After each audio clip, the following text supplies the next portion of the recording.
Ah, yes, so I've heard. So young, and yet you've already got quite the reputation. Wait, are you Outlanders? Yep, we're travelers who just arrived in Natland not too long ago. No, I mean, I was aware that you're travelers. It's just no one told me that you're Outlanders. No, the only thing she said is that a new hero had pledged himself to the plan. But we'd need to forge an ancient name to ensure he'd be able to return safe and sound. And she did mention that it would be quite difficult to forge an ancient name for them, but at the time, I thought she was just commenting on my skills. But I seem to understand where the true difficulty lies now. No, I wouldn't go that far. I'm used to it, really. I just need a moment to process things. The Pyro Archon's requests are always difficult to fulfill, and we used to argue a lot. Honestly, it's probably for the better that she didn't bring this up at the time. Anyway, I can't argue with her if she isn't here, and it'd be pointless to take my anger out on someone else. But, just because I understand her rationale doesn't make me any less upset, after all.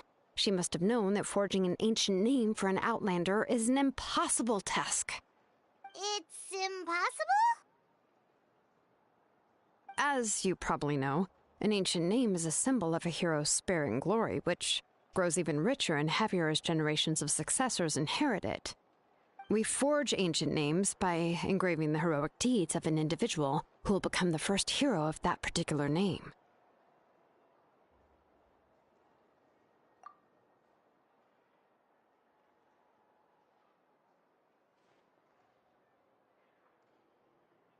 But they were all performed outside of Natland, correct? Yeah, that's right. Then those deeds haven't been recorded by the Night Kingdom. To take it one step further, even if you had performed heroic deeds in Natland, as an Outlander, your actions still wouldn't have been recorded by our lands. Only memories and experiences that have been acknowledged by the Wyab can be used as a basis for an ancient name. Even the greatest of craftsmen cannot create something out of thin air, you know. That's just how it is. Seems the Wyab don't want just anyone to get a name, huh? Mawika, of all people, should know better than anyone, yet she's still entrusted the task of forging the ancient name to me. Oh, Paimon gets it. Nobody's happy being asked to do the impossible.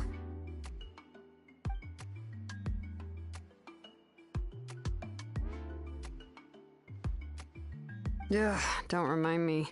Let's just focus on how we can pull this off. How to achieve the impossible. You mean you're already willing to accept the task? Well, what else can I do? What's happened is already done, and it's not like I can outright defy the order of my Archon. If she gave me this order, then she believes the ancient name is an indispensable part of her plan, and that I'll be able to find a way to make it happen. In other words, the order is an affirmation of my abilities. Whoa, not only has she accepted the task, but now she's looking for silver linings?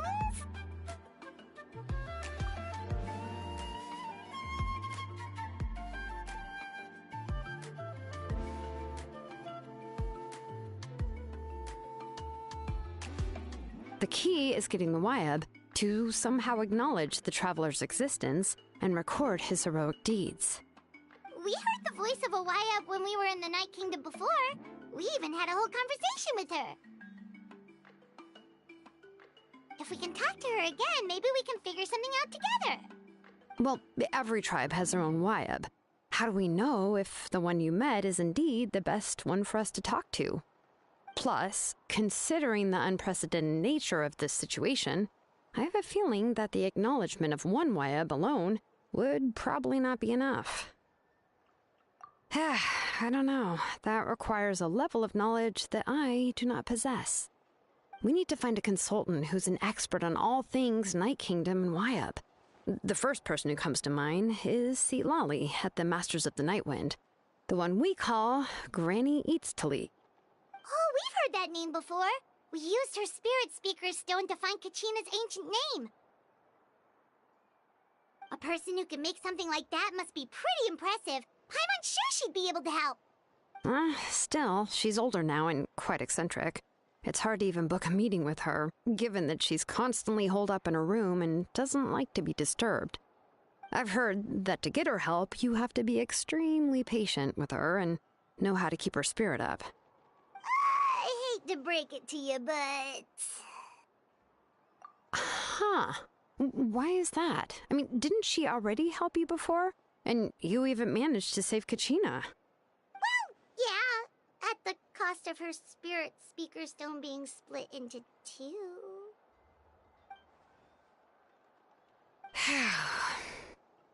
Great going, Moeka. We're already off to a rocky start here. In that case, I guess your only option is to try to emphasize that this is an important order from the Pyro Archon. Hopefully, Seat Lolly would still want to show respect to the Archon. I'll also write you a letter on your behalf. If you can find someone to deliver it and mention some good things about you, then that should help too.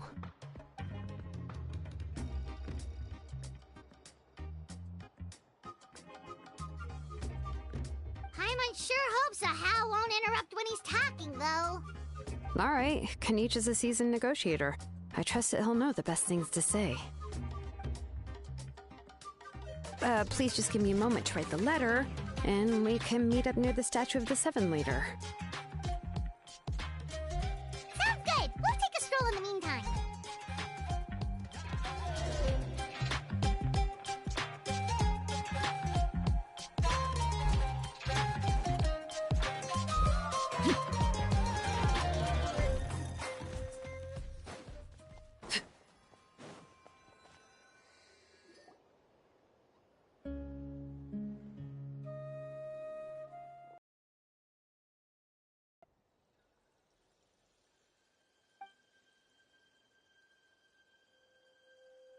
I'm sorry to put this on you, Kanich. It's just that you're probably the only person who knows how to deal with her.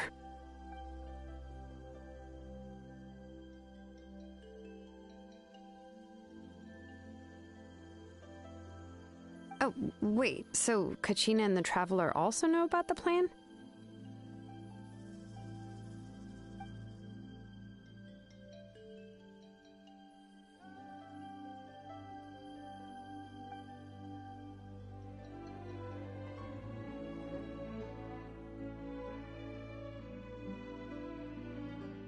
Right. She mentioned there are 6 heroes and that Shilonen is one of 4 that have already been acknowledged.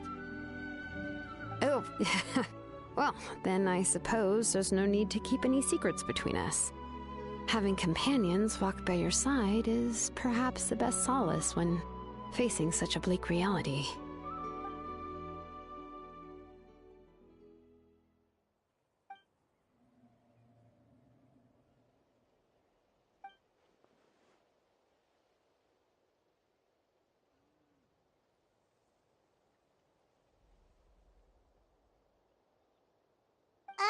Seat Lolly knows him too?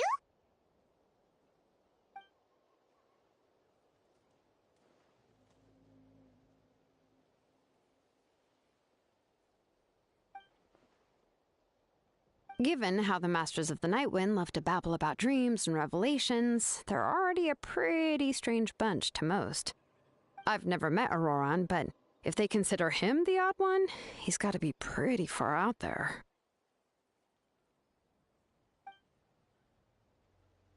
Huh. Makes sense. But Paimon wonders how Seat Lolly could be the first one to notice Auroran's disappearance if she spends the whole day in her room.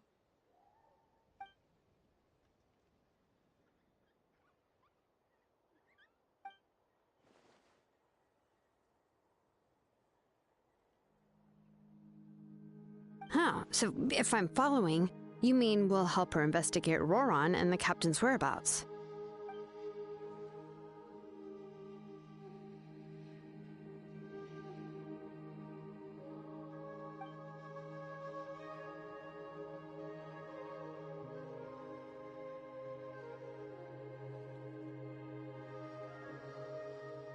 Yeah! Plus, we kinda owe her one anyway to make up for breaking the spirit speakers down. Ah, this is a pretty well thought out plan. As expected of Molly Poke Niche. Then, yeah, I'll leave my letter to you. Let's hope Seat Lolly can meet at the stadium in 2 days.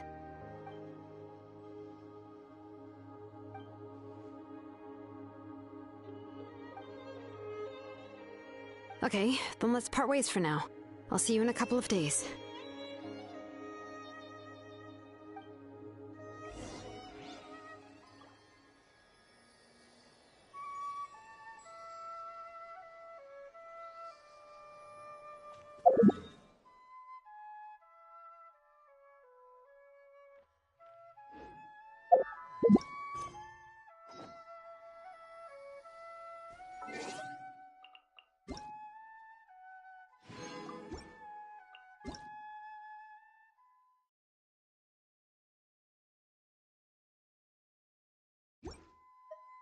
Staring into my eyes is ill-advised.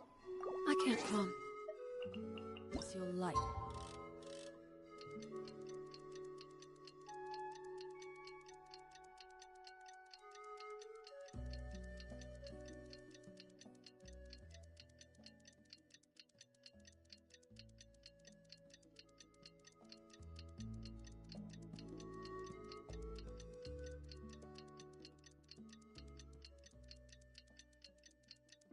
What do you see?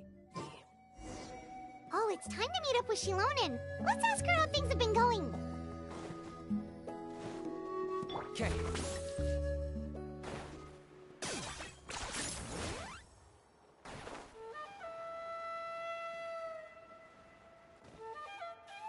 Shilonen, how's everything going? Oh, hi, Traveler and Paimon. I have, bad news. Seat Lolly did not reply to our request. Although, I suppose I'm not too surprised. Huh? You mean she didn't even bother to give Kenichi a response? Guess she really does have quite the ego then. Yeah, well, she can be also quite eccentric, though she's one of the most gifted people around. Even the Masters of the Night Wind often struggle to work with her. My guess is that she probably has other reasons for not deigning us with a response. But let's go to the stadium and see if we can meet her there. If we do get a chance to talk to her in person, we can still try to work something out. That's true. Let's go!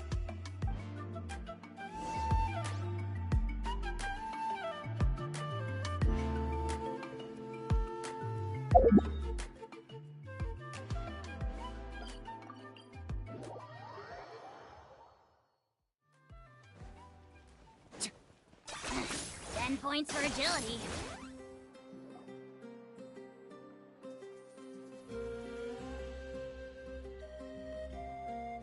Paimon doesn't see anybody. Seems she's just not gonna show up, huh?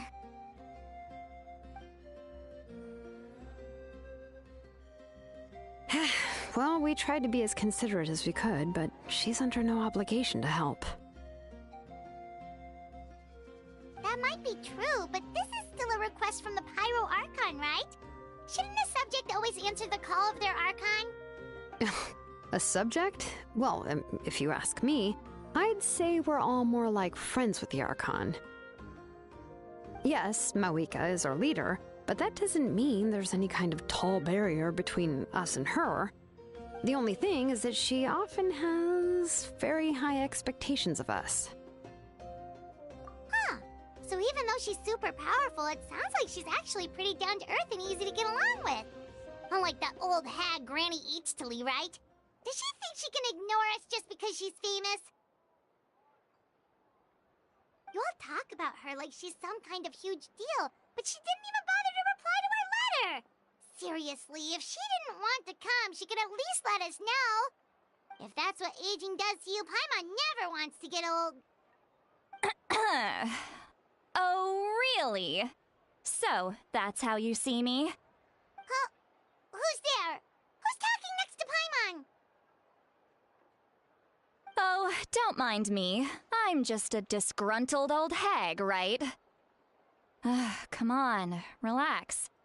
I'm sure my bark's worse than my bite. Huh? See, Lolly. Wait, you're Seat Lolly? You're Granny Eatstily? Yes, Granny Eatstly. But emphasis on Eatstly, not Granny. Ah, you must know this trope from light novels, surely. They use it all the time. The young man who's actually the oldest person in the room. The girl next door who turns out to be a seasoned veteran. The wise sage who looks like a little kid. Oh, wipe that look off your face! You've seriously never seen an older lady that doesn't look her age? Okay, well, don't go thinking it's a trick either. See? I'm barely wearing any makeup. Did I forget to mention, she's called Granny, but she's actually pretty young. It was an honest mistake. I guess we've just gotten used to it. I'm sorry. So, how old are you actually? What? How dare you? Don't you know it's rude to ask a lady her age? Paimon really didn't mean to offend you, it's just that... your case seems really unique. Oh, Paimon just wanted to apologize, but now she's putting more and more of her foot in her mouth. Really, Paimon just got a little mad since we thought, well, you were gonna leave us out to dry. It was my idea to invite you here, Seat Lolly. So if you're upset, you can just take it out on me. All right. I was only joking. I didn't mean to chastise anyone. There's really no need to take all this so seriously. If anything, I'm gonna feel awkward if we keep this going. I received Kenichi's letter and was planning to attend this meeting. Since I had already decided to come, I figured there was no need to draft a reply that simply said, "Understood." Besides, just showing up is the most important part. No? But, of course... It's also natural for people to get held up by one thing or another as they're trying to leave the house. It certainly was a bit awkward to see that everyone else had arrived before me. At first, I was thinking of quietly sneaking over, but since you were already here waiting for me, I started to think about how I should phrase my apology. Only to hear you all talking smack about me. Anyway, that's the whole story. Honestly, it's not like I owed you an explanation anyway.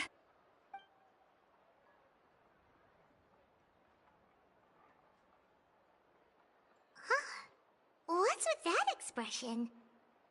Was she feeling embarrassed just now?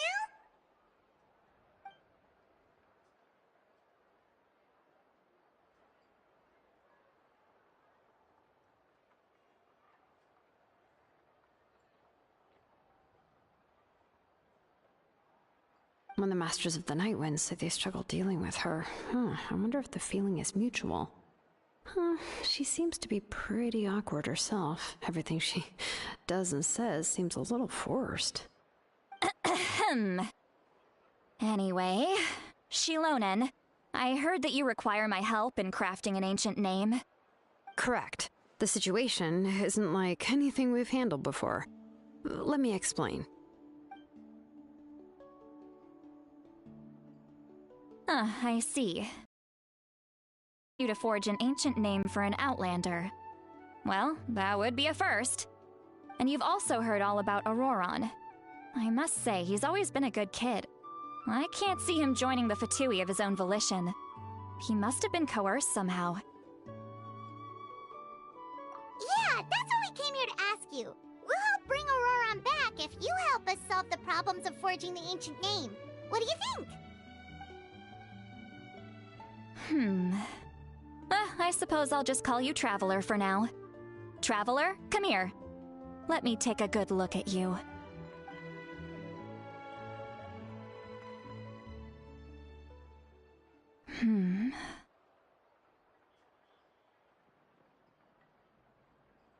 Wealth leads to unending conflicts between people. Yet you alone transcend the value of gold. Baleful thunder and wrathful waves bring terror to mortal hearts. Yet, again and again, you've braved them to find new worlds. A weary yet free soul, even the most verdant leaf in the forest, will pray for your happiness and safe passage. Those are all the things that I could see in you. You've experienced far more than even most mortals could dream of. You possess the heart of a sincere hero, along with the conviction to lift a torch above your head and walk headlong into the night. Huh? Don't move. There's something here. Huh? What thing? Don't scare Paimon. Is the traveler gonna be okay? Ah, shoo! Ah, that should do it. You've just returned from the Night Kingdom, so some fragments of souls were still stuck to your body. No need to worry. I've just cleared out the last of them. Isn't that kinda like having part of a ghost come back with you? It's nothing as serious as that. If left unattended, the most it could do is stir up some chaos in your mind, and generally worsen your mood. Well, in that case, better to get rid of them. It was nothing. Shilonen, let's follow your proposal. Once you've brought Auroron back, I'll take you to see the Lord of the Night. The Lord of the Night? But don't we need to talk to the Wyab of the tribes? Something this important is beyond their jurisdiction. Only the Lord of the Night can decide whether we can grant an ancient name to one who does not hail from our lands.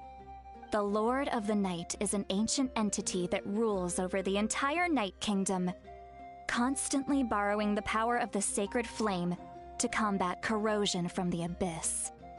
Oh, so you're basically saying it's even more powerful than the Wyab of the tribes. Well, that sort of makes sense, being the lord of the entire Night Kingdom and all. Not exactly. It's not so much that one's more powerful than the other. But never mind. That's not important. It would take too much time to explain. Just listen carefully to what I'm about to tell you. The Lord of the Night is currently in a deep slumber, and we can only communicate with its consciousness while in a trance. In other words, in a dream. But I will need to prepare a few more things if we are to hold a ceremony to achieve the state of the trance. I'll make a list. Can any of you get everything for me? I can go. It'll probably be a long list, so better leave it to someone who knows all the local vendors. Sounds good. Then we'll go with St. Lolly to track down Auroron. Phew, the Fatui are nothing to scoff at, so please, be careful during your investigation. If you need any help, just come find me. Yep, we'll be sure to play it safe.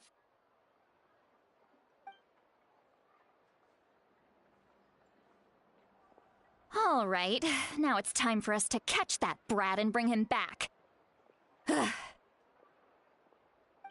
I'm sorry I made you wait earlier. It was actually because I decided to swing by Auroron's place to look for clues. He has always lived alone, and I found a broken jar in his house.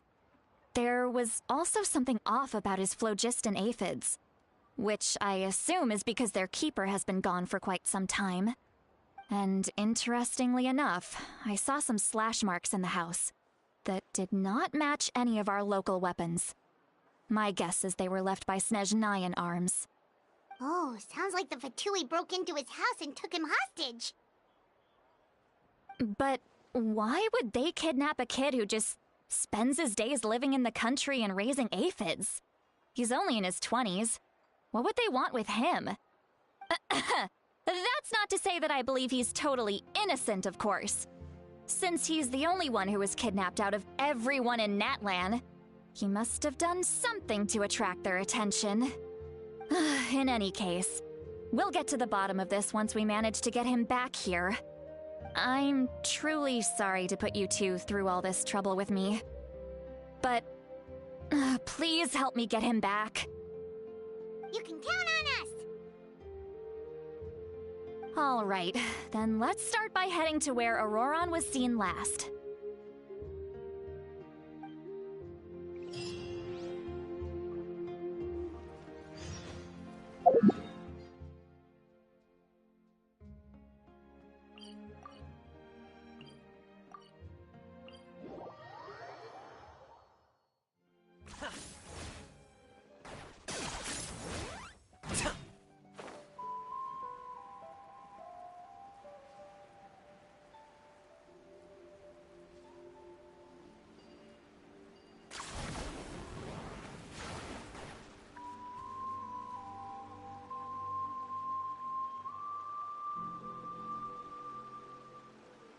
This is the spot.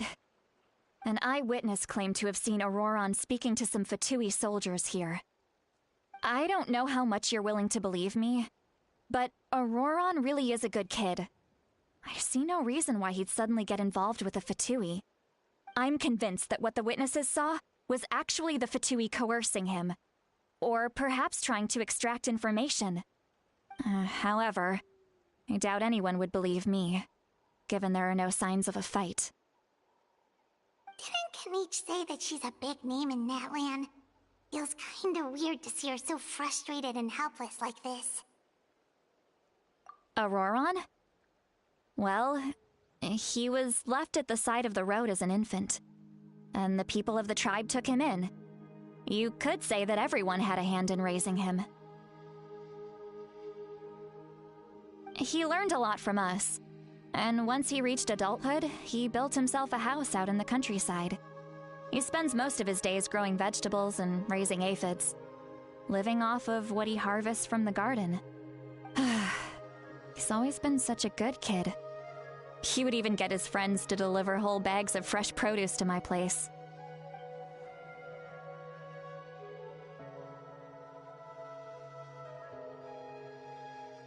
Oh well, let's keep looking. He can answer all of our questions once we find him. He's been raising phlogiston aphids for a long time, and since they were disturbed, they secreted a special type of phlogiston. We can use that substance to track his movements. Let's follow the phlogiston trail. Huh? What trail? Paimon doesn't see anything.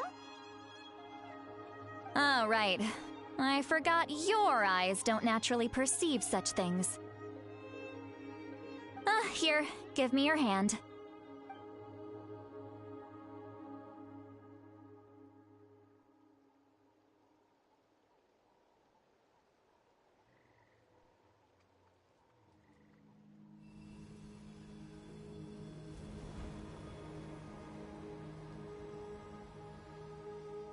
Huh?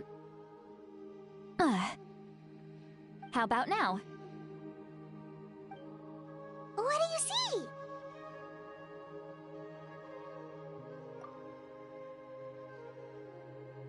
Whoa, Paimon can see it now too! That's right. I used a spell to temporarily transfer a portion of my senses to you. For a short while, you'll be able to see the phlogiston too. Wow, you can even share your senses with us? First time Paimon's heard anything like that. It requires a very rare spell that most people aren't adept at. But don't worry, it's a cinch for me. Between the two of you, it seems the Traveler's senses are a bit stronger than Paimon's. When I held your hand just now, I could sense that you've got a great affinity for phlogiston. You're extraordinarily gifted. Anyway, we'll need to use our vision now to track down Auroron. Good luck, you two. Over here, this way! See, Lolly might say a lot of deep and confusing stuff, but this spell of hers is really something. What was that? Oh, Paimon was just complimenting you, really.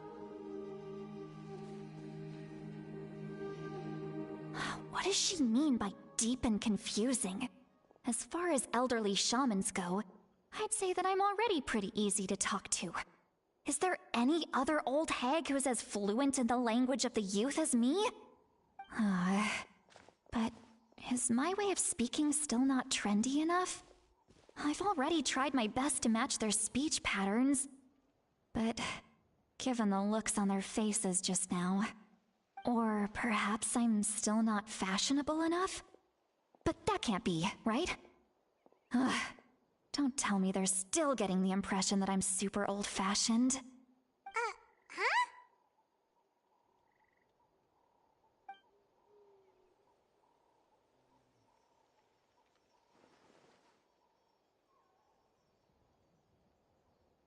Was that Seat Lolly's voice?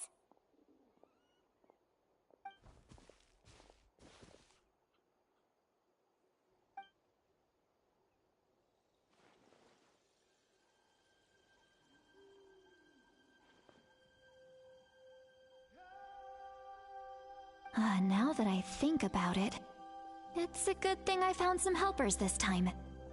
Some things are best done with the help of friends.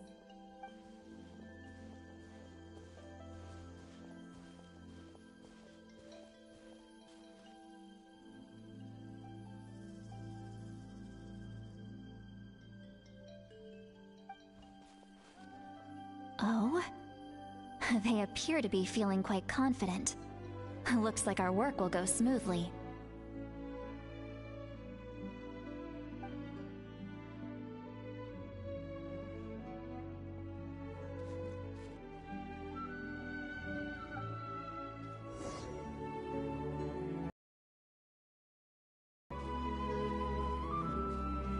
Hey, looks like there's a new camp over there. Let's go take a look. Yep. Judging by Paimon's experience as a guide, it definitely looks like people set up camp here. Wait. The phlogiston here is a bit odd. Let me see. Paimon sees a small shape here. Could it be some sort of symbol? This is a distress signal for the Masters of the Night Wind. Only someone from our tribe would recognize it. So Auroron was indeed being threatened. We've got to find him. Fast. Leaving such a subtle mark implies that he was trying to be discreet. In other words, he was probably under the Fatui's watch. If they notice us, we can just charge in and fight them to the death. But what if my darling grandson is also there? I can't have him caught in the crossfire. No, I've got to be careful. Otherwise he'd get hit as well. How annoying. No, I've got to stay calm and keep my composure.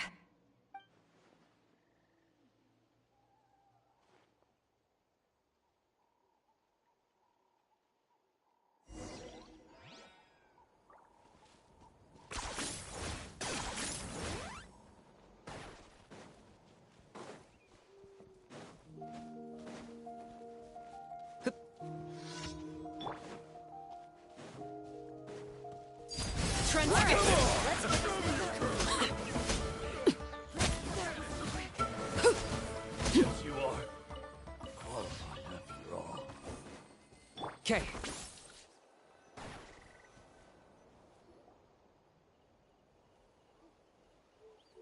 There are traces of people staying here too.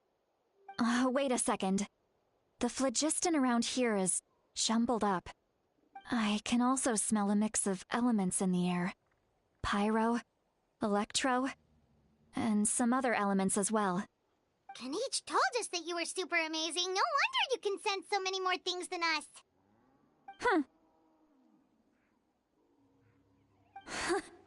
It's about time that little brat said something nice about me. There are signs of a struggle here. Judging from what's left on the scene, there must have been a fight. But after that, the factions seem to have gone their separate ways. Both the phlogiston and the elemental traces in the air support that. Do you still remember the little mark we found before? Paimon's thinking, what if Auroron wanted to leave another distress signal, but was caught by the Fatui?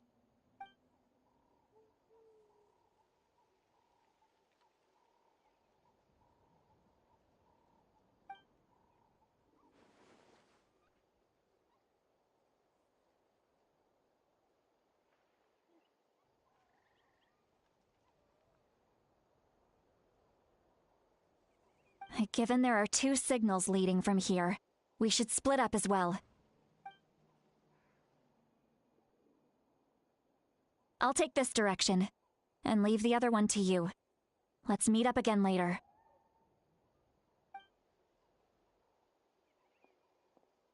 Auroron, what the heck were you doing? It's one thing to trouble me, but now I had to bring other people into this as well. You little brat. And off she goes! Traveler, did you hear all of that as well? Once Seat Lolly left, that voice went away as well.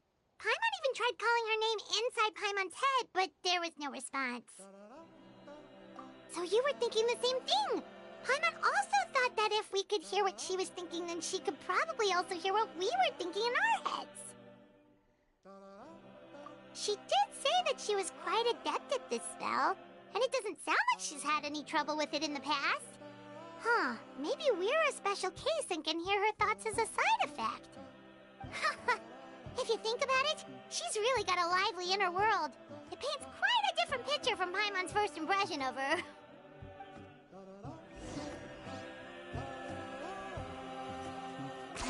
10 points for agility. Paimon sees some traces here. Let's follow them and see if we can find anything up ahead.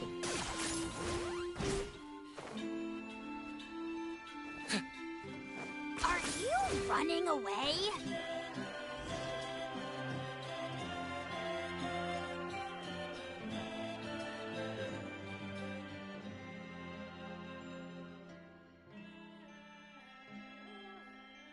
Did you find something?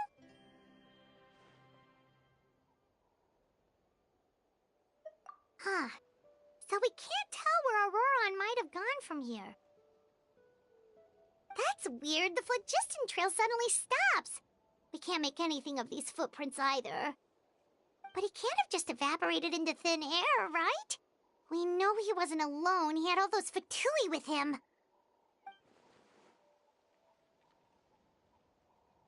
So, you can hear the sounds of the wind from beneath the earth.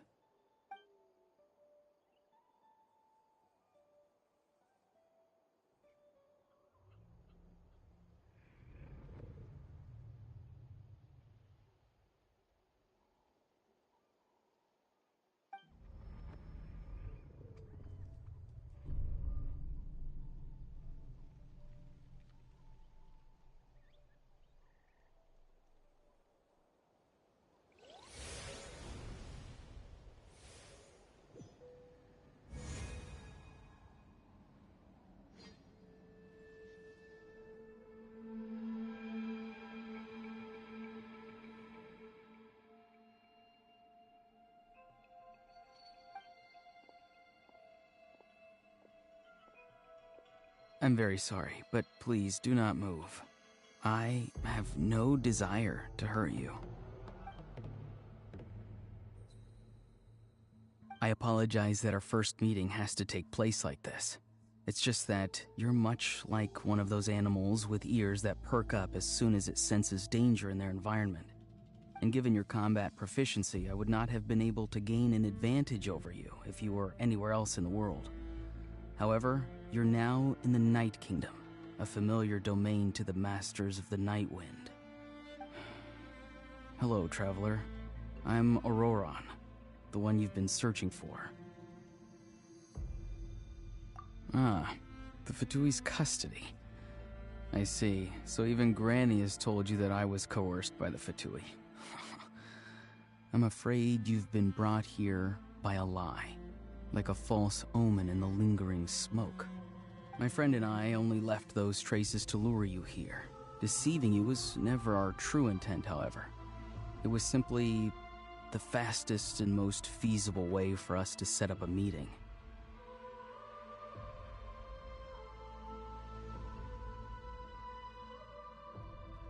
Greetings, traveler from afar. Be careful with this traveler. His soul is temporarily restrained by us, and it appears to have become more fragile in the process. It's taking all my concentration to hold on to him. It was I who tasked Auroron with leaving the traces to lead you here, and I who used the Master's ritual to bring your soul to the Night Kingdom. I've heard much about you from the past encounters you've had with my colleagues. Given the present situation in Natlan, I would like to sincerely request a formal meeting with you, in person. I will use the opportunity to explain my goals and motivations to you, as well as why I mistrust Malwika, the Pyro Archon. I believe there is little reason for you to blindly follow her plan. If you would like to hear our intel, then find us to the east of the stadium. But remember, not a word of this to anyone. I would like to avoid any further conflict. You will see me again once you return to reality. No matter what I say, please, help me keep this a secret. This is all to avoid dragging Granny into this conflict.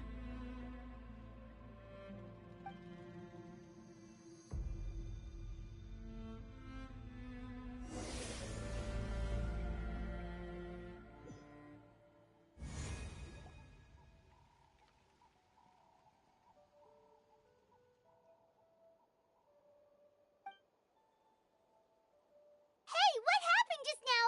You suddenly collapsed and stopped responding.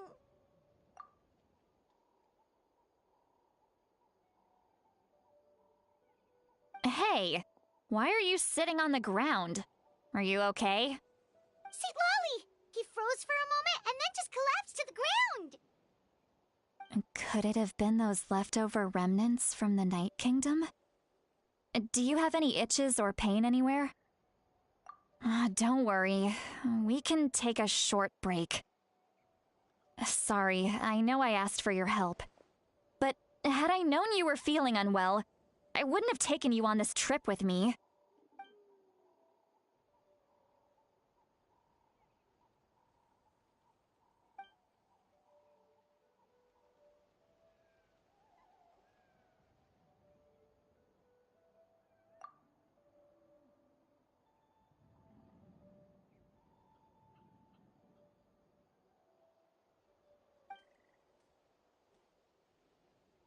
If you're feeling sick, you should just say so. See, Lolly should be able to, exorcise any ghosts or weird stuff that you picked up in the Night Kingdom. A seasoned traveler must know the importance of not pushing yourself beyond your limit. If you need anything from me, just say the word. In any case, let's take a bit more time to rest now.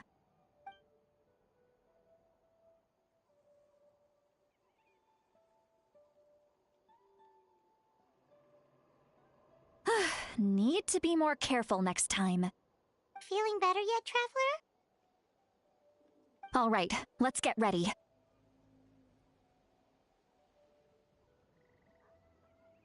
I followed my phlogiston trail earlier to a stronghold guarded by soldiers. I have a feeling that Auroron is probably being held inside. Oh, so it's close by. Then let's head over right away.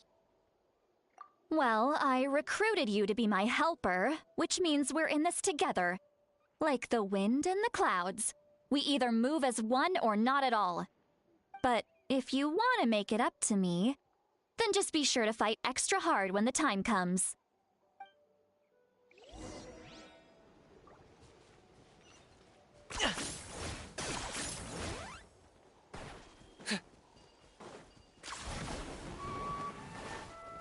Target acquired.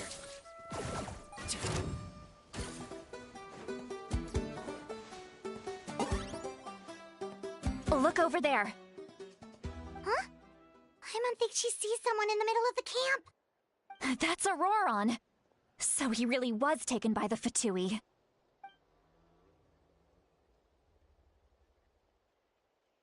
All right, we'll take the lead.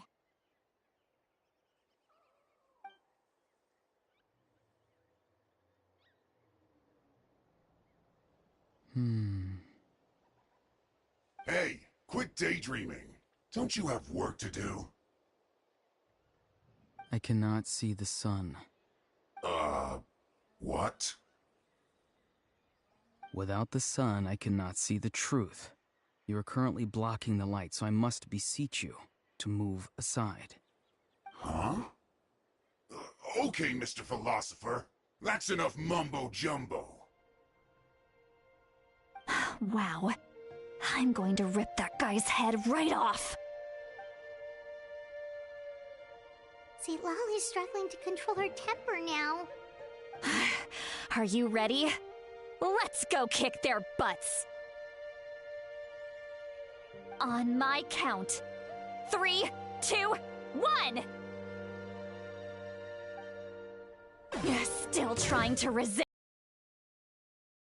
who you're up against. Everlasting as the moon!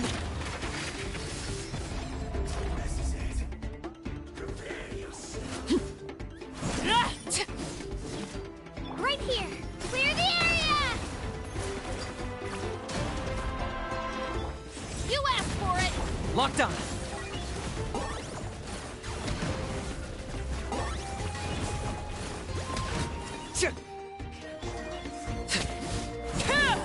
Okay. Stop right there! Oh, glory! Your target acquired.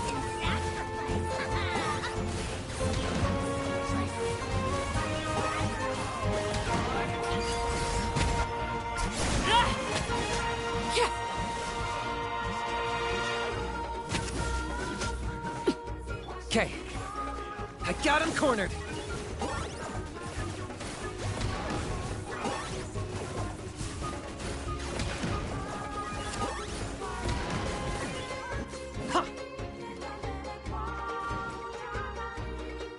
Overruled!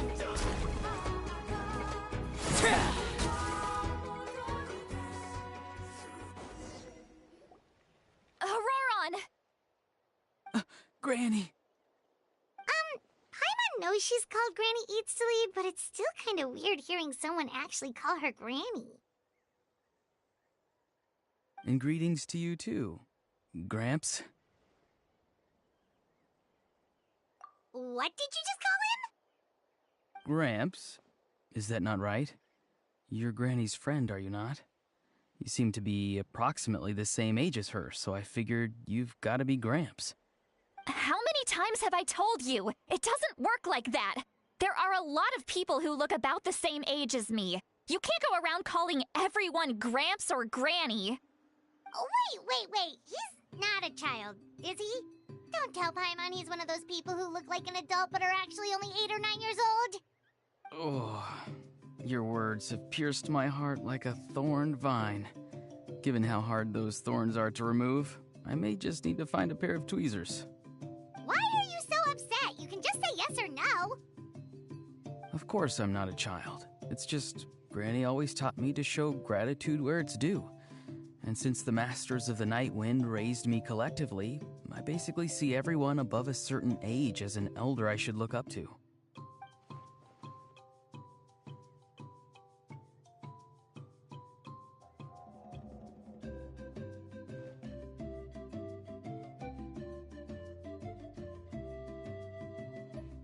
Exactly. But if you keep that up, then everyone's going to be your senior.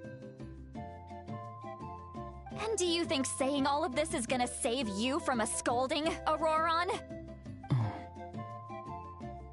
Haven't I told you 100 times since you were a kid? Heed the 3 warnings. Be wary of bees prowling around, scammers looking for their next victim, and strange people who appear out of nowhere. Oh, so you do remember, and you just chose to ignore them. I always knew that living on your own was going to get you into trouble sooner or later. But getting kidnapped? That really takes the cake. You won't always be able to rely on other people coming to your rescue, you know. You're just lucky we got here when we did. Or we might be launching another search and rescue operation to find out where they put your severed head.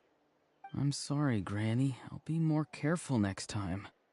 Next time? Oh, good one. You think there'll be a next time after this? Not a chance. They didn't hurt you, did they? No, they just asked me a lot of questions about Natlan's terrain and made me draw a map of the ley line distribution. Okay, now answer me honestly. Were you the one who helped the captain escape after his battle with the Pyro Archon? Yes. So why did you do it? Because they said they would need my help from there on out. They also said that if I refused, they'd just come to you, Granny, and they'd already figured out a way to make you do their bidding. Hey! I'm I'm no ordinary granny. Would they really dare to come after me? And you! Did the gods give you a brain just for you to not use it? Did you really believe everything they said at face value and not stop to think? Thankfully, the Pyro Archon only asked that we find the mysterious individual from the Masters of the Night Wind and didn't slap your name on a wanted poster. Don't think for a second that she doesn't know what's happening. Even if the truth that you see will soon manifest into reality, there is still no need to preemptively panic. Have you forgotten the words that I've taught you? I'm sorry. Forget it. We can submit the details of this camp and the defeated Fatui as evidence of your innocence. Let's clean this place up and get back to the city. Auroron, you better remember this lesson well and seriously reflect on your actions. Also, once we return to the city, come to the speaker's chamber with me. I'll need you to explain everything. Sounds good. Should I bring some of my homegrown vegetables as well? Your vegetables? Yes. I grow a lot of fresh produce in my garden. I hope the Pyro Archon won't be too picky about the selection. Now's not the time to be thinking about that. If you do come face to face with the Pyro Archon, the first thing you should do is... recite the 3 warnings. Huh? No! You should emphasize that you were not in cahoots with the Fatui! How exactly did the Masters raise this guy? Oh, right.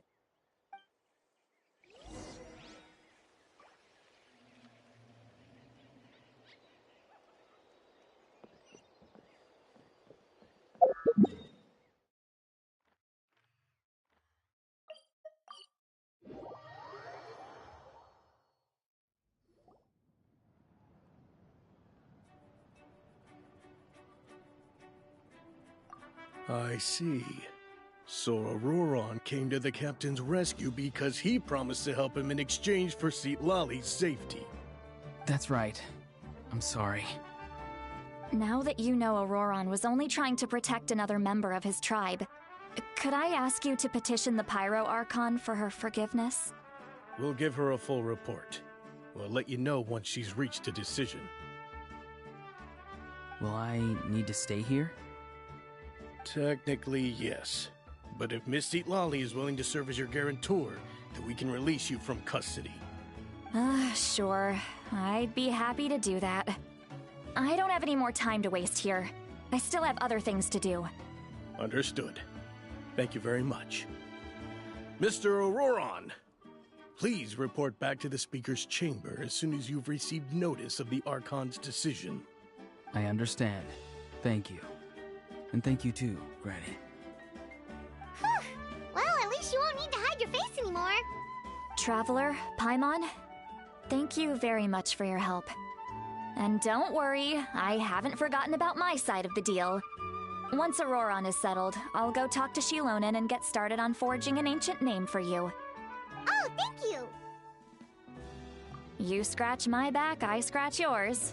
It's as good as done. You can just go twiddle your thumbs or something while you wait for the good news. Bye for now. Come with me, Auroron. We've got to find you a place to stay for the night. Goodbye, Gramps.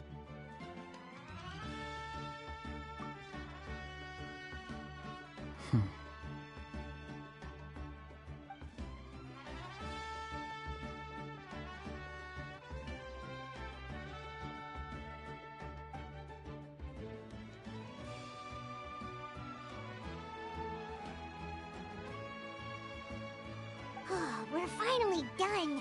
Alright, it's time to find some grub. Huh? What is it, Traveler? What? That captain? Sorry. Paimon just didn't see that coming. So you really saw him in the Night Kingdom? And he didn't attack you? Oh, that Auroron, what is he up to? He sounded earnest enough just now. Paimon would have never guessed anything was happening. All that stuff about protecting Citlali and being forced to help the Fatui. when he's actually been a willing accomplice all along. Yeah, you're right. Still, Paimon appreciates you telling her about this. Paimon will support your choice no matter what, so if you want to go, we can go together. We still have another whole day before the meeting, so we'll just meet with them when the time comes.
Weird. Paimon doesn't see anyone. Oh, please don't let this be a trap.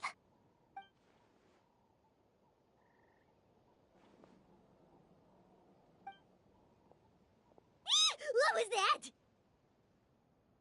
Good evening. Nice to see you again. It's you. You shouldn't pop up from behind people like that. What are you, a ghost? I'm terribly sorry. It's just a force of habit. And what's with you apologizing all the time? You sound so polite and honest, but you're actually doing shady stuff behind people's backs. You're right.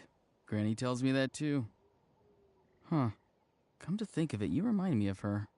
Sometimes you two sound really similar, you know. Oh, so you're gonna call Paimon Granny too now? Well, I could.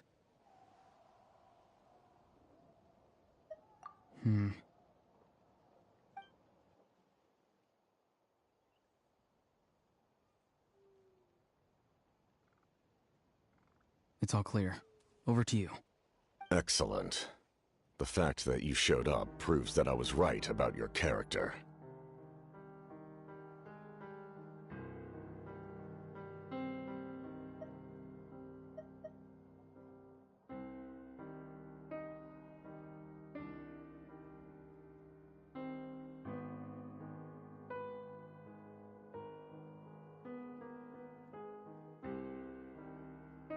Yet, there's been a lot of talk about you. Child told me that you're passionate about the unknown and willing to take risks. Rather than facing you as an enemy, I would much prefer to bring you to my side. If we allow the current state of things to continue, we will inevitably clash, and that's a scenario that I'd very much like to avoid. I've long heard of your exploits across the nations. Though you have crossed swords with my colleagues many times, I know that you are by no means an unreasonable person. And once you've learned the truth that the Pyro Archon Malwika would never willingly share with you, you may just find it in your heart to consider my proposal. I assume you've already been informed of the Pyro Archon's plan. In order to defeat the Abyss and save Natlan, she still needs 2 more heroes to appear. Wait, how did you know that? Never mind. Guess that's not important now. I've long kept a close eye on her plan. To be frank, it's an exceedingly risky plan. Will the heroes really appear? And even if they come to her, will their power be enough to drive the Abyss back? If any part of the plan goes awry, all of Natlan, even all of Teyvat, will pay for her mistakes. Now, you may have been led to believe that this is the only plan available to her. But what if I told you she's had another emergency plan all along, the details of which she has chosen to keep hidden from you? An emergency plan? Yes. A way to keep Natlan intact, even if her original plan fails. But given the painful cost of its execution, she has chosen to keep it as a mere backup plan. Whether this stems from hesitation, fear, or even naivete, I cannot say. But Natlan cannot afford to wait until she comes to her senses. My fear is that given the enormity of the decision, she will be reluctant to confront the dire reality we face until it is too late. There will be no time left to execute the backup plan, and all of Natlan will be lost to the abyss. We have to make the decision for her, here and now. Yeah, do you have any evidence for all this? Just telling us a bunch of scary stuff isn't enough, you know. Besides, wasn't it you who tried to seize the Gnosis for the Tsaritsa's plan?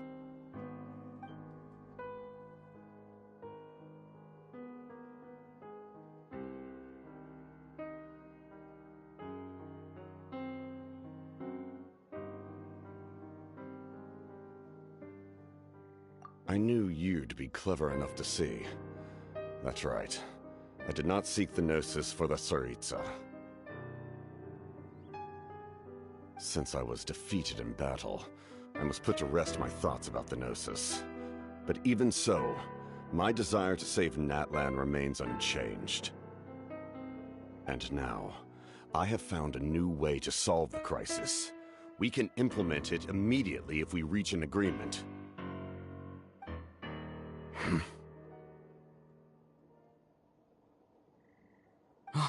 Someone's here. Huh? The captain disappeared! Something is rapidly approaching. Oh no. Something? Bad news, chump. It's your granny. Oof. See, Lolly? When did you get here? I knew something was amiss after we were separated. Hidden ceremonial tools, an unconscious traveler. I must say, I'm very curious about what you're up to. How dare you go behind our backs like this, Auroron? Colluding with the Fatui? Really? Oh, here we go again. Cat got your tongue, huh? You really think you can avoid a scolding just by staying quiet? I'm not trying to avoid anything. Oh, and now you're talking back. Well, go on then. Explain yourself. What the heck are you up to? I'm sorry, Granny. I feel so guilty. You! That's it! Where are my tools? I swear if I don't teach you a lesson right here and now, I'll... Wait, see, Lolly! Please, calm down. We, still learned a lot of info, didn't we? Like the fact that the captain isn't trying to seize the Gnosis anymore. So, maybe just save the scolding for later, okay? Listen well, Auroron. You're only getting out of this now because of the Traveler's plea. This isn't over. You hear me? You're right, Traveler. Let's go. We can discuss this more back in the city. You two keep an eye on Auroron for me, okay?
Let them do as they please.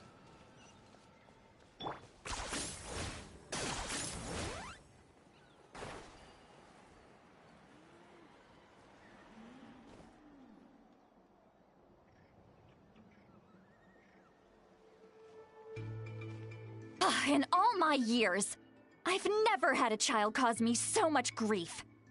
Do you seriously not see what's at stake here?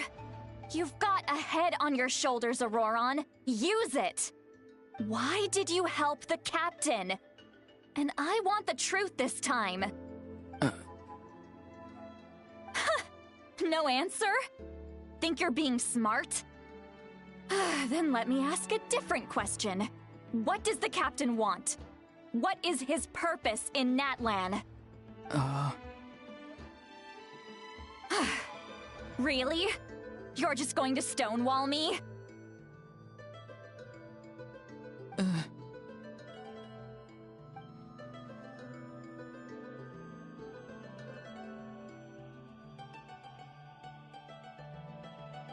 Just use your brain for a second. What do you possibly stand to gain by helping the captain? Only endless trouble awaits you and everyone in the tribe. You've always been a good kid. Why would you throw that all away now? If you're worried about something, just talk to me. Granny would much rather we had a conversation instead of constantly clashing like this. Why is he staring at us all of a sudden? I'm sorry that you have to hear all this. Indeed. It's like going to visit a friend at his house, only to suddenly hear your friend berating a naughty Saurian. Well, that's an oddly specific analogy. Wait, did one of your friends really do that? Yes. And every time my friend scolded his Saurians, they would look at me the same way you're looking at me now. Helpless and embarrassed. Wait, but you're the one getting your head chewed off. Stop making this about us! Indeed, you've got a point. Then please just hang in there for a little while longer. Granny should be done with her scolding session soon. Oh? You dare gossip between yourselves instead of listening to me? You... Sorry, Granny. Sorry, Granny. Sorry, Granny. You know what? Fine. I'm perfectly aware that everything I say goes in one ear and out the other. You're all grown up now, so why would you listen to an old hag like me? You say all the right things, but then you go and completely ignore me. Well, if that's how you're going to treat me, you can stop sending Aoife over to my place to deliver your stupid vegetables! I don't need anything from you! Who's Aoife? A delivery person? That's irrelevant. The point is, he hangs out with this kid, so he must be no good. You kids get to a certain age and suddenly act like you know it all. There's nothing I can say to get through to you. Auroron, if you're still thinking about that so-called duty, then please, just forget about it. The ley lines did not fall to this state because of you. And we've long closed the book on that incident. Seems they've started talking about some kind of tribal history. I'm starting to get lost. That's not it, Granny.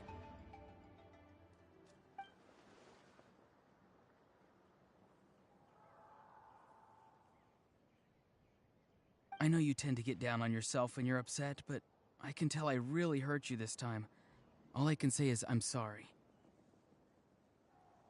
His voice. Auroron! Where have you gone? It sounds like he's somewhere super far away, but isn't he right here in front of us? I'm really sorry. It's up to all of us to do everything we can to save Natlan. So I've got to go. Get back here this instant! Auroron! What is this? Powder from plant spores? Is that the trick he used? What just happened? How was he able to suddenly get so far away like that? It's a trick of his. If you grind spores into a powder and spray it in the air, it can be manipulated to create an illusion. He pulled it off flawlessly. He must have put a lot of time into perfecting it. Don't tell me that's how he's been hunting in the fields these days. Oh, couldn't he have picked up something more useful? Ugh, little brat. That's it. The next time we meet, I'm definitely going to break his legs. Whoa, that's a little extreme. But still, why does he feel like he needs to run from us?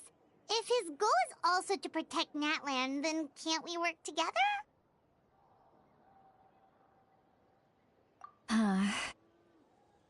I'm sorry for interrupting your conversation with them earlier. But even if you'd been able to hear them out, there's no guarantee you would have gained anything substantial.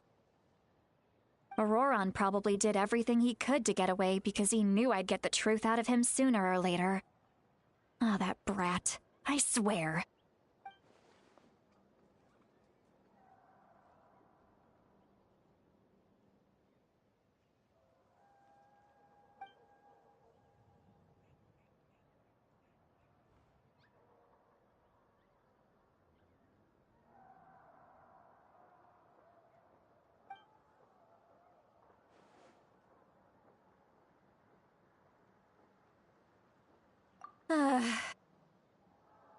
We've got quite a long walk back to the city. Let's take our time. It'll give me a moment to figure out how to explain all this.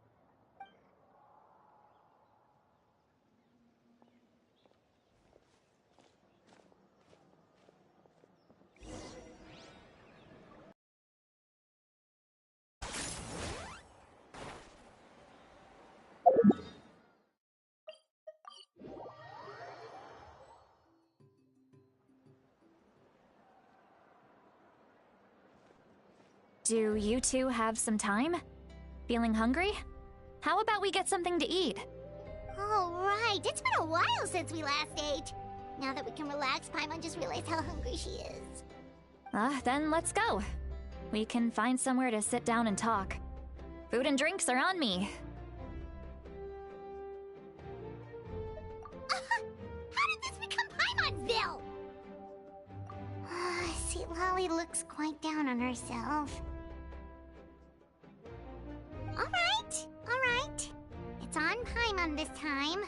What's one meal to the best guide into that? So you can just sit back and enjoy, Sweet Lolly. Paimon will take care of it. Hey, come on now. You won't even let me take you out for some food and drinks? I just wanted to treat you to a meal. Are you sure? We can save you some Mora. Mora is the least of my concerns. Besides, we're definitely due a meal after all the time we've spent together. Let me get this one. I might be an old hag, but I like to think I'm not completely useless. Sure, that's fine with us, but Paimon doesn't want you to be sad, Sweet Lolly. Don't worry.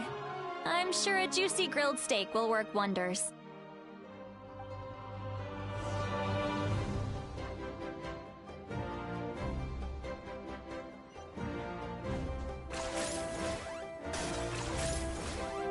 Is this really necessary? 10 points for agility.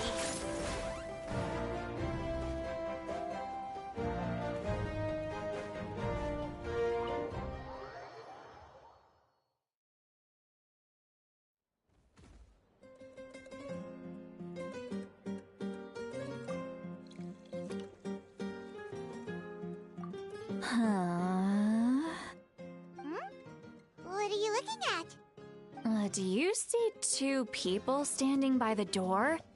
They look like spitting images of each other. Are they twins?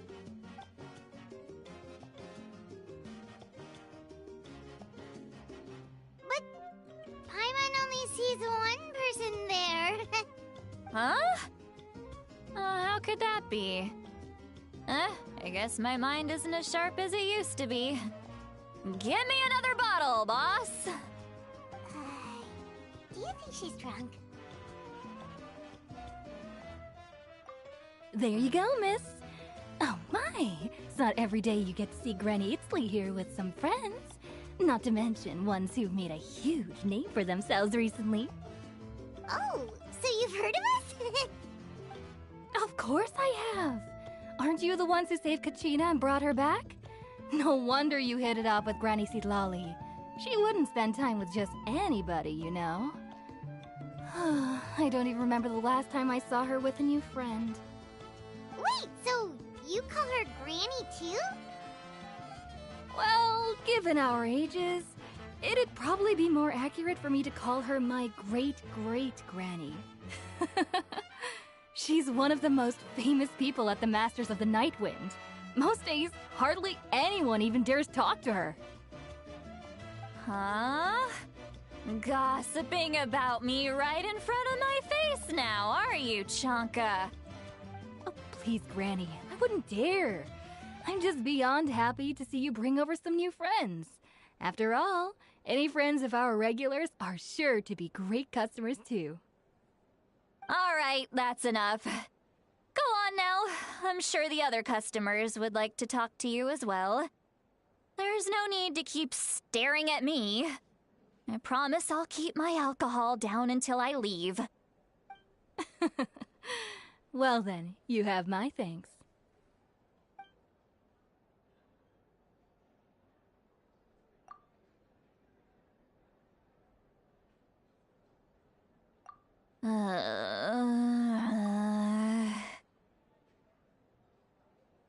Sitlali? Sitlali? Who's that? You got some gall calling me by my first name. Let me guess. You want to test your skills against Granny Eatsley, don't ya? Are you still with us, Sitlali? You're kinda talking to no one. You chumps come around here, picking fights with me? Well, you know what happens next. You lose, and then run off home to tell everyone about how I'm this big scary bully. It's always the same story. You brats start it, I finish it, and then I end up with the reputation of being some kind of terrible monster among the shamans. I mean, come on. Monster? Me? Really?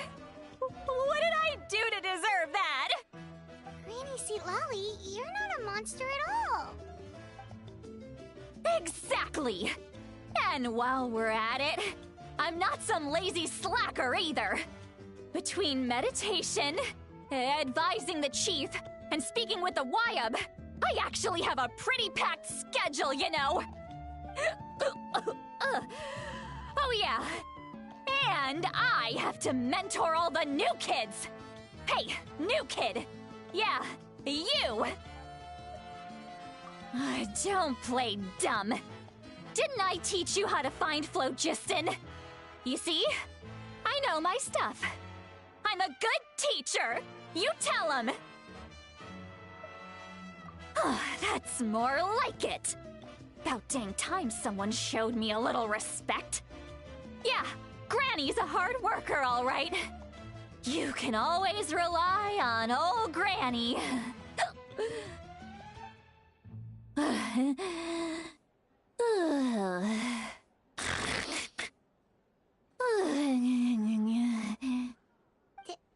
Did she just fall asleep with her eyes open?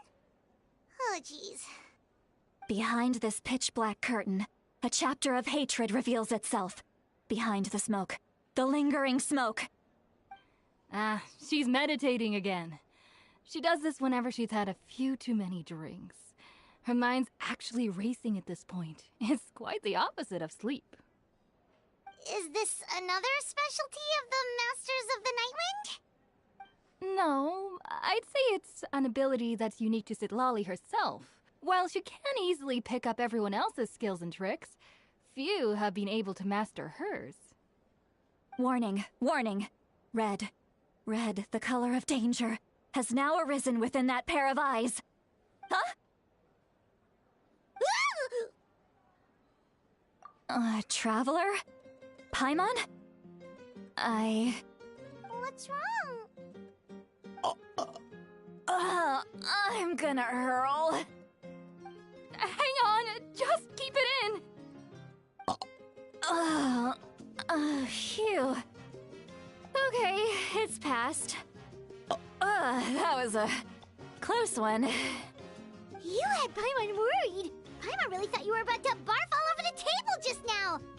How embarrassing. I'm sorry you had to see me like that. That's never happened before, I swear. I've never thrown up, not once. Are you feeling okay? Want to take a quick walk and get some fresh air?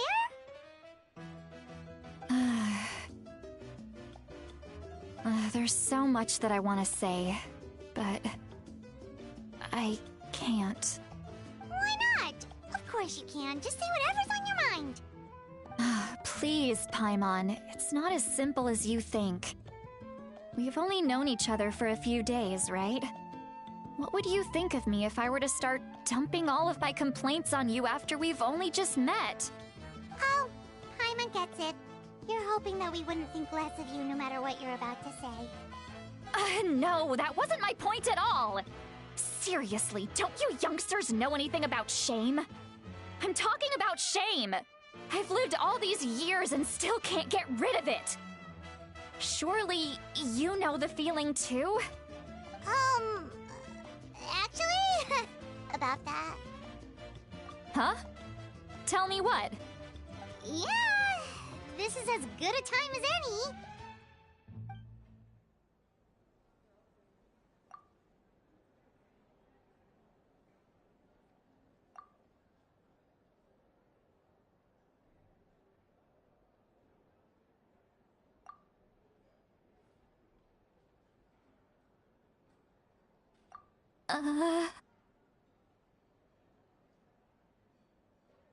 So, you heard my... It's okay, Sweet Lolly. You had every right to complain about those things. I can't take it anymore! Why do these things happen to me?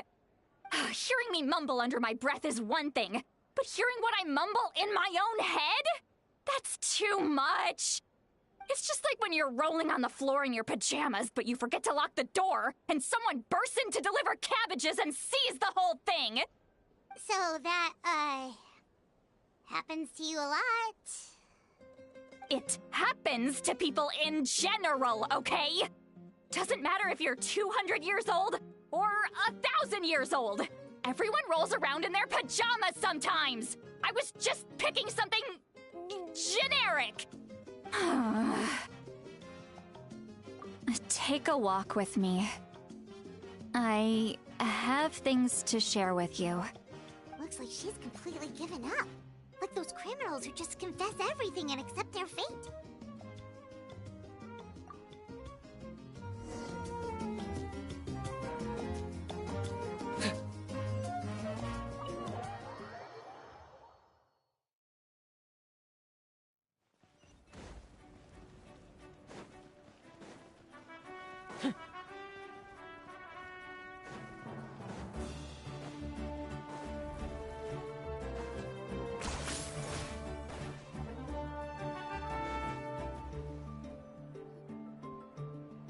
Well, great view, right?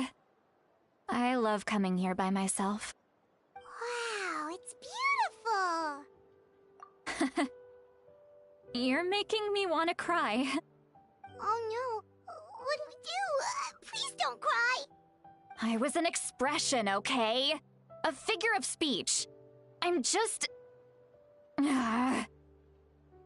embarrassed. Here you are thanking me. Even after you helped me all this time. Let's just have a casual conversation. It's easiest that way. Really? You don't seem like the kind of person who keeps things casual. Well, I guess I used to be more of a stickler for the rules. And you're right, I don't usually open up to the people of my tribe like this. I'm just an eccentric old hag to them. That story's been passed down so long, it might as well be true. But you're just a regular person. The kids of my tribe would have a heart attack if they heard you say that. Granny Eatsley is a powerful figure. Be careful around her. That's what they'd say. Well, you are powerful. Are they afraid of you? Some are. Others are mad I always come out on top. A few decades like that, and people stop knowing how to deal with you. What about you? Are you scared of me? We don't find you scary at all. Huh. That's because you're not from my tribe. You don't know how many delusions of grandeur I've destroyed just by existing. I make people realize that no matter how hard they work, they'll never become a living legend like me. Oh, not to brag or anything. Maybe it's hard to believe. Just pretend I never said anything. We believe you. Shilonen has full faith in your abilities, and Auroran didn't seem scared of you. He thinks of you as his granny, right? Yes, but Auroran's a special case. Mawika already told you about her plan. And you've given so much help to Auroran and me.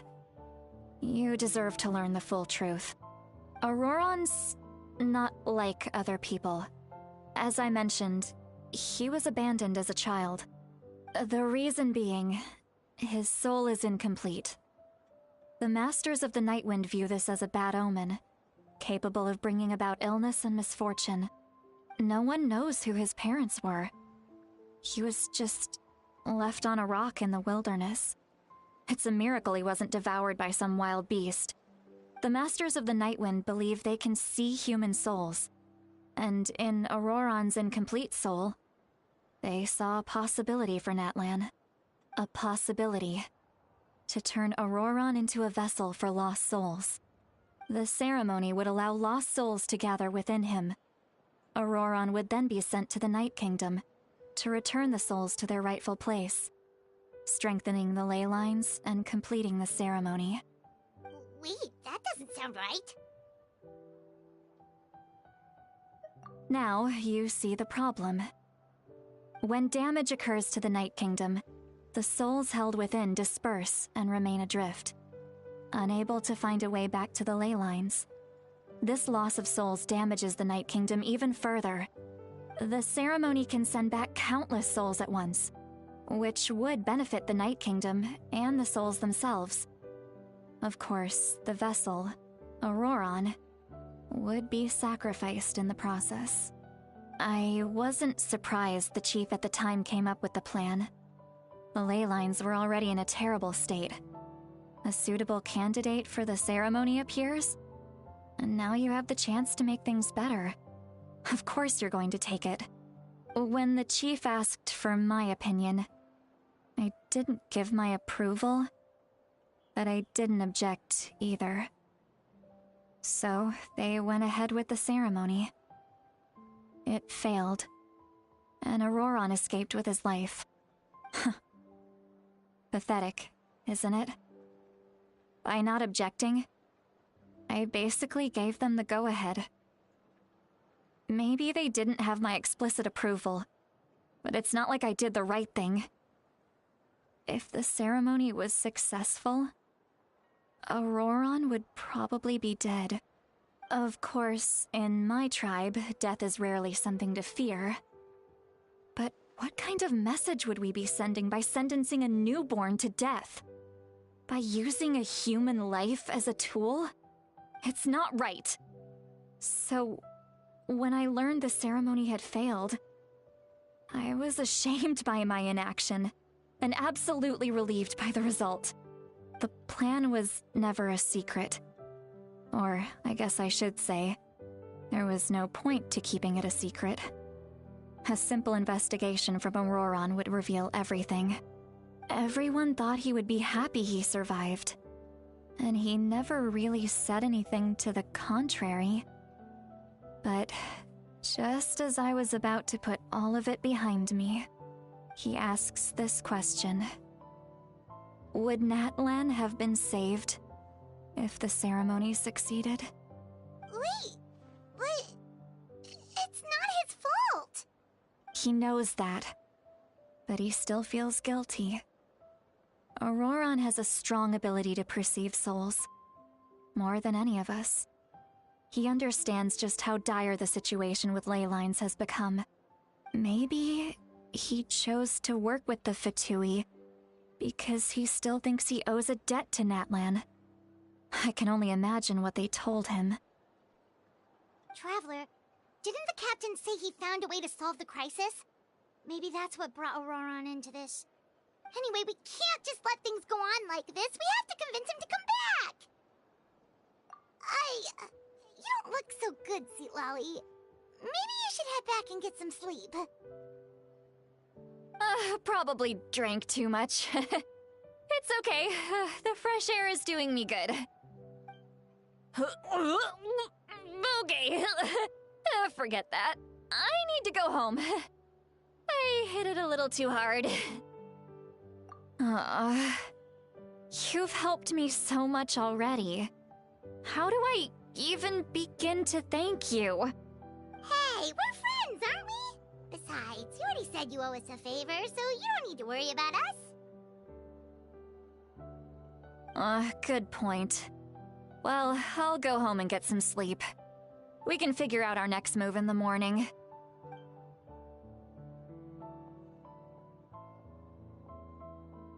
Friends. I like the sound of that. Auroron's probably back with the captain, don't you think? You mean about the backup plan? Do you really believe what the captain told us? Yeah, you're right. We should just go to her directly. But she's probably asleep. We can find her first thing in the morning. For now, let's... go to bed.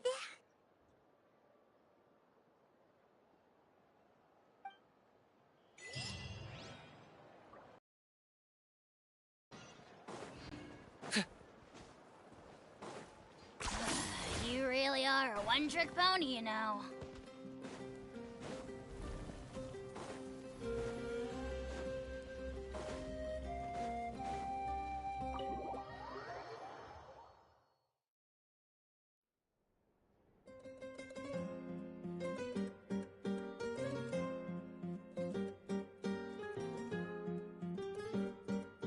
Why is it so noisy outside?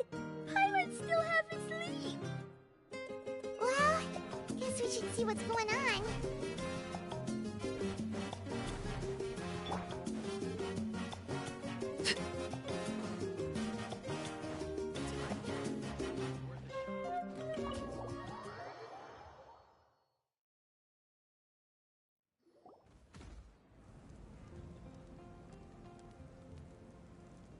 You're already here. I was just about to come get you. Wow, you're up early. That's impressive, especially after all the drinking last night. Let's not bring up last night. I'm embarrassed about the whole thing. Anyway, I was also woken up by the commotion. Looks like all the warriors from the stadium are on the move. I heard many areas have been attacked by the Abyss, including the Masters of the Nightwind. I need to head back right away. The Abyss attacked again? Are you sure you can handle it on your own? Do you need our help? I'll be fine. We also have the support of the warriors stationed at the various outposts.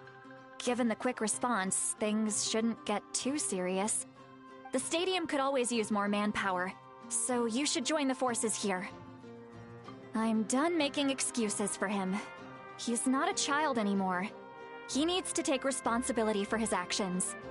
I was the one who vouched for him, so I need to report back to the Speaker's chamber. I'll accept however they choose to handle the situation. But I should be able to convince them to let me go back to my tribe first to deal with the attack. As for the ancient name, once we handle this crisis, I'll talk to Shilonen right away. Don't worry. I never forget a promise to a friend. Thank you. All right, I need to start heading back. She left in a hurry. The situation must be really serious. Oh, looks like a lot of people are heading to the stadium. Let's see what's going on.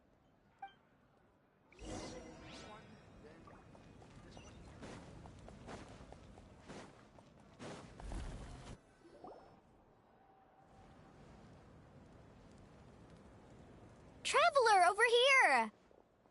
Perfect. Our star Outlander has appeared. Oh, you're all here! But, what's with the whole Star Outlander thing? Just my way of saying how awesome you are. We've got a real emergency on our hands, so this is the perfect time for you to show off your skills. Alright, but can we get a quick rundown of the situation first? The Abyss suddenly attacked the Collective of Plenty, the Masters of the Nightwind, the Children of Echoes, and a number of our camps and outposts in the wild. Yes, and the attacks are increasing in frequency. The tribes have plenty of defenses, so they're safe for now, but I can't say the same for the adventurers and merchants stuck in the wild. Chaska and I have been searching for survivors and treating the wounded. We just got back, but we need to head out again soon. I plan on heading back to the Collective of Plenty, just in case my tribe needs me. What about you, Mualani? Where are you gonna go? I'll go help the Children of Echoes. They're the closest, so I can start fighting right away. What about you guys? We could go together.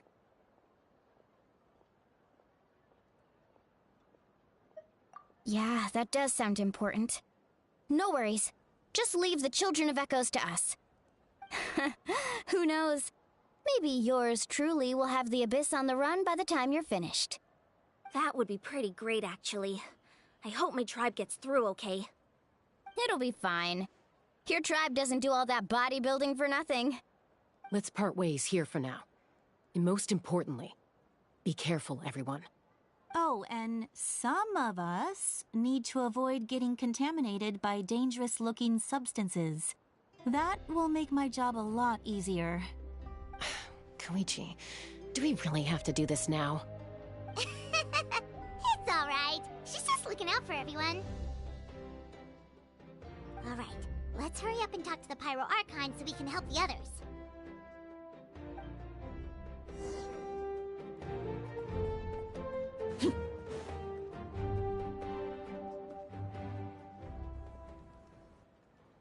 Oh, it's you two. As you can see, things are not looking good right now. People across Natlin are in danger. Look, I'm very interested in your recent adventures, but this is not a good time. So we'll have to keep our conversation short. That's alright, we're also in a hurry. We're gonna go help the Children of Echoes after this. What?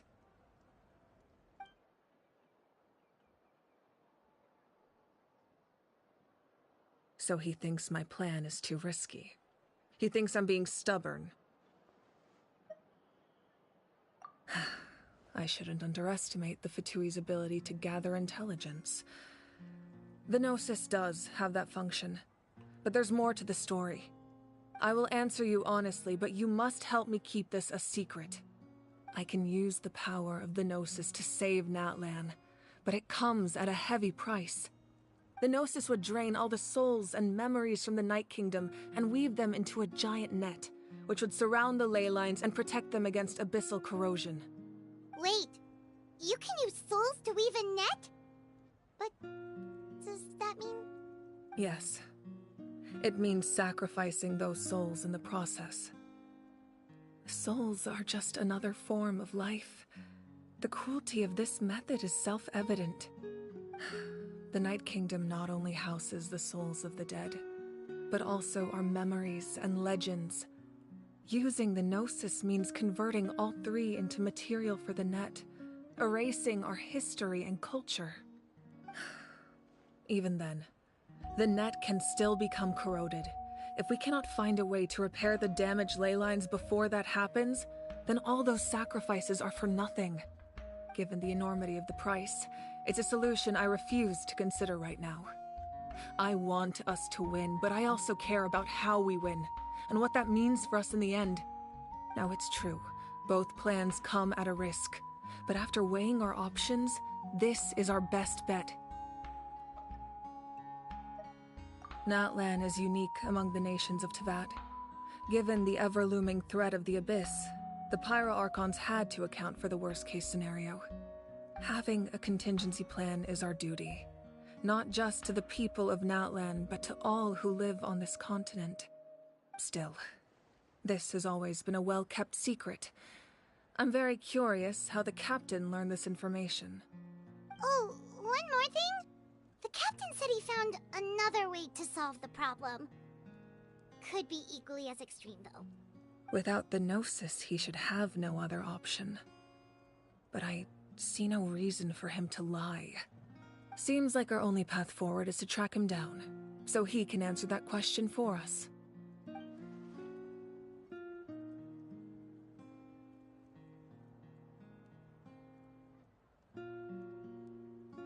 Judging by your expression, you must have doubted me, even if just for a second.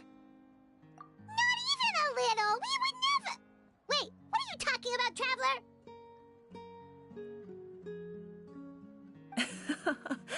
Just as expected. I appreciate your sincerity.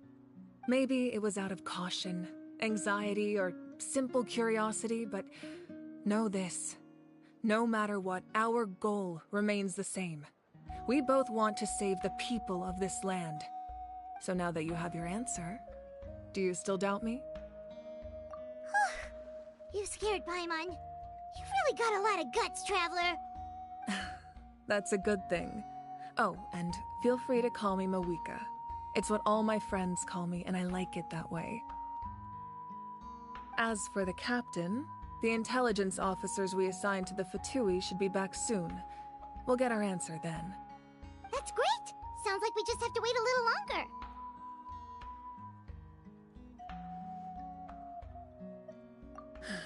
Not just yet. Even though the Abyss is attacking several locations at once, I'm confident the warriors stationed in those areas can handle it. Don't worry. I just need to finish coordinating our available manpower, then I'll take a small team to handle the difficult locations. Wait, you're going to fight in person? Didn't you give up your power? That's true. I'm far less powerful than a god in my current state. But don't forget, I was an experienced and powerful warrior before I ever became the Pyro Archon. No matter how you look at it, my duty is on the front lines.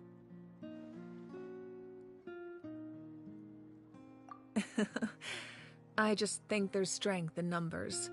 If the people feel emboldened, that's just a bonus. Anyway, even if we respond to these threats in time, it's not a permanent solution in the long run. I've considered moving my people to other nations, but given their close connection to the Night Kingdom, a forced evacuation would have devastating consequences. I've told the chiefs of each tribe to strengthen their defenses and advise people against leaving their settlements. Now, I just need to find the right time to disclose the true nature of the crisis to the people of Natlan. Paimon's a little worried about how people will react. Yes, but that won't be the only response. In any case, that's for me to worry about. I'll let you know when we have more information on the captain. Alright, we should head out. Maybe we can join up with Moani. She can't be too far ahead. No need to worry about me.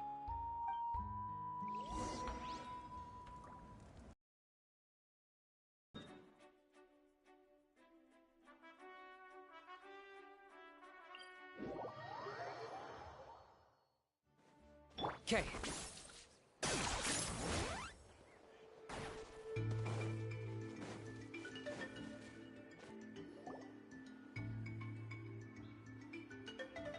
Quick, over here! To safety!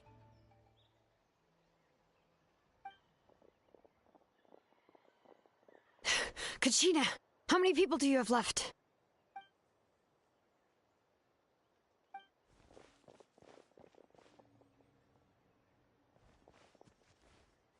What's the situation? There's a trapped caravan that needs our help. We need to rescue them as soon as possible. We'll go together.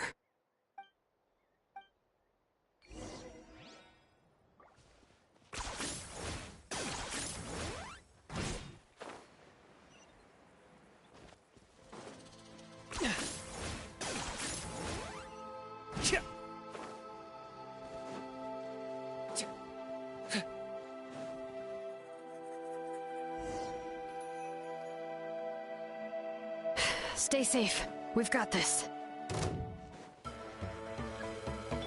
Let's ride!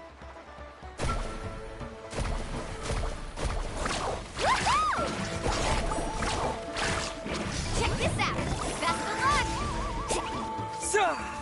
Drilling down! Hear the echoes of the valley!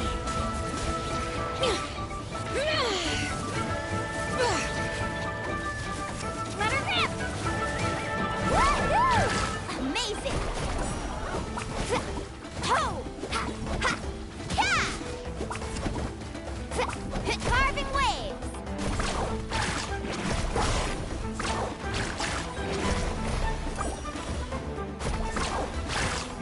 Let's shred, Sharky! All right.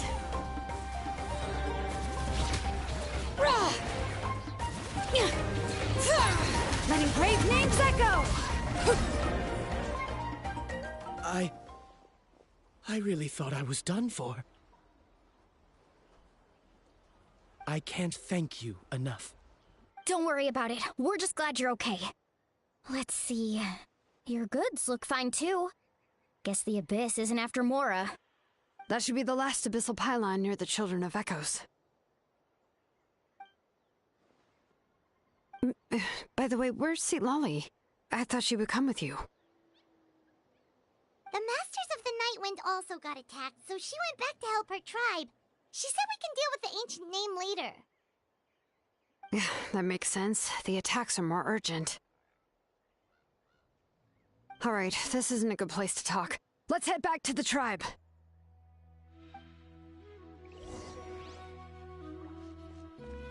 Okay.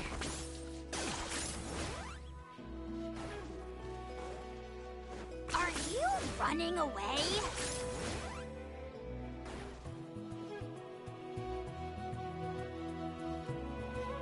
Looks like a few people were hurt after all. Oh, I should have got here sooner. The Abyss threw a lot at us at once. I rushed out as soon as I heard the alarm, and there were already so many monsters. Before long, Kachina brought over a whole group of warriors, and just like that, we destroyed several pylons as a team.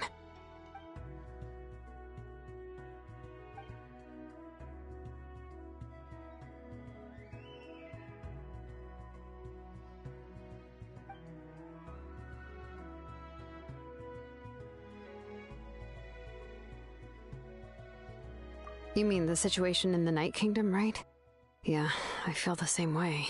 We've managed to keep it a secret all this time, but more and more people are realizing something's wrong. It's impossible not to feel anxious when things are getting worse by the second, and all we can do is wait.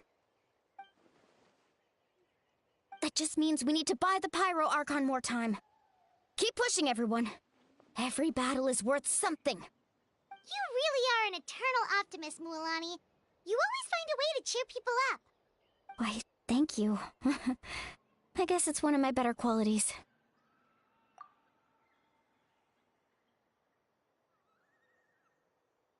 So, specifics aside, the Pyro Archon confirmed the Gnosis can resolve the crisis, but it comes at a huge price. And somehow the captain finds out about it, goes to fight the Pyro Archon, and calls her out for having a solution but refusing to use it. Honestly, if he has the same information as us, I can't really blame him.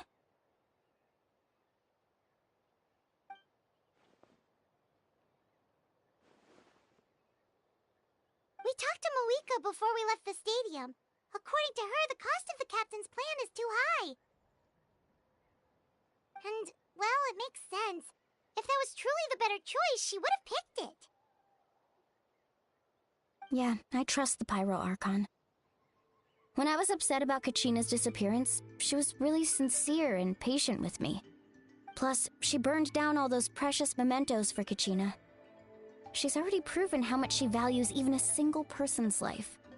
When it comes to Natlan's survival, there's no way she would hold back. I agree. Maybe the captain weighed the costs and came to his own conclusion, but I'm sure we have different priorities. Life is important, but so are history and memory. As the Archon, she can't tell us everything, but it seemed like she wasn't holding anything back this time. The next question is, if the captain found a new way to save Natlan, how come the Pyro Archon has never heard of it?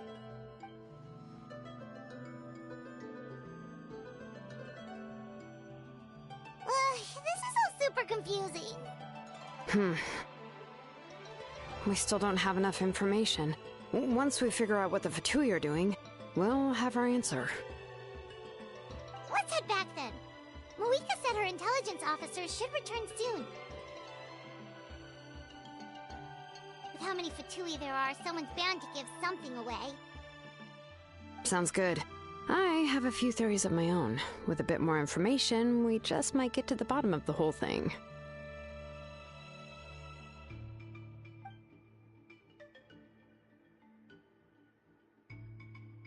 I was just about to ask. Count me in.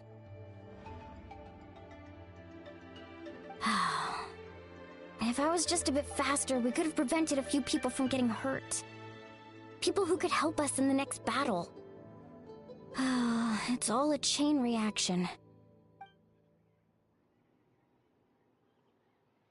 Register? Nah. I'll just follow you around. You know, go where you go, do what you do.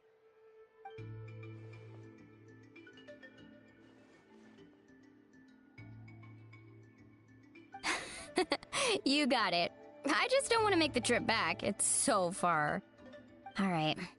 See you all later. Let's get together and celebrate once this is over. Oh, you betcha!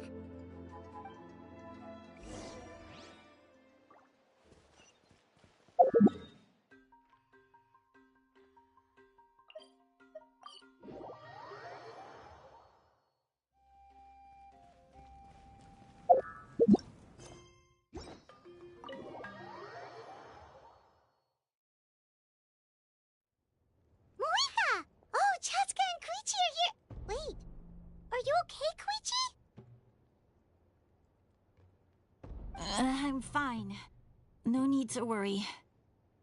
They ran into the Fatui while out on a mission and decided to follow them. The Fatui? Calm down and let me explain. Here's what happened.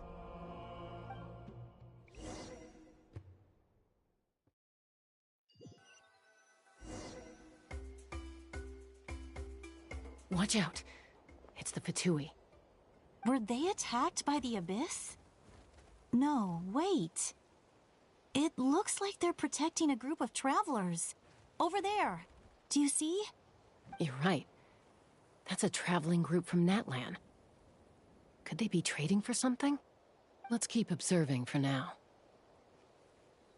We're glad you're okay. Given the appearance of abyss monsters all over Natlan, you should cancel your journey and seek shelter at the stadium or one of the tribes. Thank you so much. I wish there was something we could give you. We don't expect anything in return. We were out on a mission and saw you being attacked. It was our decision to help. If you truly wish to repay the favor, you can keep this a secret. If anyone asks, just say you were saved by warriors from Natlan. Oh, okay. We can do that. But... We're not asking you to cover up our activities. We haven't done anything illegal. Our captain simply wishes to remain undisturbed. Nonetheless, the decision remains yours. If we wanted to keep you quiet, we would have employed a harsher method. Got it. We'll get going now. Did you hear that? They mentioned a captain. Isn't that who the Pyro Archon is looking for? Exactly. We could be onto something big. Still, there was no trade. They were just helping people in need. I didn't sense an ulterior motive. I didn't believe the captain when he said he wanted to save Natlan. But based on what we just saw, it's possible he was telling the truth. Maybe we've been wrong about the Fatui this whole time. It's too early to say, Let's follow them and see what's really going on.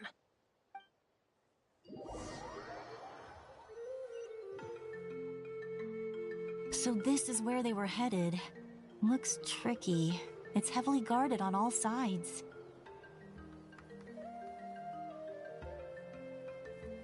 Koichi, wait for me here. I'll go in and check it out. Oh, no you don't. How are you planning to get through all the guards? Look, I can use this terrain to my advantage. With our tribe's special way of getting around, I doubt they'll see me coming. We still can't see anything on the inside. What if you can't find cover? You won't have anyone to watch your back if you go in alone. The more heavily guarded the location, the more valuable the secrets. Even if the captain isn't here, we can still figure out what the Fatui are planning. That intel is worth the risk. Fine. You're not gonna listen to me anyway, so let me come with you. That's even more risky. You've been running around saving people for days. You're already at your limit.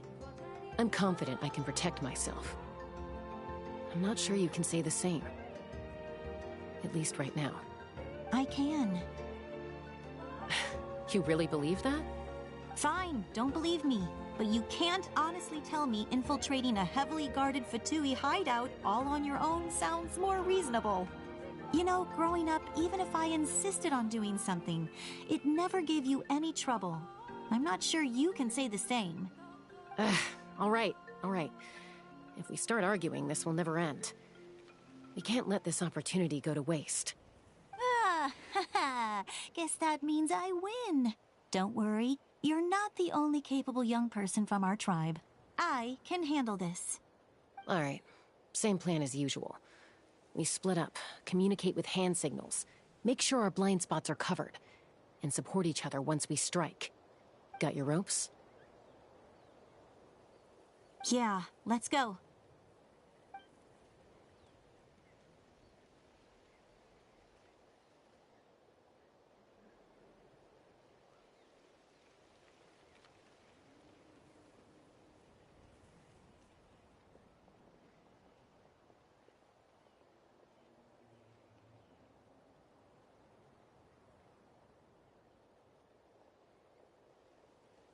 The Fatui have eyes all over this place.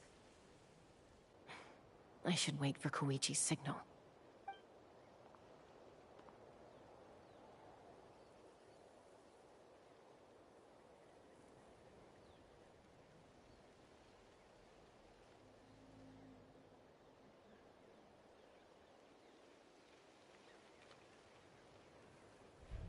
Now.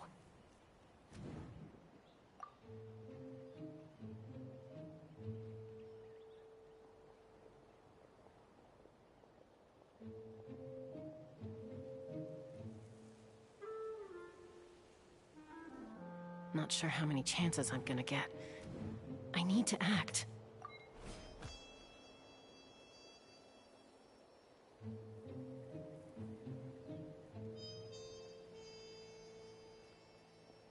Good. I made it without getting caught. I should get to that platform over there. But it's guarded by the Fatui. Koichi should have line of sight. I'll wait for her signal.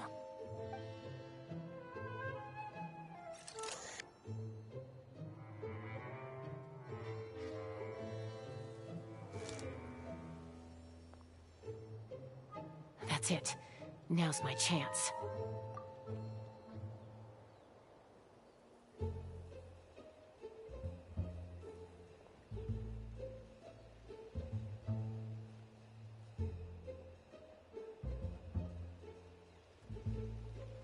It's no use staying in one place. I should keep moving. Looks like Chaska is helping me by keeping an eye on the Fatui movements. I'll wait for her signal.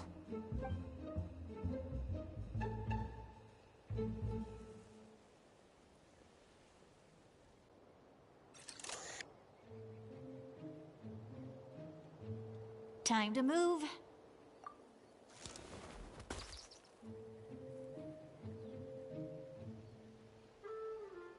Whew!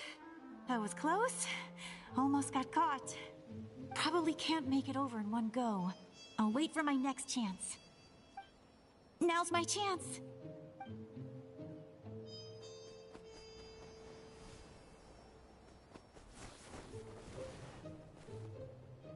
I made it!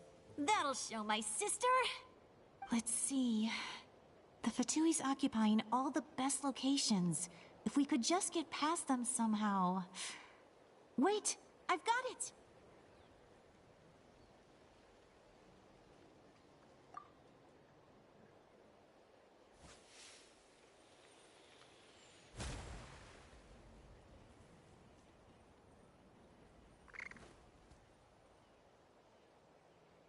Huh? What's that noise? Did something explode? Oh, it stinks! What the heck is that? What do you think you're doing? I could ask you the same thing! Good, they're arguing. Looks like they just needed an excuse. They've probably had enough of this job already. The people on the hill over there left to help their comrades. This is our chance.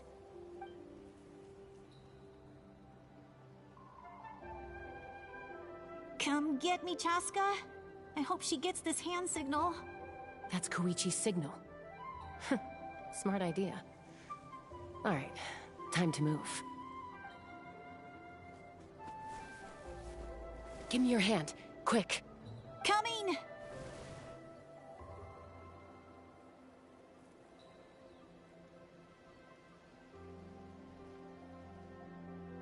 I checked, and this way is completely clear. It should lead us to the deepest part of this place.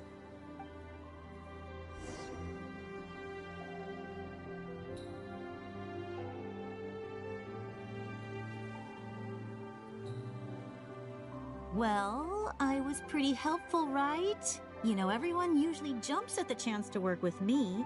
Not my own sister, though. No, she avoids me like her life depends on it. I was wrong, Koichi.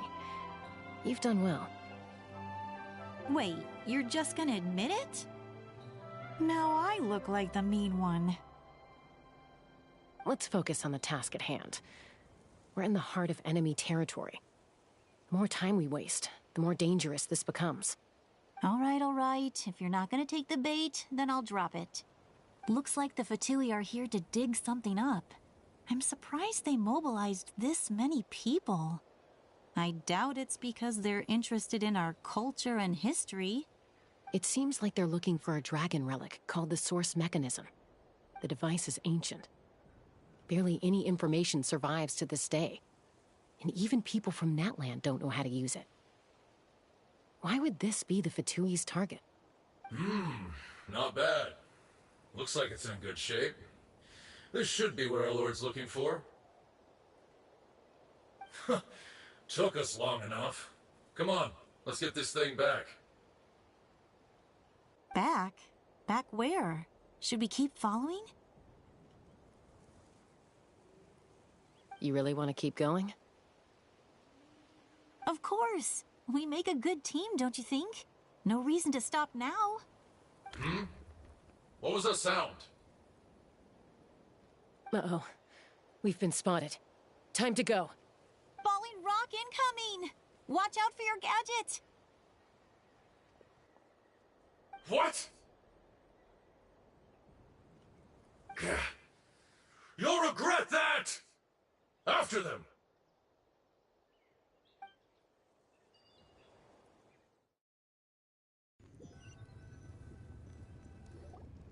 Once we got them off our tail, we went back to observe some more.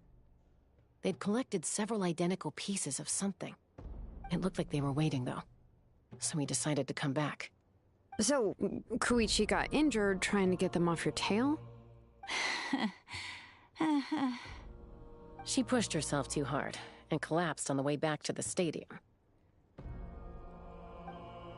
Well, I didn't cause you any trouble while we were fighting, right? So my perfect record remains. You've done very well. I could make a comment on knowing your limits, but it's not my place. I know. I'm already reflecting on my actions. So, our current intel suggests the Fatui is after the Source Mechanism.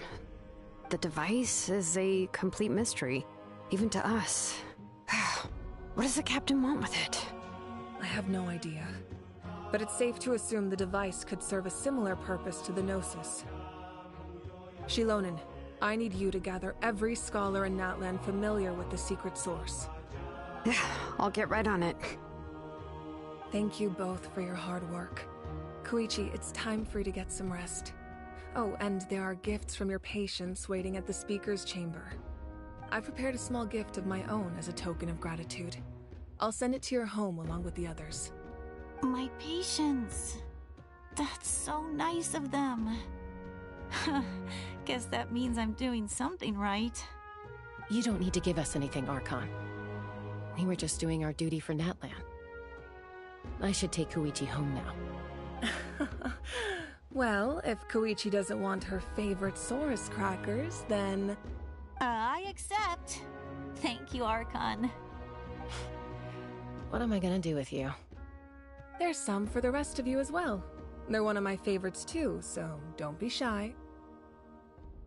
I'll start investigating the source mechanism right away. If I learn anything, you'll be the first to know. Yummy snacks!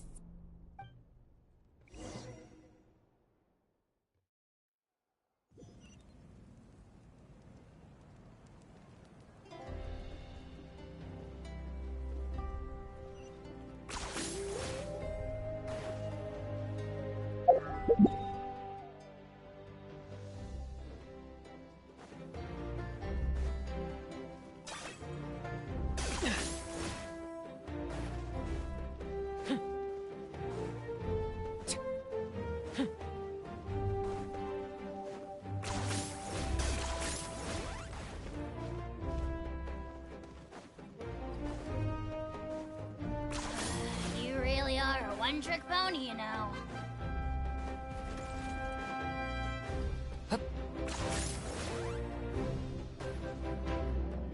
What's next for you two? I'm taking Koichi home. With our parents there to keep an eye on her. I can make sure she actually rests. Hey, it's not like I'm some kind of prisoner. I'll be fine in a day or two. There's no need to go all the way home. That's what you always say. Everything's no big deal until you collapse. What if the Abyss attacks again? You're saying if I let you rest in a hotel, you're not gonna rush out the minute you hear the alarm? I won't. Triple promise I won't. Mm-hmm. Fine. On the off chance something like that were to happen, I might. But I'm a doctor. I have a duty to help people in need, no matter how hard or tiring the work gets. I guess you're right. But I don't have to like it. This reminds Paimon of when we first met. Except you were the one trying to stop Chaska from doing something dangerous. I'd do the same for anyone trying to put their life in danger. As a doctor, I don't want people to get hurt because of a rash decision. Then try to see things from my perspective. You clearly want to protect your patients. So can't you understand why your own sister would feel the same way about you? The two of you are the same, you know? I disagree. I understand the risks and costs of my decisions. Who wants to be like her? Overconfident, always making excuses when things go wrong. That's just not true. You think I don't have proof? Okay, don't get into another fight. Just pretend Paimon never said anything. Don't worry, Paimon. You didn't do anything wrong. Arguing is just how we communicate. Neither of us really takes it to heart. Plus, I guess we are similar in some ways. Maybe I rush into things without thinking, but I learned that from her. We're family. I can't help it if my older sister is a bad influence. Okay, you don't have to put it that way. So, you're all good now? Neither of us are really the type to back down, so we'll always have our differences. But still, we get along in our own way. Plus, I know you'll wake up one day and realize I was right all along. I just need to wait. Be my guest. Come on, let's get you home. See you later, Traveler and Paimon. I'll be back once everything's settled at home. There's no rush. At least grab a nice meal with your family. Bye, you two. Take care of yourselves out there.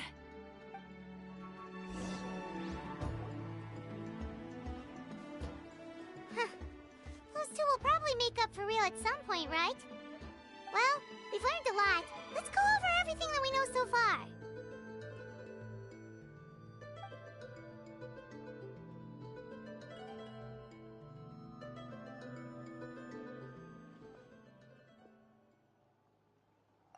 Ahem. Sorry for popping up out of nowhere. Again. Why do you look so awkward? Oh, is there something you need from us? Okay, I won't beat around the bush. Oh, and I'm sorry for interrupting your rest. I'll treat you to some charcoal grilled steak to make up for it. Awesome! Just give us your orders! Hey, friends don't order each other around. I'm just here to share some news. Remember what we talked about before parting ways? Oh yeah, you mentioned how Auroron has always wanted to save Natlan, and something about his soul being fragmented. Paimon and the Traveler discussed it after you left, and we think Auroron is probably back with the captain. What do you think? I agree with your hypothesis. And just now, I confirmed it myself. Auroron came back. He helped the Masters of the Nightwind defend our camp. What? He came back? I told him to give up whatever he's doing, but he refused. He said they're just one step away from success, so there's no way he can back out now. Apparently, he came back to fulfill his duty to our tribe. When he left, he said it was because he still has a duty to Natlan as a whole. I'm unsurprised you let him go at all. I had to prioritize my tribe. Besides, the situation was intense. I couldn't focus on outside and inside threats at the same time.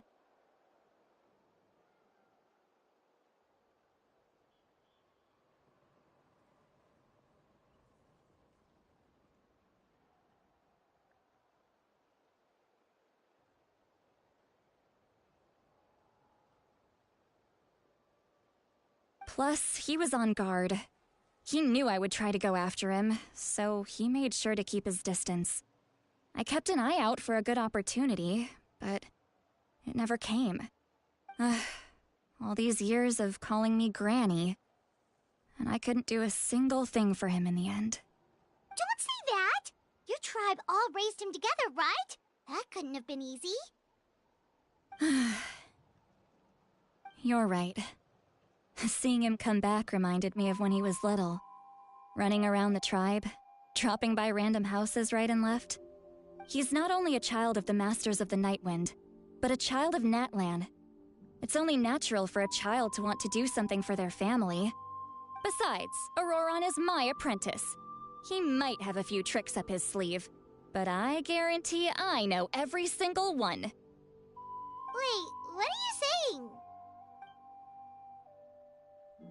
Look. Remember how I said Auroron's soul is fragmented? This is the talisman I created to keep it stable. And this gem is what makes the talisman work. It just so happens that Auroron is due for a gem replacement. Since I can't get close to him, I put the new gem in a supply bag and asked Aoife to bring it to him. You guys know Aoife, right? No? Well, he's a pretty famous vet around these parts. He's always bringing me all sorts of things, and he happens to be very good friends with Auroron. Aoife doesn't know what's going on, so he agreed, no questions asked. Auroron would find the gem as soon as he opened the bag. He knows how important it is, so I knew he would make the switch. He probably suspected that I tampered with it. But here's the catch. The trick is on the bag. The moment he touched it, a portion of his memories were copied onto the old gem, which he no longer needed. That's amazing. You can do something like that? Most people can't, but I can. That trick he used to bring you to the Night Kingdom isn't anything special, by the way. My technique is much more subtle. He won't notice anything. So in other words, we have a whole backup of Auroron's memories in this gem! The kid thinks he can take me on? Like I wasn't the one who taught him everything he knows? That's amazing, Seat Lolly! Let's take a look right away! Once we get to the bottom of this, we can finally track him down. I know he thinks of me as his grandma, but do you think he'll get mad at me for this? You can be honest. Huh, that's a tough question. Paimon doesn't have a grandma, so she's not the best person to ask. To be honest, I've always doubted my ability to look after him. I didn't stop the ceremony all those years ago, and now I'm useless again. But if I stop here, it will haunt me until I'm 500 years old. Every night I'll wake up in a fit of anger. Yeah, you're right. First anger, then tears. Oh, wait! Who are you calling a crybaby? You're just making it worse, Traveler! I need to look at his memory. Even if he resents me, refuses to see me, or runs away for good, I don't care, and I won't blame him. A family does whatever it takes to protect their own. You sure you'll be okay? We can come with you if you want. Did you just say you'll come with me? Is that okay? We have a pretty good reason to see it too, don't we?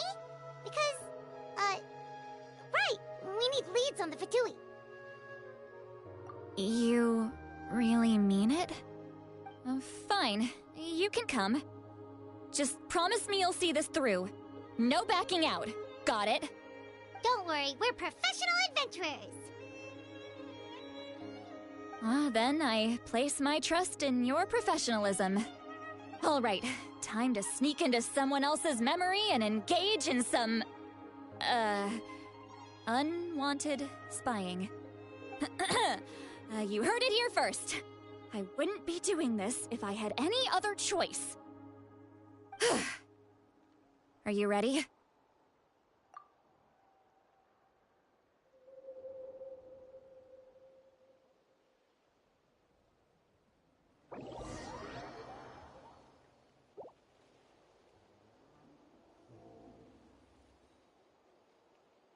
Look how good you're doing.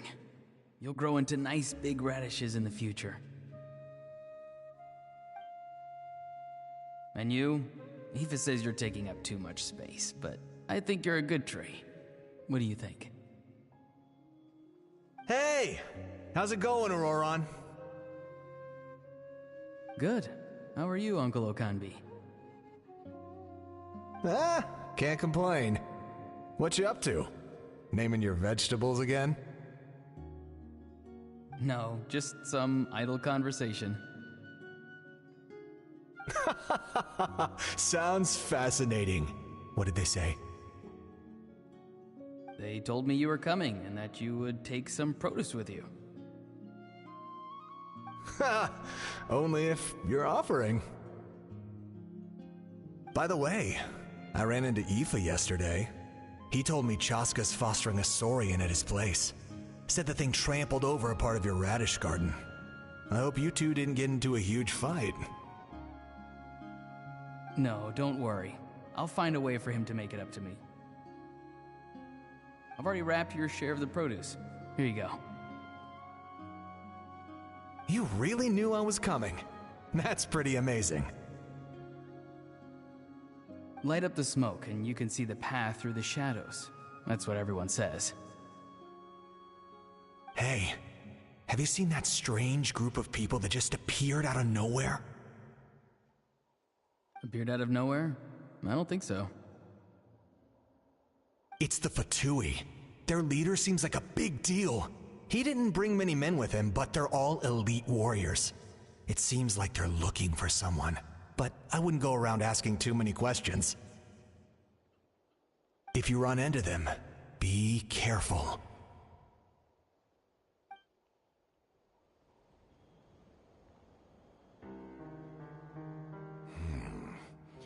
You're from the Masters of the Nightwind, are you not? Why do you live here alone? I enjoy living by myself out in the wild. I guess you're from the Fatui, the one everyone's calling a big deal. Not an inaccurate description. I'm looking for someone who may be known to you. Citlali is her name. Granny? What does an Outlander want with her? I've heard the name. You have business with her?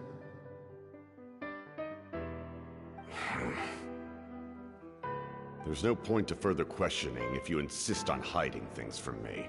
I shall seek answers elsewhere. Oh, he could tell I was lying, and now he's leaving? He gave up just like that? Hey! At least tell me why you're looking for Citlali. It's none of your concern. I have my own means of tracking her down. Why are the Fatui looking for her? What does she have to do with them? I can't just let them go like this. I have to figure out what they're planning.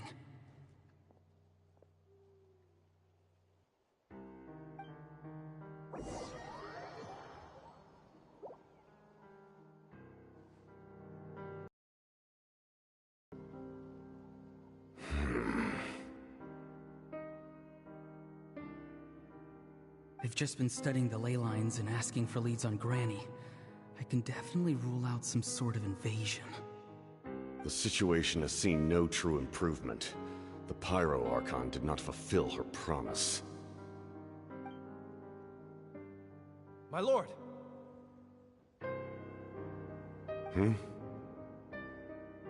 Ignore him. He is no threat. He knows I'm following him, but he doesn't seem to care. He's strong, I can tell.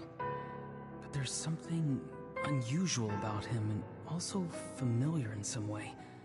I can't describe it.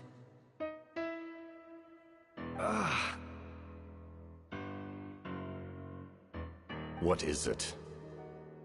My lord, I feel dizzy. A ley line disturbance. Certain presences have been forced to wander outside their rightful realm.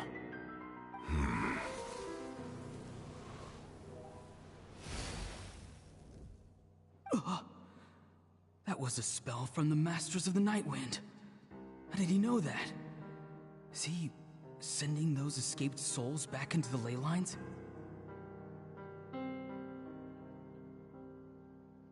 How did he do that so easily? Soulfaring is supposed to be extremely difficult. This could be related to why he's searching for Granny. I feel much better. Thank you, my lord. Think nothing of it. Stay vigilant, and continue to gather information. The Abyss could attack at any moment. If you notice any irregularities, assume drill formation and be prepared to fight. However, there's no reason to over-engage. Information is our first priority. Yes, sir. Why are the Fatui fighting against the Abyss? Do they really mean us no harm?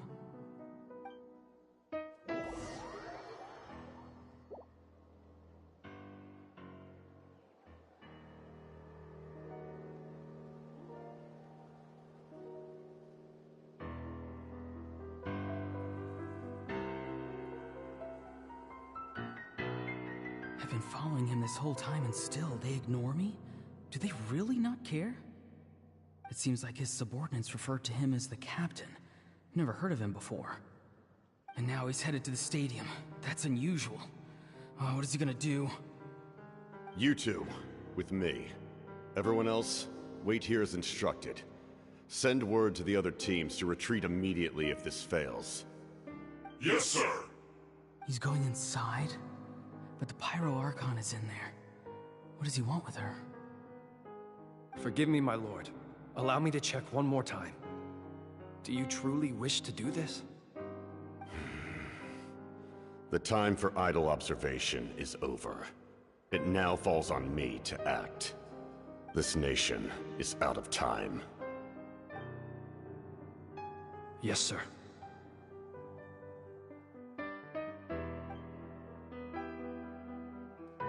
He just walked straight into the stadium. What is he gonna do?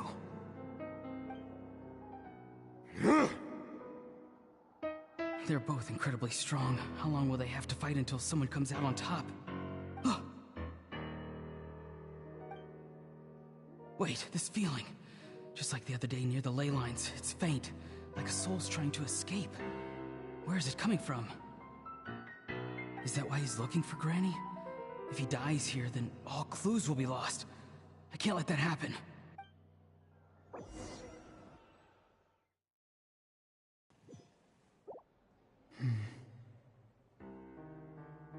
As for you, I must confess, I did not expect that little trick of yours to save the day.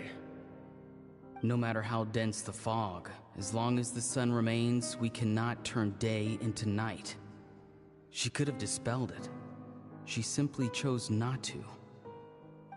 You don't have much time, and you're injured on top of that. What do you plan to do next?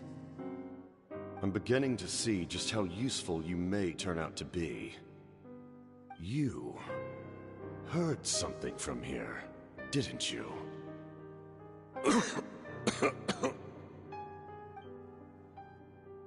No need to force yourself. I've never seen anyone match the Pyro Archon in battle before. I didn't expect you to intervene at such a critical moment. You know I've been following you. Why didn't you stop me?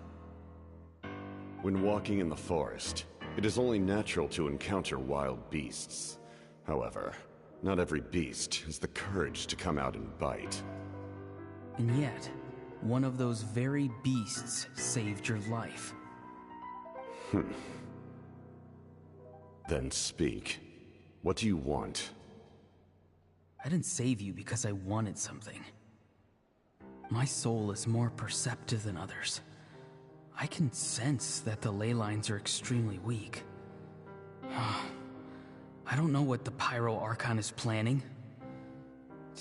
Can she really save us? The questions you asked her just now, well, I've had very similar doubts. So I felt like I had to help you. So, you can tell the truth. That was quite a reckless decision to make. I'm not sure you realize that. There's no turning back for me now. What I did back there is going to get me in a lot of trouble. You attacked the Pyro Archon in broad daylight, and I used my spell to save you. A single glance was likely all it took for her to recognize my tribe. So, we're in the same boat. Seem to care little for my thoughts on the matter. It's too late for that. Start from the beginning. Why are you looking for Citlali? Do you know her? Explain your relation to her first. I know you two are acquainted. It was obvious the moment I mentioned her name. Citlali is my elder and my teacher. She taught me everything I know. It's my duty to protect her. If you truly wish to protect her, you should have let me perish at the Pyro Archon's hand. Yet, you chose otherwise. Do I really need to tell you what that means?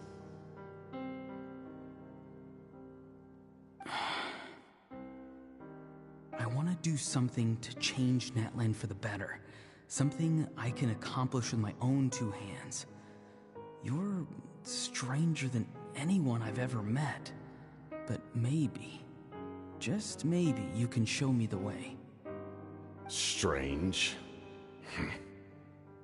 Citlali is said to be the legendary Granny Eastly, someone capable of communicating with the Wyub, and the Wyub are the key to information on the Night Kingdom. Why do you need knowledge on the Night Kingdom? That is not something you need to know. Don't forget, I saved your life. Do you not believe the Fatui capable of betraying a debt? People can lie, but souls cannot. I can tell there's a weight to your soul, a sense of justice. You may not live among your tribe, but you certainly know their tricks. I apologize for my rash judgment. You are more capable than I imagined. Let's go. We'll see if you have what it takes to join my plan.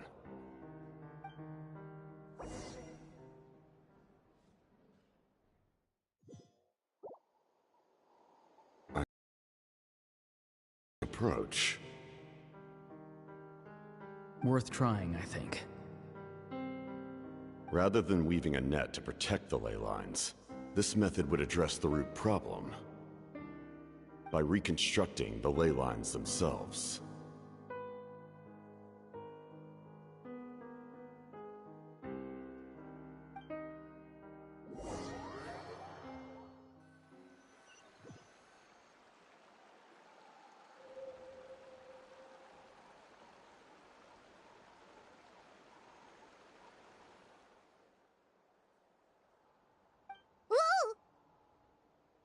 Traveler, Paimon. Are you two alright? Paimon's fine, just, a little dizzy. Of course. I'm so mad at him. After everything, he still can't let go of the past. For some reason, he thinks he owes something to the people who cared for him. Stubborn, self-righteous fool. Where's that gonna get him? Now that he's all grown up, he thinks no one can tell him what to do? He thinks he can just run away whenever he wants. I'll show him. If he tries to run one more time, he's got another thing coming. Maybe stubbornness runs in the family. Like grandmother, like grandson, as they say. Is that supposed to be a compliment? Huh, that kid's got nothing on me.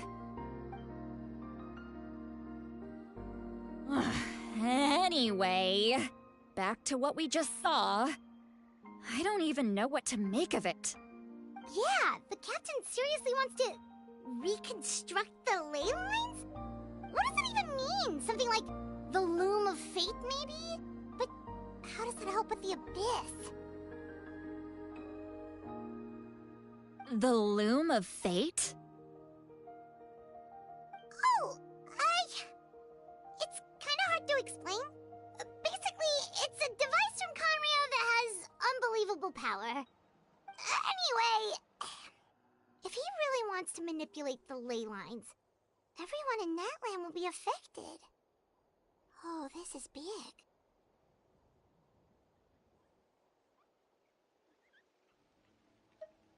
Which means the captain has been honest from the very beginning. Auroron's memory proves that. Why is he so obsessed with saving Natlan? Oh, we've got to tell Moika about this right away. Yes, she needs to know about this. Now.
Moika!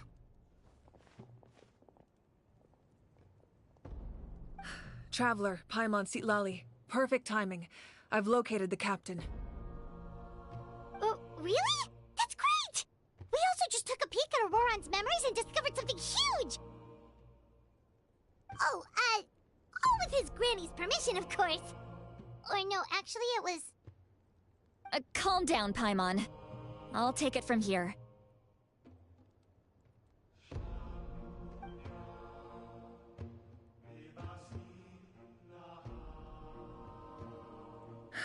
So the captain was searching for the source mechanism to reconstruct the ley lines.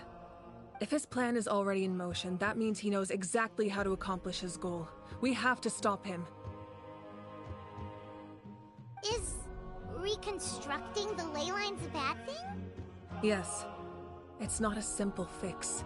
It would mean sacrificing nearly everything contained within the current ley lines, very similar to the price of using a Gnosis. If he activates the mechanism, it's all over. We need to mobilize our forces as soon as possible. But what forces do we have? Kanich, Shilonen, you two, and myself. All other warriors are working to push back the Abyss on the front lines. But that's barely any people! Not to mention you lost your power, and they've got the captain on their side! Oh, maybe we really should get Citlali to break Auroron's legs. That won't help us with the captain, I'm afraid. In any case, the Masters of the Nightwind are in urgent need of manpower. Citlali, I was hoping you could head back and help defend the tribe. All right. I understand where I'm needed. I'll head out right away. Don't worry about your grandson. We'll figure something out for sure. I'll leave him to you all then.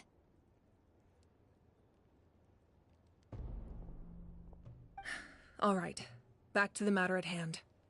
I don't believe defeating the captain needs to be our ultimate goal. Let me grab Shilonen and Kanich, then I'll tell you my idea.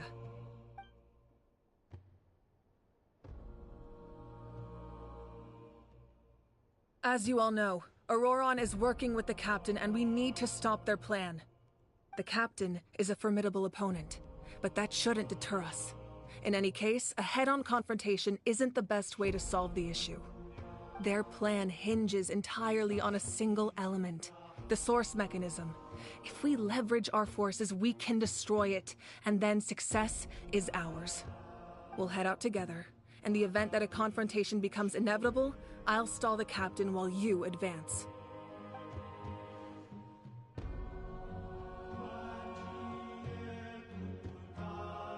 I agree with Kanich. The two of us can handle it.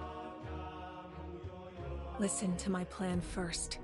Kanich, I want you and Ahau to launch an assault from the front and break through the Fatui defenses. The captain won't be on the front lines. As a seasoned warrior, he'll be stationed in close proximity to the device to ensure its protection.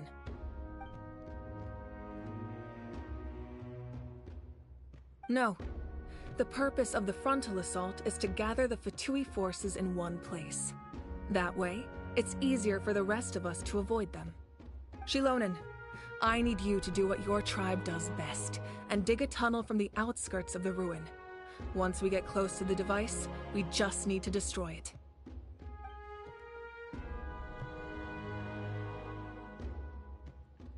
Exactly. The Traveler and I will join her as well. No one can create a distraction better than you, Kanich, not even myself. By combining our strengths, we just might manage to break through the captain's defenses. Understood. Then we should, head out now. Just promise us you won't do anything reckless. You cannot face the captain straight on unless you have no other choice. You mean everything to us. Losing you would be the worst possible outcome. Thank you, everyone. You have my word. I'll proceed with caution.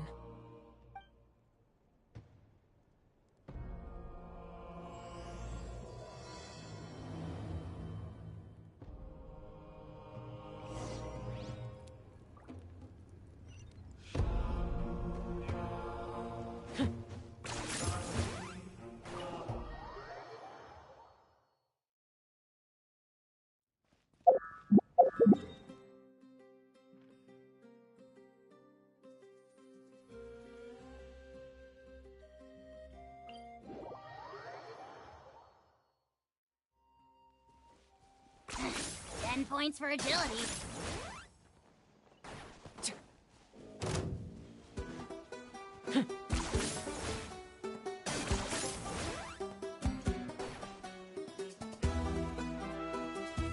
Are you running away?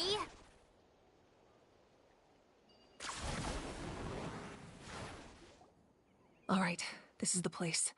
Their tunnel must be behind that gathering of Fatui guards.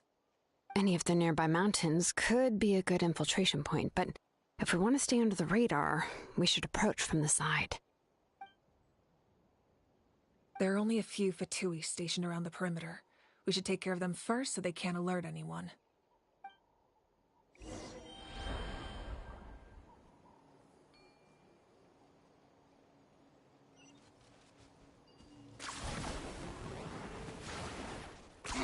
Ten points for agility.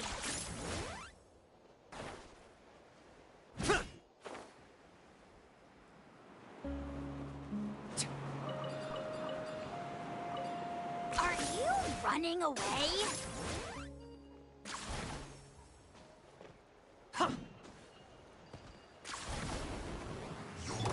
Transfixed! All right, that's done. Let's head to the foot of the mountain. What do you think, Shilonen? Is this a good spot? Yeah, looks good. We'll take it from here.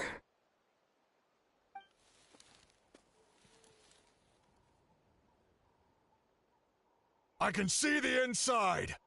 Perfect. We'll keep going. The rest of you should head back. Things are about to get dangerous. All right. Please, take care.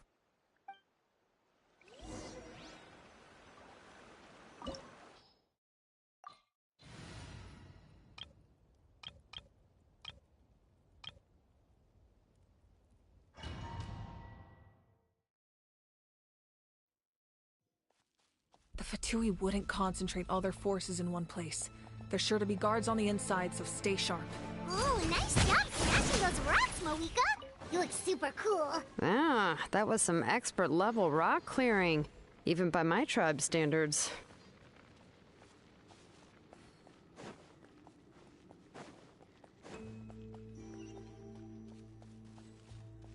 That must be the Fatui tunnel over there.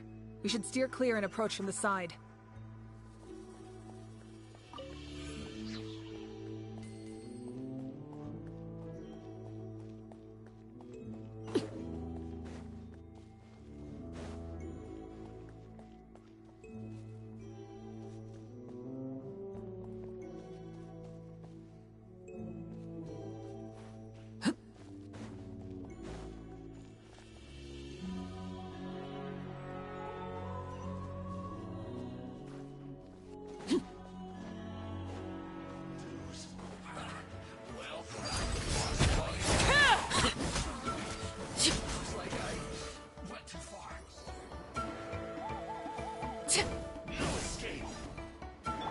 Over here! Yeah! Can't run from death.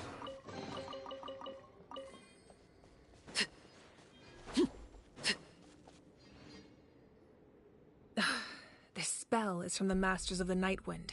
It's Auroron's doing. They're probably trying to buy time.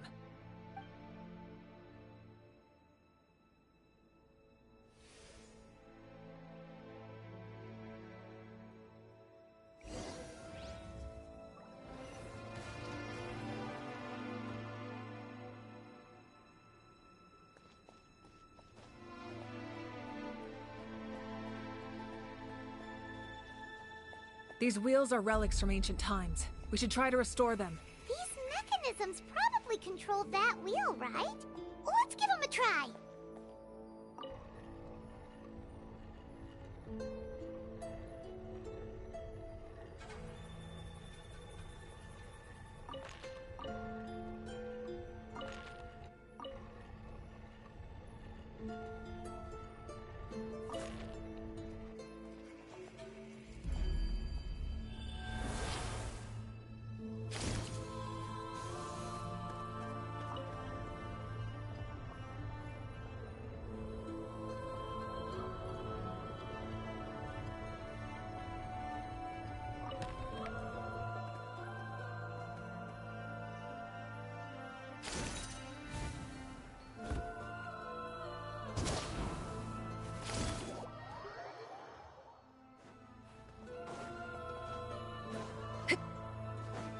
transfixed!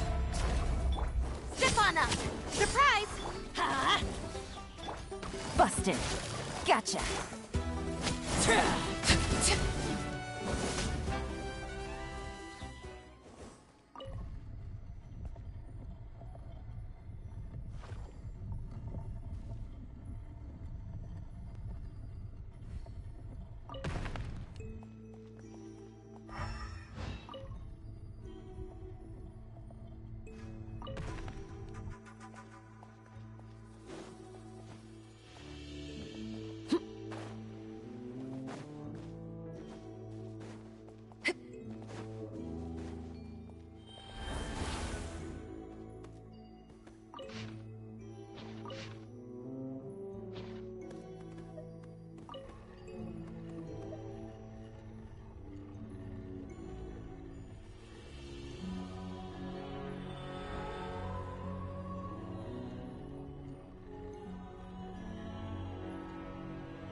This must be it. There they are. Oh, the captain's here too. Perfect. Looks like they focused their defenses over there. Oh, they're here. Huh.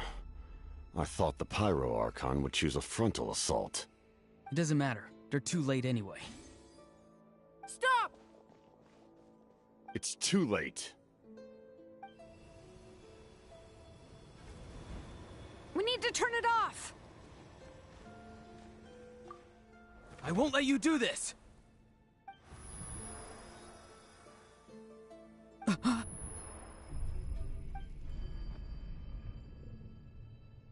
The sound of... lament? What was that sound? It was like a piercing cry! Now's our chance to turn off the device.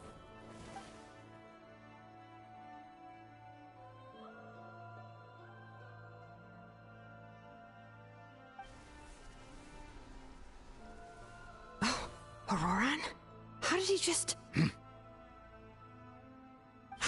His movements have gotten a lot faster. Was Auroran always this good in battle?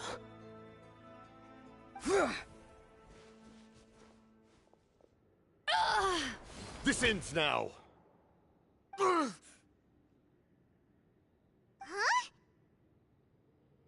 Something's wrong.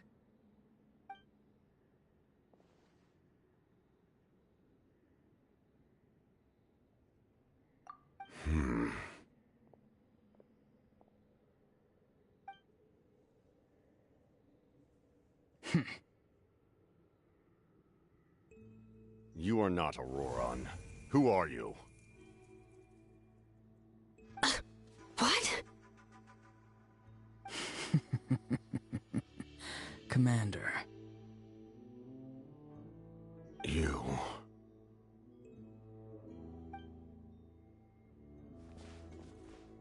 So, you still recognize me, Commander? I'm glad. Although, I believe you have some more pressing concerns at the moment.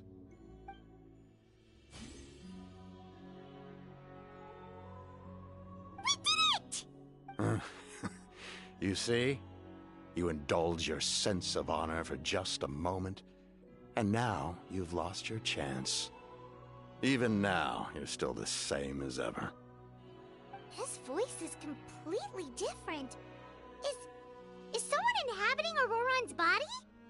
Stop worrying about other people's survival, about their losses and sacrifices. You just need to win. That must be why I've returned. For this moment. Please finish what you set out to do, Commander.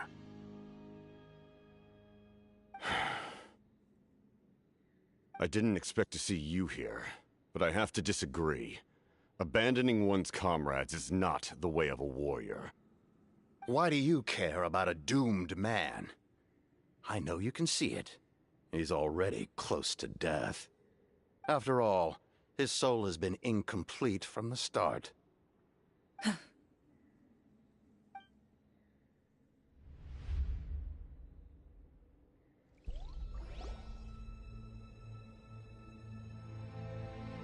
someone said I'm close to death. Is it because of that noise just now? The piercing cry came from underground when I activated the device. What's down there? Natlan's ley lines must be hiding some kind of secret.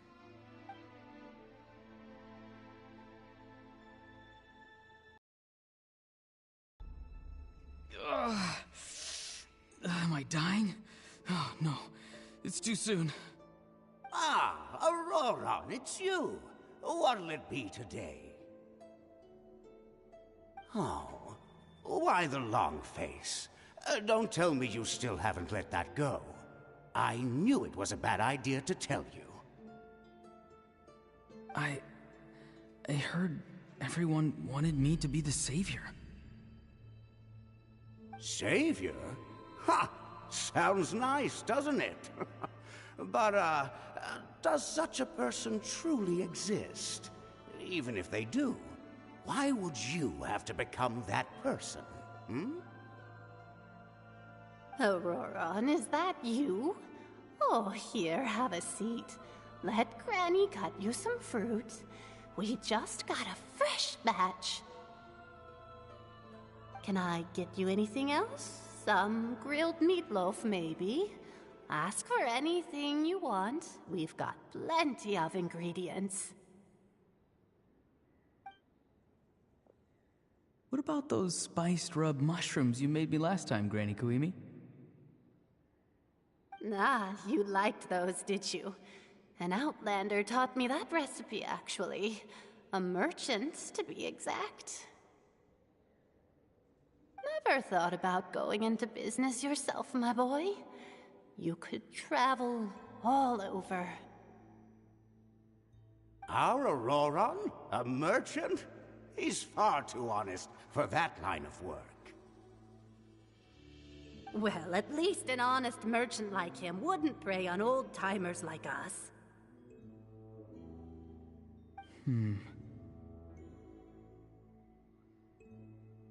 Everyone said a true savior does not really exist, but then why did my birth open the door to the possibility? Why give people false hope? Maybe I don't need to sacrifice myself, but surely everyone is born for a purpose. So, what's mine? If I had succeeded back then, would the world have become a better place? What's the meaning of my existence? Done spacing out, Auroron? Did you finish your homework? Yes, Granny, it's just... Will learning all this really make me as strong as you? Of course not. I'm a special case. Other shamans study their whole lives without reaching a fraction of my abilities.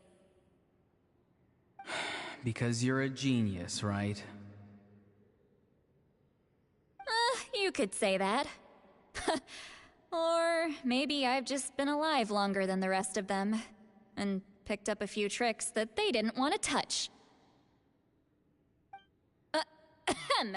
It's rude to bring up a woman's age. Never do that again, no matter the circumstances.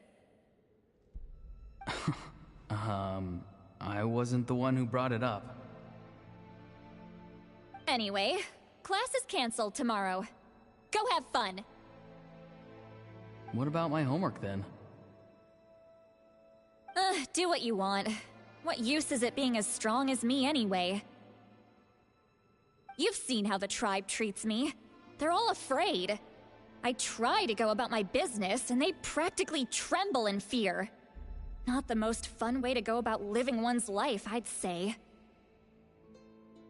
Take it from me. The happiest people are the ones who do their own thing. So do what you want, Auroron. No matter what anyone else has to say.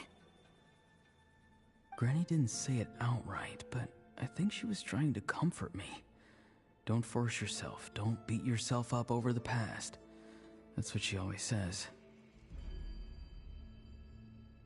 But I never forced myself. I never even got the chance to try before it was all over.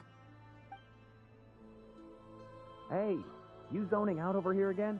There's such a thing as overwatering the radishes, you know. I was just looking at the aphids. Something interesting about them today? I noticed some on the ground. Maybe it got too cold yesterday and they couldn't handle it. Bummer. Guess that means less honey this year. Aoife, do you think being a vet is fun? Fun? I'm not sure about that. Do you think planting vegetables is fun? Fun enough, I guess. I don't have anything else to do. Exactly. Most people live like that. No special purpose or calling. That's just how the world works. Oh, jeez. That troublemaker's at it again. Auroron, my man, come inside and give me a hand, would you? Why should I? I thought being a vet was no fun. Well, I guess there is a fun part. Trying to outsmart these rascals. Come on, give me a hand. Maybe Aoife was just too nice to tell me the truth. That attempting something above your capabilities will kill you.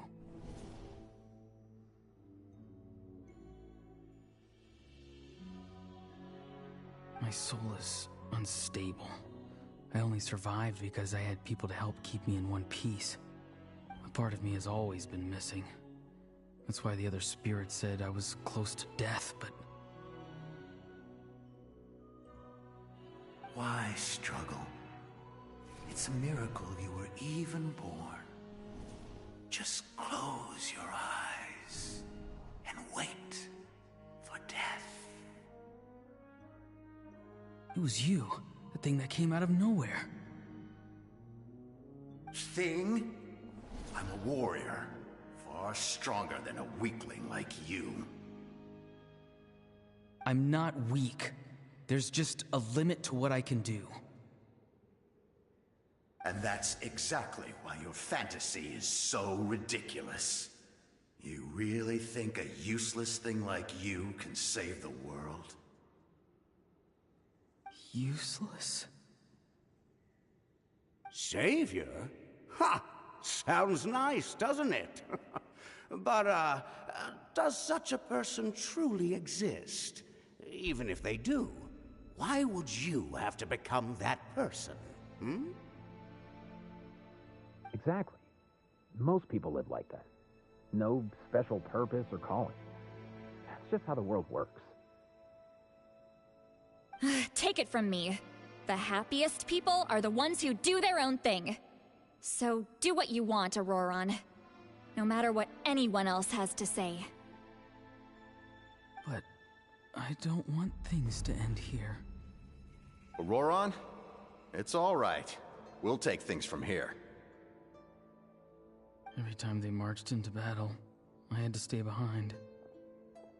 Don't worry. With the Archon on our side, the Abyss doesn't stand a chance. All the best warriors are fighting on the front lines. I want to do my part too. Both of us are bound to disappear. But your end will come sooner than mine, because you've been broken from the start. Once your soul shatters into pieces and dissipates into the wind, I will take temporary control over this body. I will serve my commander until the end.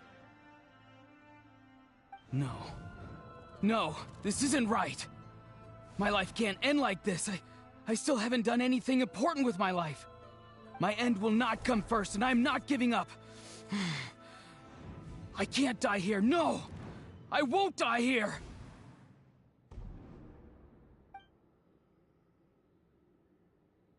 Auroran!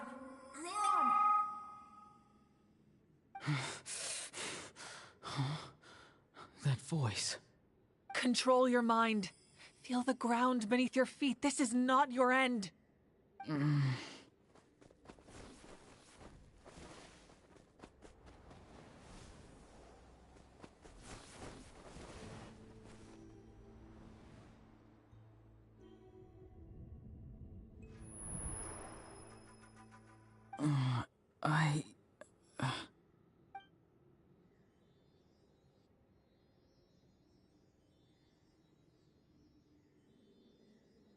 His eyes are open! He's alive! Well done. You managed to do the impossible. Uh-huh. What do you mean? Don't try to talk. Focus on holding yourself together.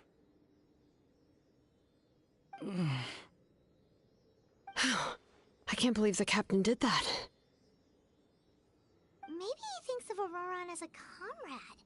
He was helping to rein him in all this time.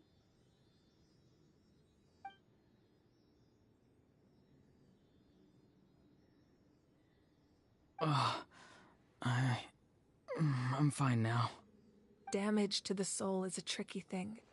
The pain almost consumed you for a moment, but you managed to hold on to yourself.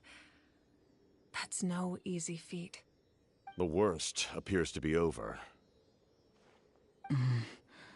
I'm sorry for causing so much trouble. We can talk about that later. Our plan. It failed, didn't it? I'm sorry. We were so close. You saved my life, and now the debt is repaid. Auroran, I never thought you actually wanted to sacrifice yourself in that ceremony. But you never gave up. Have you come to a conclusion on what it is that you truly want? I just want an answer. A reason why I exist and why everyone always did so much for me.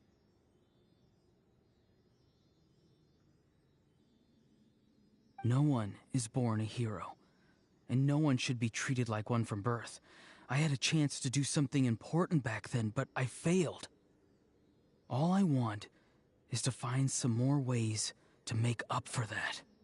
The answer you seek now lies before you.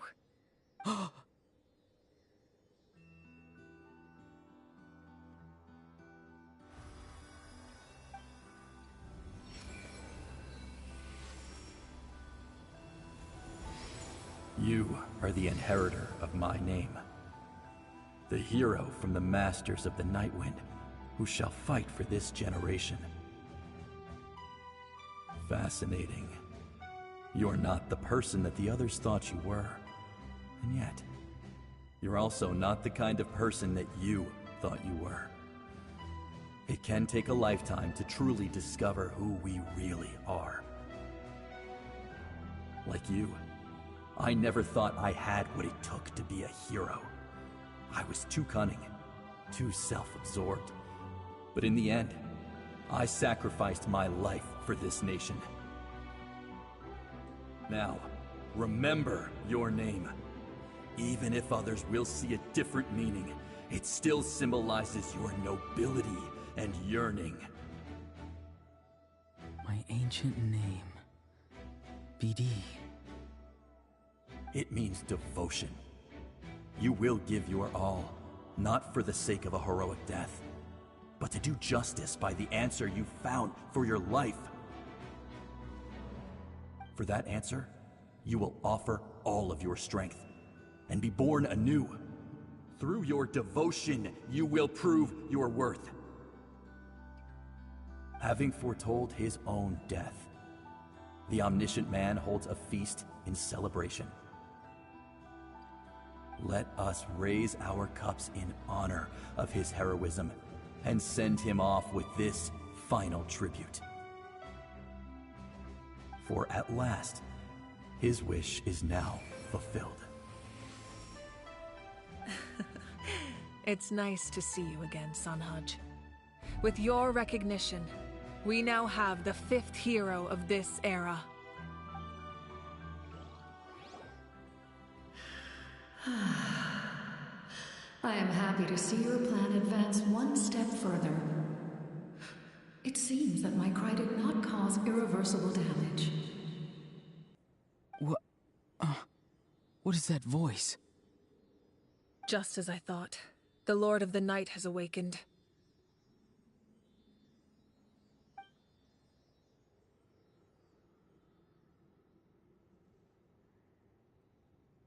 Lord of the Night? As in the one who rules over the Night Kingdom? I preside over a realm of souls. Due to my limited power, sleep is the only way I can extend my existence. When you activated the device, I awoke and could not hold back my cry. It is a sound that agitates souls. Most of you are unaffected because your souls are intact.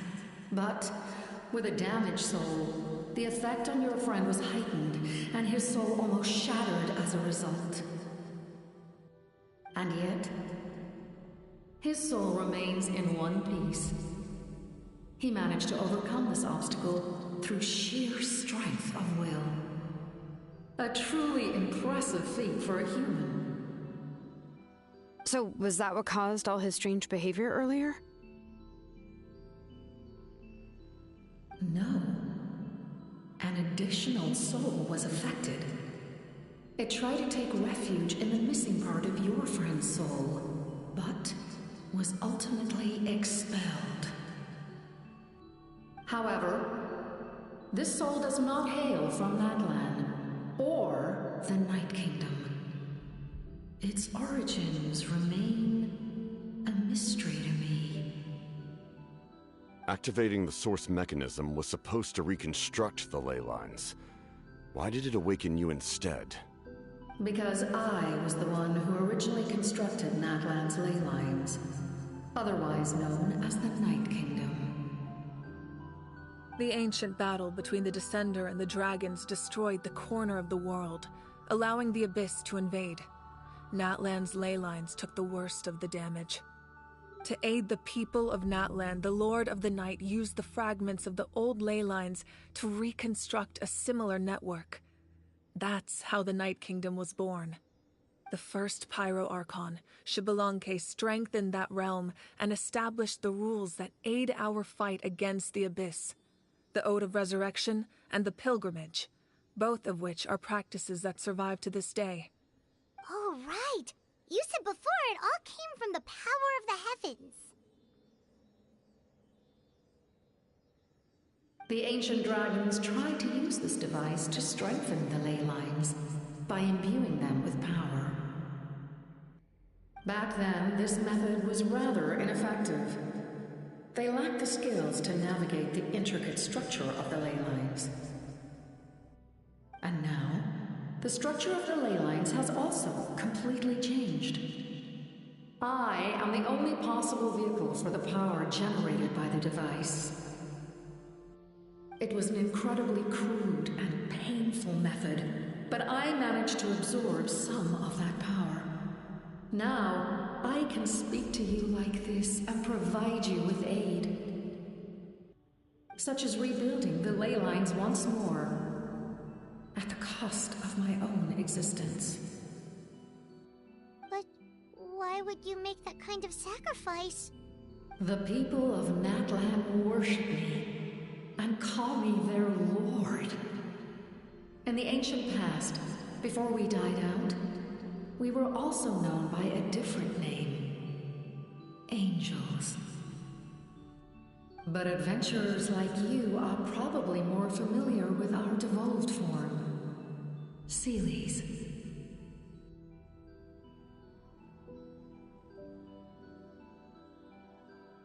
No wonder there are Seelies around here. A Seelie also helped us in the Night Kingdom. Few angels remain in Natlan, so the same is true of Seelies. Everyone rallied around me and offered their power to humanity to reconstruct the ley lines. Now, I have witnessed your determined pursuit for survival, and I have become your faith. I am very pleased. Moika, inheritor of Shibalonke's will, and leader of Natlan. Despite all the obstacles and misunderstandings, I have awoken, and the efforts of this Harbinger and the young hero have imbued me with power. Say the word, and I will once again work to fulfill my mandate, just as I did thousands of years ago. You need only nod your head. For the sake of your people and your nation, for the sake of overcoming the invasion from the Abyss, give me your orders. I will not. After reconstructing new ley lines, you will cease to exist. The rules of Natlan are founded in the Night Kingdom. If you disappear, so do they. Not to mention, all the memories and legends recorded within the old ley lines will disappear along with you. The people of Natlan will face memory loss, mental disorders, and cognitive issues. Just like the consequences of using the Gnosis, that is a price I refuse to accept. Humanity's survival is worth any price. Once the Abyss runs rampant, all that remains will be a land of corpses and ruin. And when the new ley lines are invaded again by the Abyss? What then? How are future generations supposed to survive? A land without the Lord of the Night, without the protection of the rules, is doomed from the start. You presume too much. If you cannot ensure survival in the present, you have no right to think about the future. What will it take for you to realize that? How many hundreds or thousands will have to die? The situation hasn't gotten that dire yet, has it? Why? Because I am a survivor of Conria. I've witnessed the devastation and terror of the Abyss with my own eyes.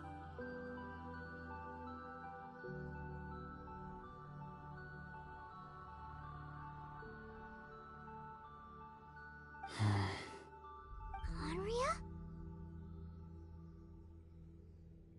That's right. My family, my comrades, my homeland, we're all lost to the Abyss. It is an unforgettable pain. One that no amount of time could ever dull. Not even 500 years. You've experienced something similar, Mawika. You should know exactly what I mean. You're right. The pain, the regret, the catastrophe. They all haunt my dreams to this day. If I could go back, I would reject all false hope. I would do whatever it took to ensure their survival. You have that chance before you now. Why do you refuse to take it? Because we don't have the right to make that decision.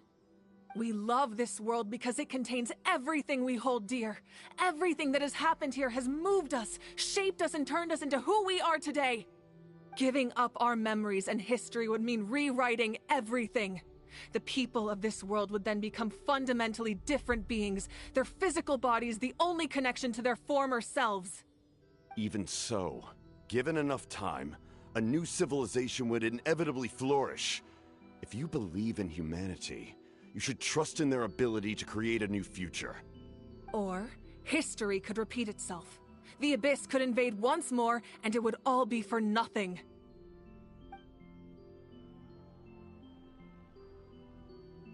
Can I say something?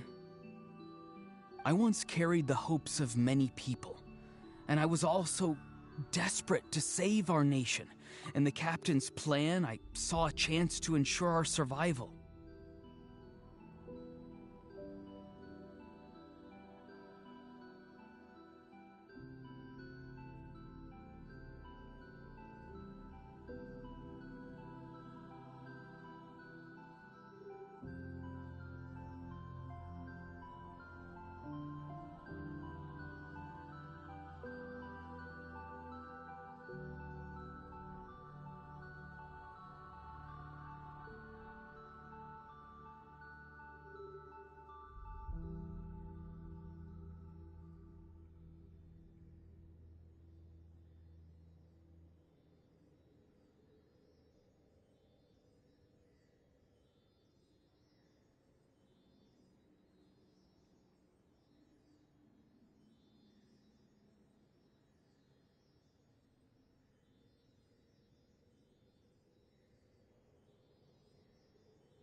But as I was on the brink of death, my wish for life and purpose was rekindled.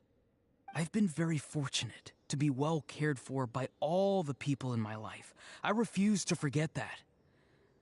My feelings were so strong, they overrode my compulsion to sacrifice myself for their safety. No matter what path lies before us, we still have a destination. If we lose our way now, we will lose the meaning of our existence. That's right. Natlan's heroes gave their lives so we could have this chance against the Abyss. Their sacrifices are our blessings. Not only are their deeds and spirits exceptionally meaningful, they may also well be our path to victory. I don't want to give up just yet. Yeah, we're just one hero short. The power from the device will allow me to remain awake for some time. I stand at the ready should you change your mind. Even if you fail, you need only send someone my way. My offer still stands. Humanity is truly remarkable. Even the gods in the heavens hold you to be special. Even now, you stand before me dazzling, like the sun. You must have a profound connection to this land since you're so determined to save it. But what are you really trying to protect? The land or its people?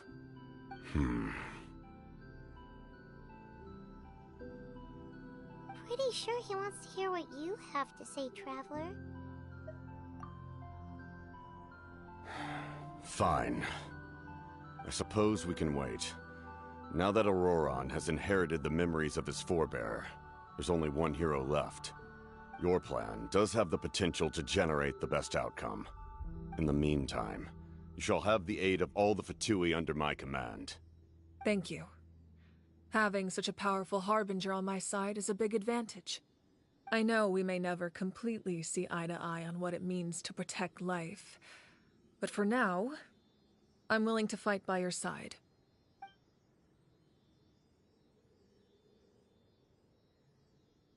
All right, we should let everyone else know about the plan. They're probably still at each other's throats outside. Good idea. We need to explain the situation. Oh, guess we'll stick around then. I'll update everyone outside. Let's meet back up at the stadium.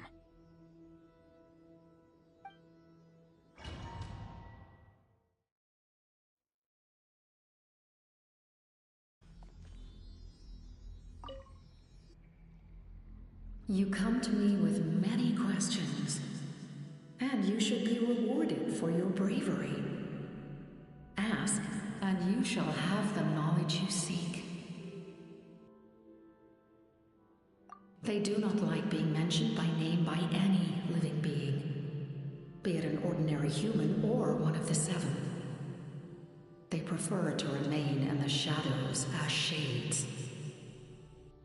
The one you wish to know about? I call her the Ruler of Death. She helped Natlan establish the rules. It was also under her guidance that I created the Night Kingdom. It was an expression of love, as well as an act of reparation. She was seen as having significantly overstepped her authorities as a shade, which quite displeased the almighty heavenly principles. She succumbed to self-pity as a result, and no longer cared if others discussed her identity. Even so, her existence remains unknown to all but a select few. Self-pity? Please don't tell anyone I used that word. I'm just trying to speak plainly to conserve energy. You come to me with many questions, and you should be rewarded for... I'm not familiar with that concept. The device is capable of weaving and creating ley lines, you say? Even I cannot create something from nothing. I can only reconstruct the ley lines by reassembling the yet intact components into a new structure. If that power were available to the people of Natlan, they might have a new option against the Abyss. You come to me with many questions. Phlogiston is Teyvat's primordial form of energy. The heavenly principles used phlogiston as a basis for the creation of elemental energy, to develop a power to better counter the Abyss. Have you heard of the concepts of the light realm and the human realm? That explanation might take too long. Light refracts into 7 different colors, which we collectively refer to as a rainbow. Elemental energy is a similar concept. It's essentially the modern counterpart of phlogiston. You come to me with many questions. Ah, yes. The artisan from the Children of Echoes has yet to mention the matter to me. Probably because the young girl from the Masters of the Nightwind is absent. No matter. I'll reach out in a dream and tell them what needs to be done. Young girl? What? Did I say something wrong? You come to me with many questions.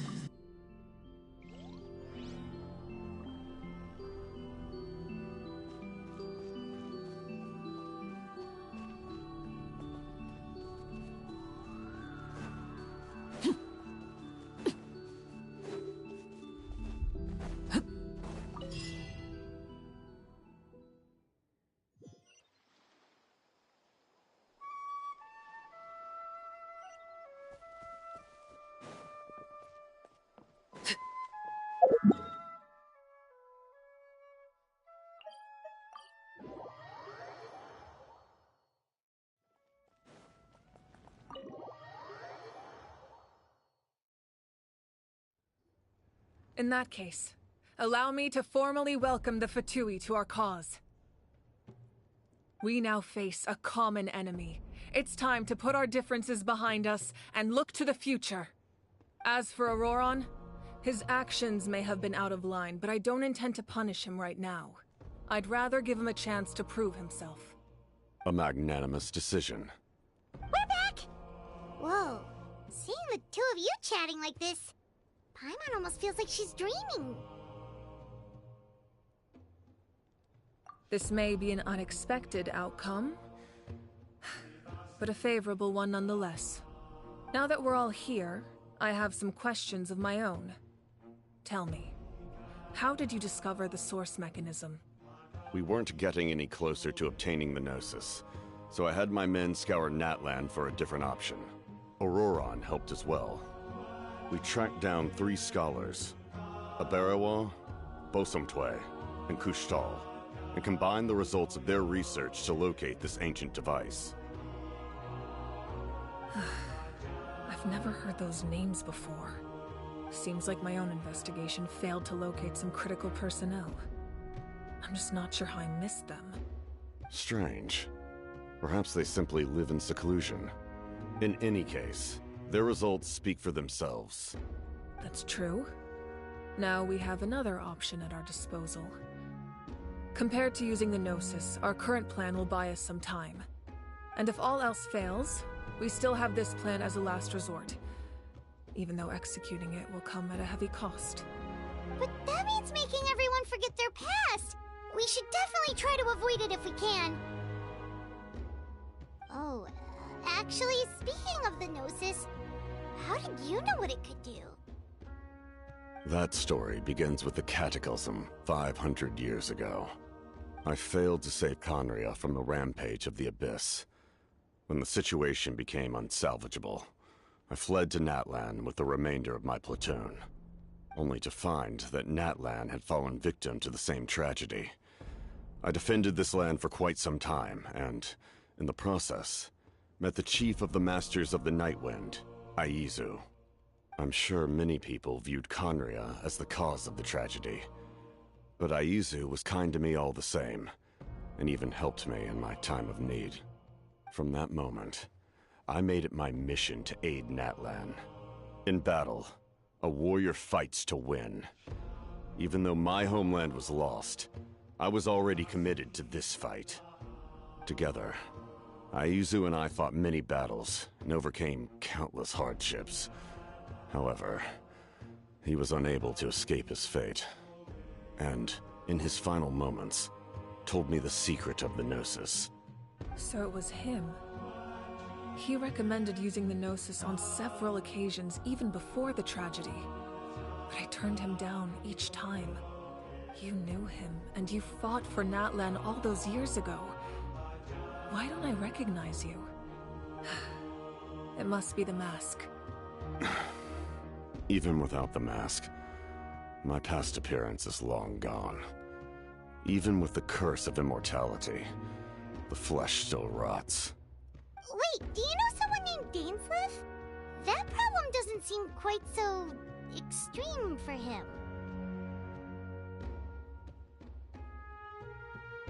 You've met him already?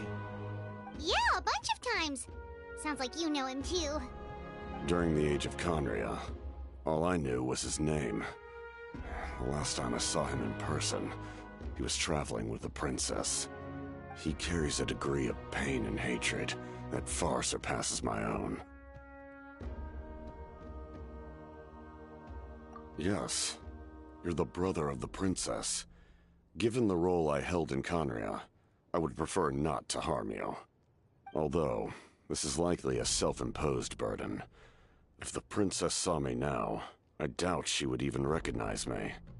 As for your question, I don't know how Dane managed to slow the deterioration of his body. My appearance is much changed, and that's not the only thing. Even my physical strength is a shadow of what it once was. I would have never known. During our battle, it felt like I was fighting against the pinnacle of human strength.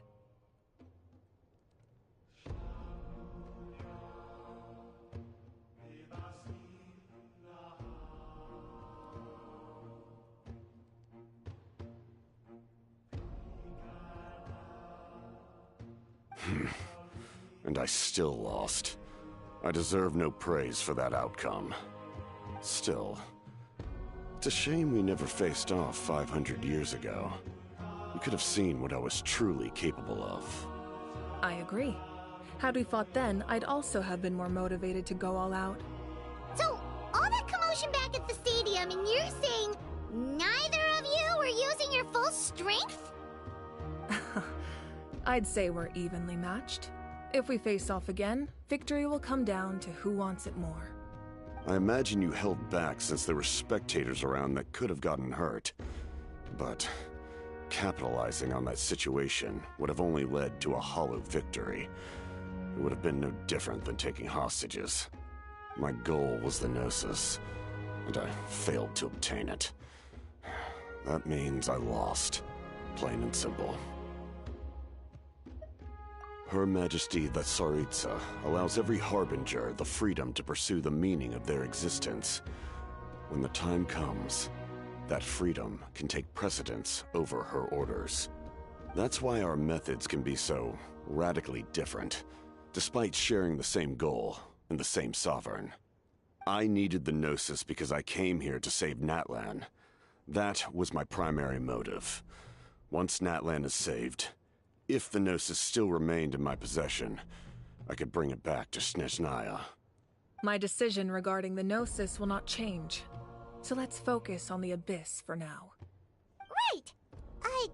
What happens when all 6 heroes are together?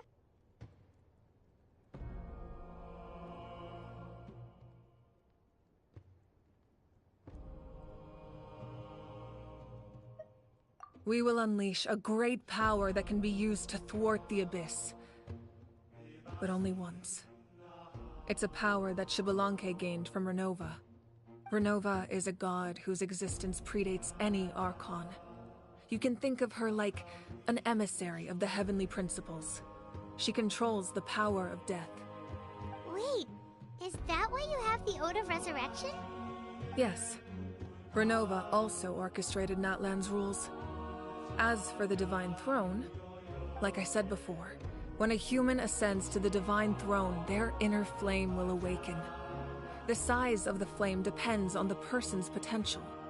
The same principle applies to the ruler of Death's power, with one notable distinction. The amount of power inherited will not change depending on your ability to tolerate it. In other words, it's a kind of power that not everyone can withstand. But if you survive the trial, you will gain unprecedented strength, and the ability to harness powers more formidable than any Archon. That still sounds really risky. We cannot walk this path without accepting risk. Mualani charged into the Night Kingdom despite the abyssal contamination. Auroron fought back from the brink of death. In the face of their bravery, I must respond in kind. That is my duty. Spoken like a true leader. All right, that's enough for one day. You should head back and get some rest. I'm sure you're exhausted. The Abyss will likely sense the change in Auroron. It's possible the frequency of the attacks will increase. There are many challenges to come, so we need to be prepared. When you put it that way, Paimon feels even more exhausted. All right, let's head back.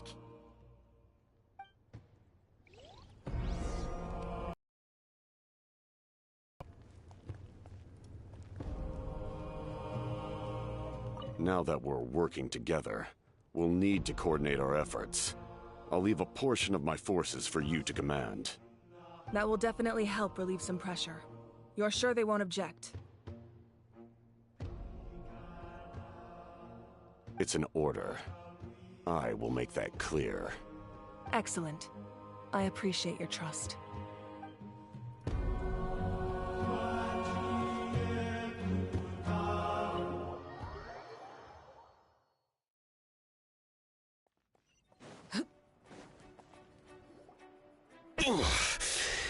That hurts. The monsters keep increasing in number. It's like something changed. It's definitely unusual, and we should all be careful. But don't worry too much. You have us by your side. If there's one thing the Abyss fears, it's strength. If they think we're easy prey, they've got another thing coming. Oh, someone's calling us.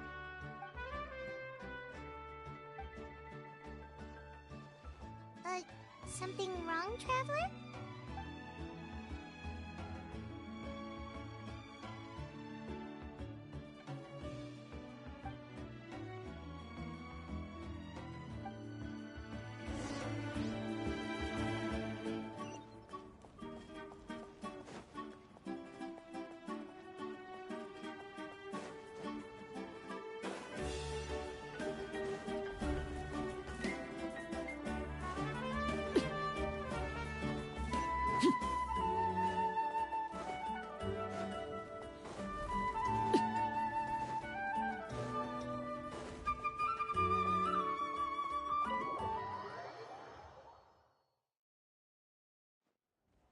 Auroron.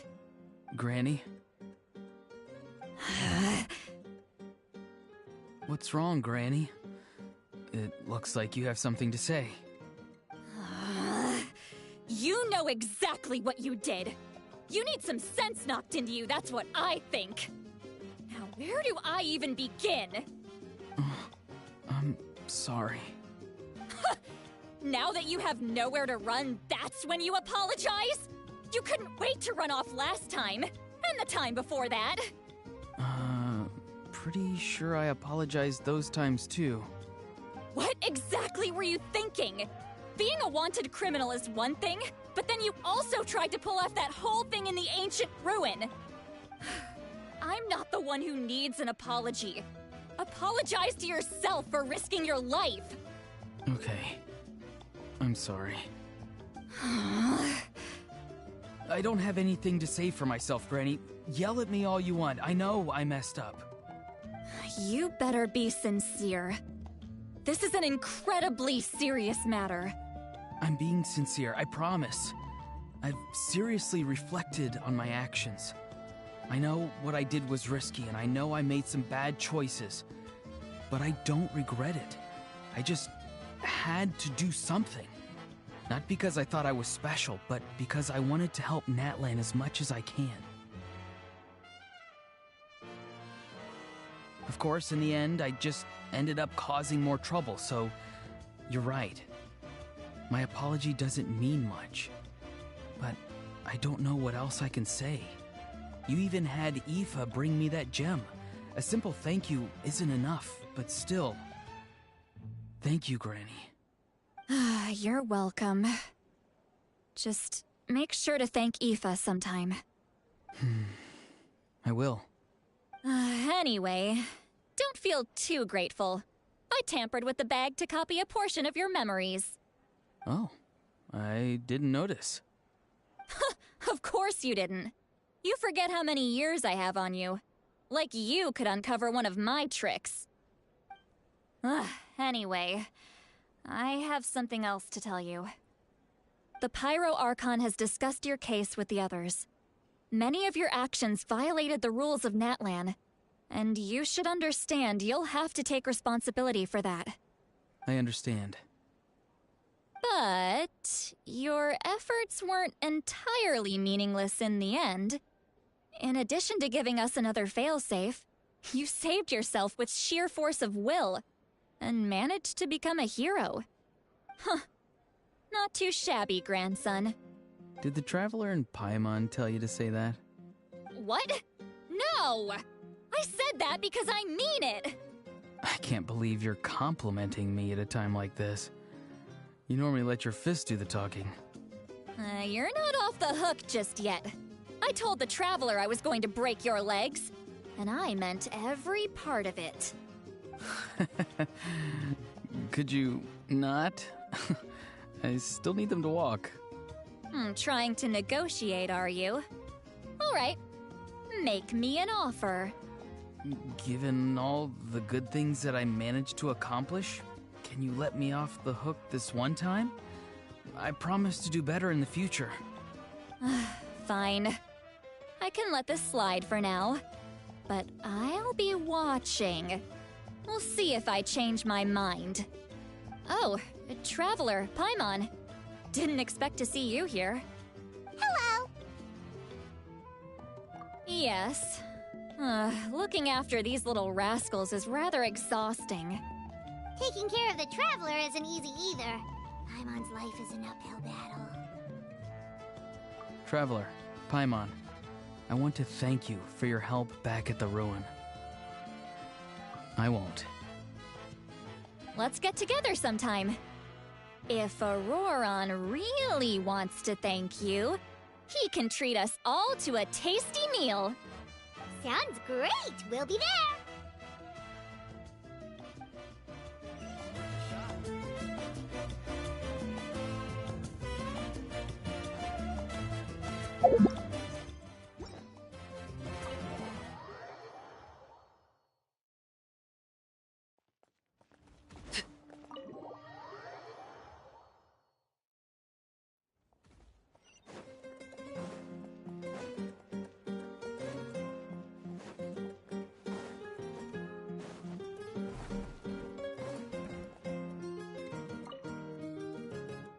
If you're done for the day, we should get some rest. Paimon has a feeling we'll need it for tomorrow.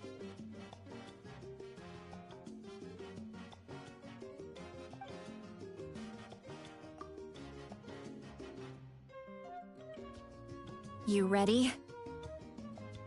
Yep. Let's go meet the Lord of the Night.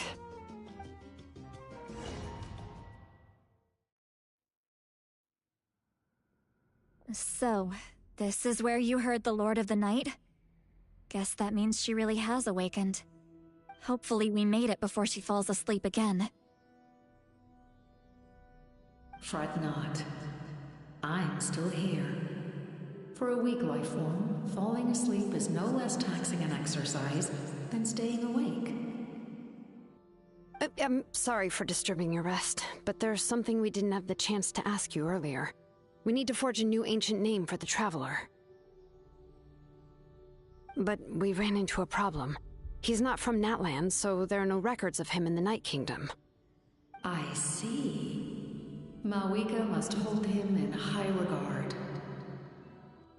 It would seem the two of you are not simply here on her orders. So, what say you? Do you believe this traveler to be deserving?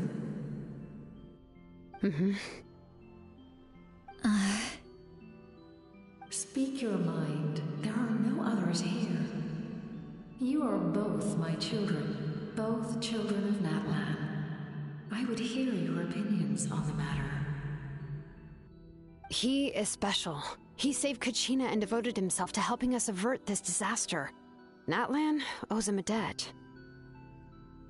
But that debt has not been repaid, and with an ancient name, we can at least guarantee his safety. Even though that guarantee will come at the cost of your own life? Yes. So, it's true. Forging an ancient name consumes the life of the craftsman. Forging an ancient name is an act of creation. It involves taking disparate concepts throughout the Night Kingdom and condensing them into a heroic epic. But it takes time for the new concept to be integrated into that realm. If the ancient name is like a seed, then the life of the craftsman is the outer shell, serving as its protection. Once that process is complete, the seed will sprout, and having served its purpose, the outer shell will gradually disappear. Forging an ancient name is no easy task, and creating one for an outlander makes it even more challenging. Still, if you're here, that means your mind is set. Yes, because I believe forging this name will be well worth it. We don't know how long we'll be able to hold back the Abyss or what the final price of averting this disaster will be. If giving up my life means that all the people of Natlan can have a future, then the sacrifice is practically negligible. Even when I'm staring death in the face, I don't think I'll regret this decision. I bear the name Baraka. This is a part of my duty. I understand. The chance may be exceedingly slim, but you still want to seize it, because this could be the final step to victory. And you, Sidlali? The anxiety you feel. It's because you saw something, yes? Something you were not meant to see. So, you know about that too. What is she talking about? I've had concerns for a long time. Malika's plan needs too much time, and too many things can go wrong. The Masters of the Nightwind have a ceremony that can be used to glimpse the future. It's just... using this power on the Pyro Archon has always been seen as a taboo. And you did it anyway? What did you see? Death. How? A key part of Malika's plan is using the 6 heroes to release the power Xbalanque obtained from the Ruler of Death. Considering its origins, the price of using that power is death.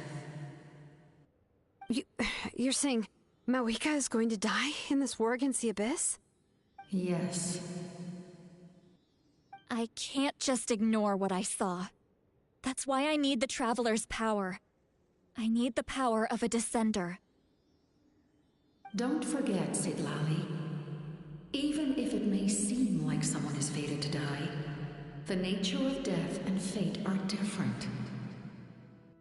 Fate indicates what will happen in the future. The time, manner, and place are all predetermined.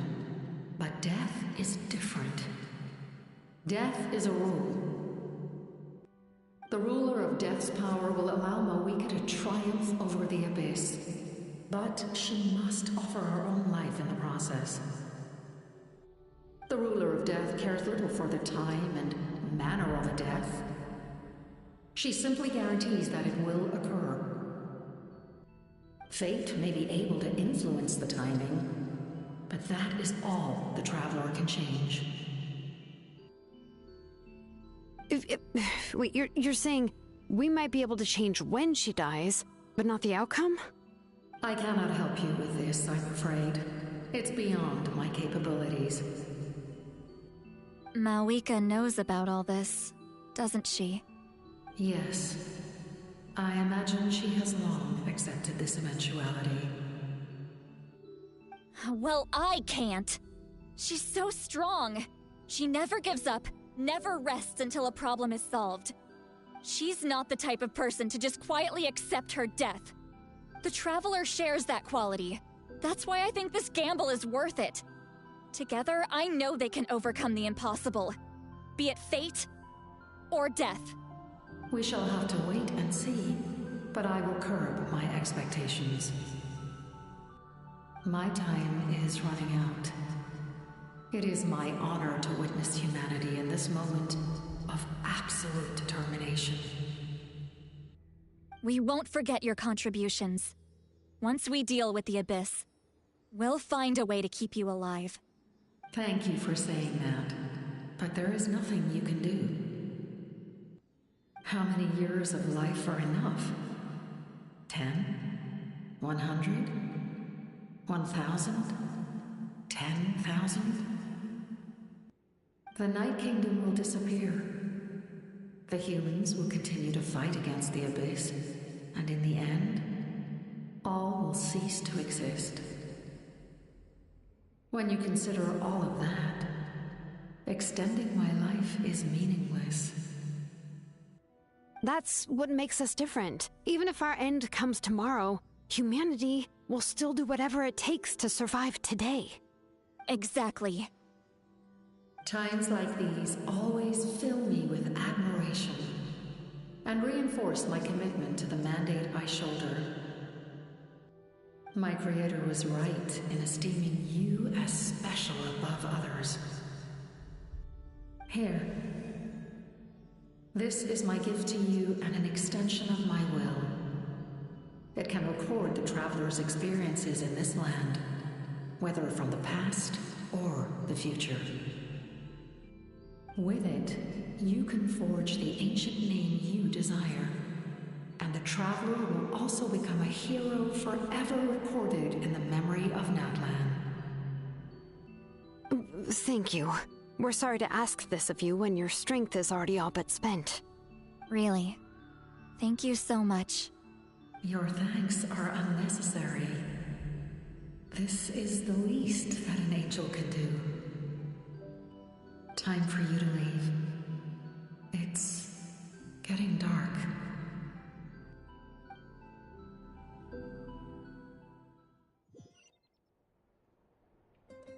I can't sleep with all the noise outside! Forget it, let's go check it out.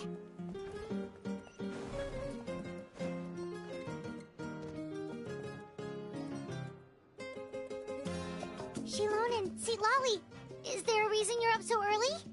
We went to see the Lord of the Night, and she gave us this. Like I said before, I couldn't forge your ancient name because there was no record of you in the Night Kingdom. But with this, we can finally record your deeds. Just keep it with you during your time in Natlan, and eventually it'll be full of your adventures. Really? Let Paimon see!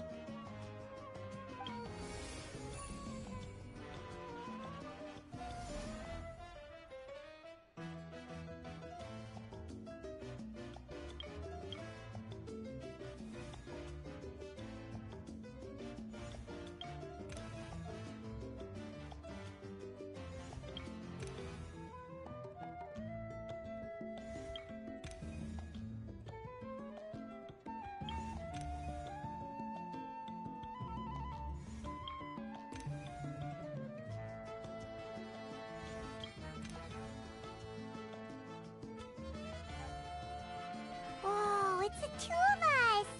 And a sun in the middle! Oh, and that must be... Kachina? It's not a concrete medium. It reflects the Lord of the Night's will, and shows what she wants you to see. Oh, in other words, don't worry about its form. When you want to check the contents, just take it out and have a look.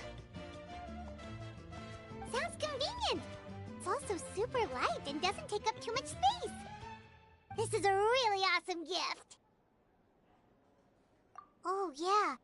We'd feel bad accepting something like that. Oh, yeah. Don't worry, you two. It's, like you saw yesterday, aiding humanity is the Lord of the Night's mandate. She would have willingly reconstructed Natlan's ley lines at the cost of her own existence. She wouldn't ask anything in return for this. Exactly. Just take it. Well, if you say so.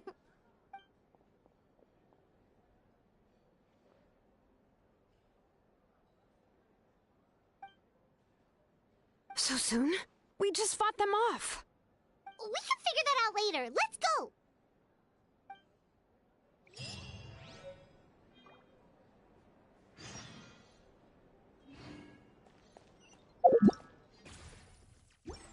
Time trial. Worth a shot.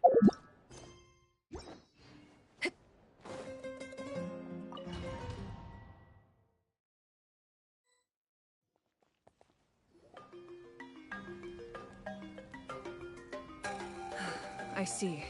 I'll send reinforcements to those 2 locations. This other one is too dangerous. I'll handle it myself. The remaining locations are remote with no inhabitants. Let's bring our warriors back and make sure they're careful on the retreat. Understood. I'll spread the word.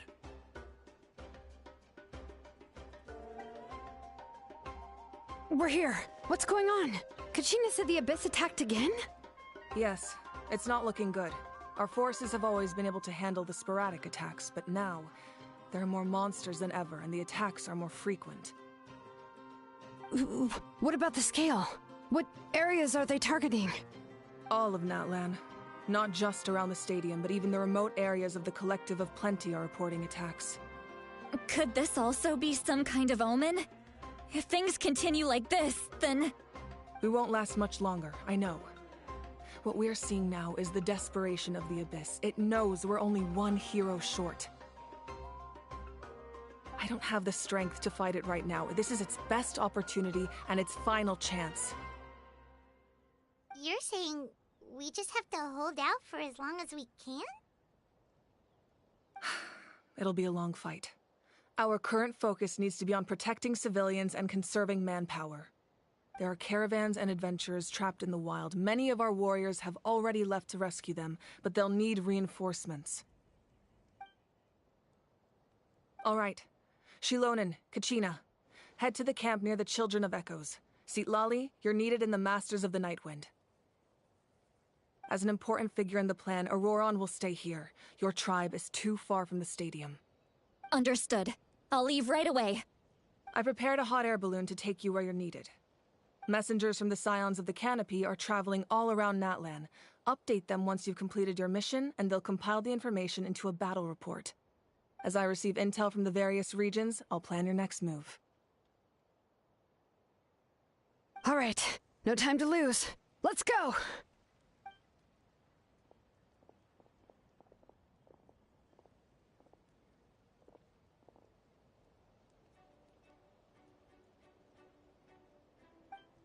What about us? Where should we go? I received word that a small team escorting civilians back to the stadium was attacked. They won't be able to hold out for long. Can I leave them to you? Thank you. The hot air balloon is over there.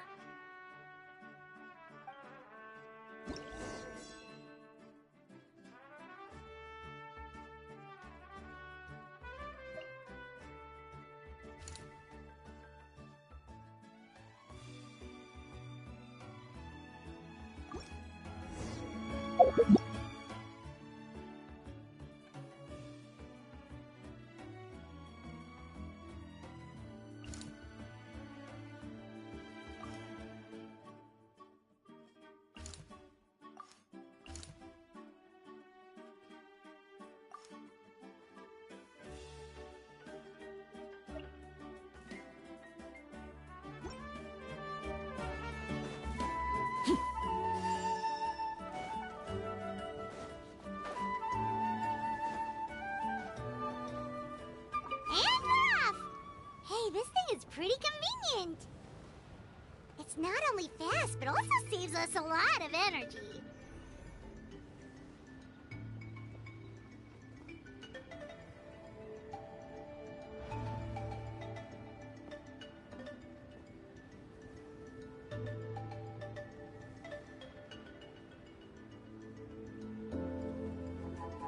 Whoa. There are warriors fighting everywhere. Seems like chaos in the making. Good thing for those battle reports.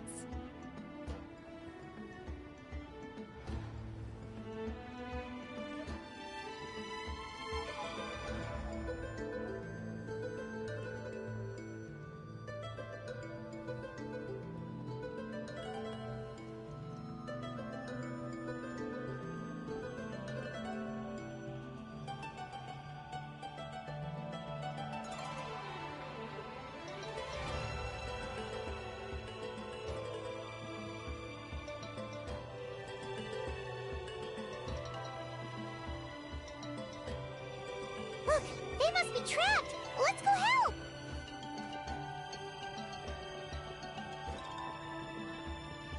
Reinforcements! Thank goodness!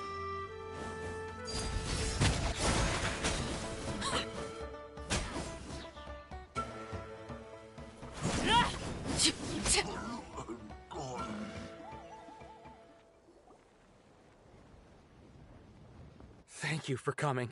We were almost at the breaking point. There were just too many monsters.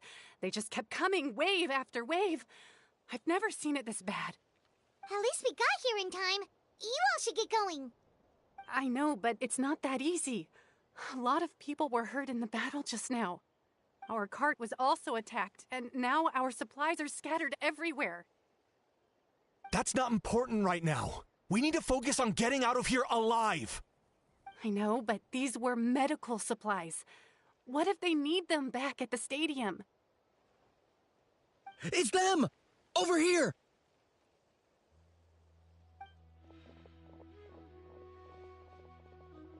We came to help, but looks like you don't need it. Nice job making it through.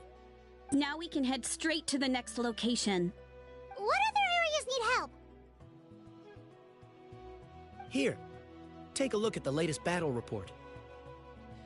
Messengers from the Scions of the Canopy are traveling all around Natland to pass along the latest intel. If you see a messenger from the Scions of the Canopy, feel free to ask them about the latest battle situation. Thanks! Now where should we go next?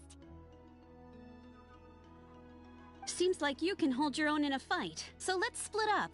Choose where you want to go and we'll take the rest.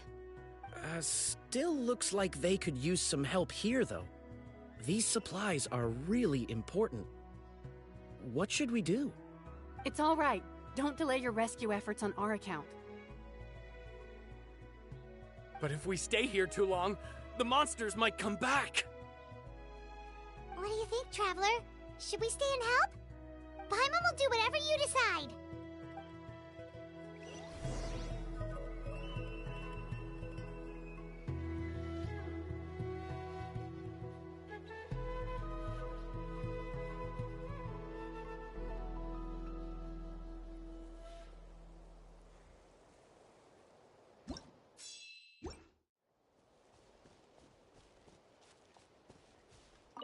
Traveler, can I ask you a favor? My mother's a doctor. When she heard about the attacks in the wilderness, she rushed out to help, and I haven't heard from her since. I'm worried. She's not a fighter, and I can't leave to check on her. I want her to stay out of this. So if you see her, can you please tell her to take shelter? Of course, we've got this. Thank you. Oh, that makes it easier to focus on the current battle.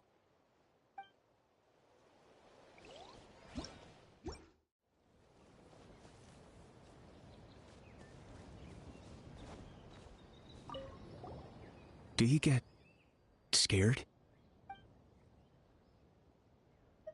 I knew it. You're too strong for that.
Hey, Kanish just ran past. He must be busy delivering messages. At least he didn't look hurt.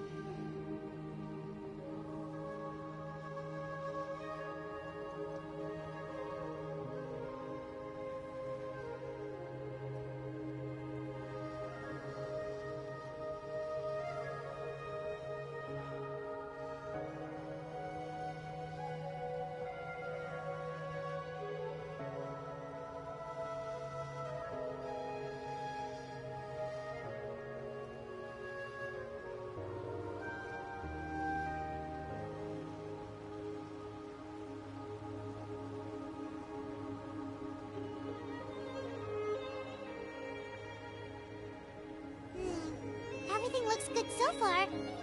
Wait, those Saurians are fighting the Abyss! Unbelievable! Attacking cute, innocent Saurians? Come on, let's go help! I hear the children singing.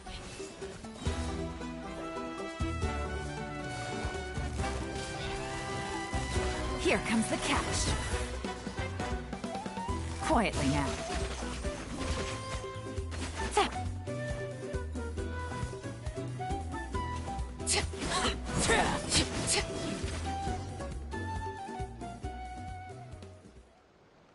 It's all right. You're safe now. The bad guys are all gone. Go and find your friends, okay? It's dangerous out here. It's best to stick together. Okay, then. Shoo! Shoo! Come on, shoo! Nope. Still nothing. Wait. There's something on the ground over there.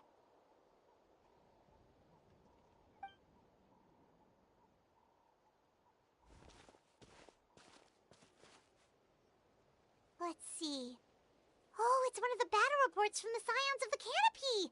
This must be what the Saurians were trying to protect! Looks pretty recent, too. We can use it to figure out where to go next. You're right. Maybe they just dropped it by accident, though. Anyway, we saw the battle report, so you guys don't need to worry anymore. Huh. Still no response. Well, what do you want to do? Follow the battle report or continue to explore this area?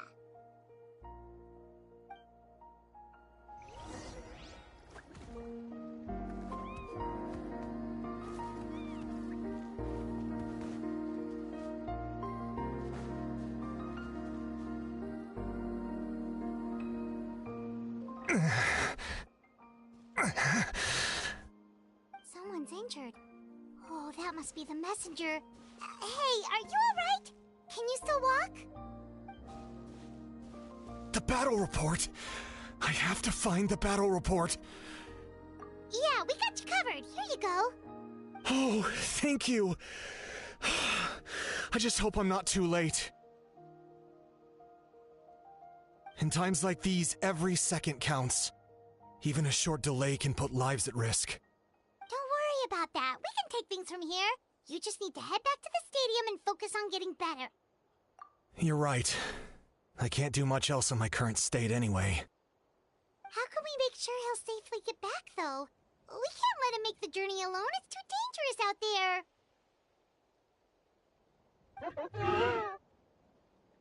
Huh?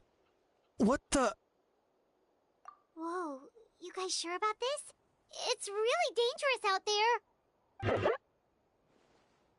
All right, well, thanks. This is a huge help. Thank goodness for those Saurians. They really came to the rescue. It's no wonder people from Natlan are so fond of their Saurian companions.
it's over.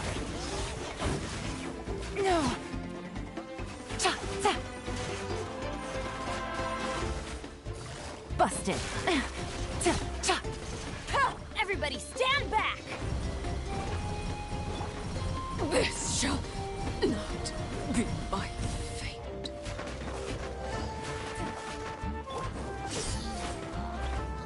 Over here! Yeah! Yeah! Let's light it up! Gotcha. Here comes the catch. Ha! Ta!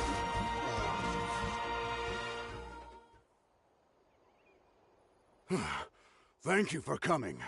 We finally have time to catch our breath. Fairly stable for now. We've stationed ourselves here to act as a buffer. What about the monsters that suddenly appeared? Based on my experience, the monsters are attracted to two things: the presence of living beings and combat. That's why we set up our front line of defense so far from the tribe. The civilians are more isolated from combat that way. Ah, the messenger's here. Perfect! We were just waiting for the latest battle report. We'll stay here and continue to guard the tribe. There's so much that needs to be done after that last battle, but we're short on manpower. If you're not in a hurry to leave, would you be willing to help out? That's a decision for the Traveler.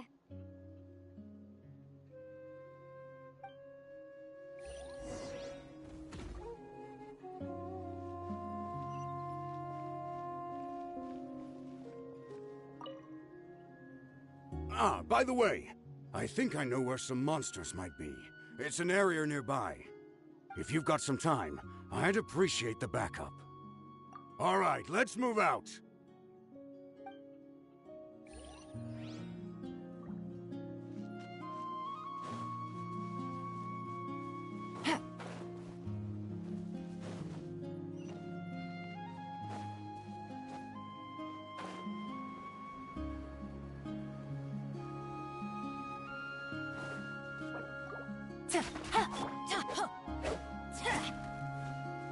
Adventure time!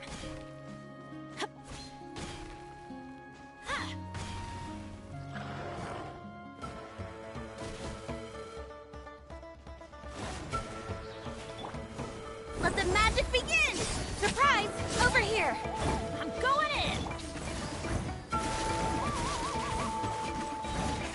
Things are about to get dicey.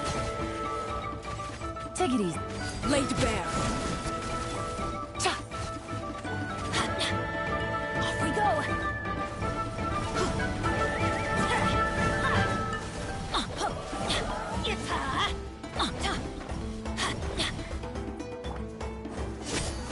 Step on up! Be amazed! Teamwork is dreamwork! Let's light it up!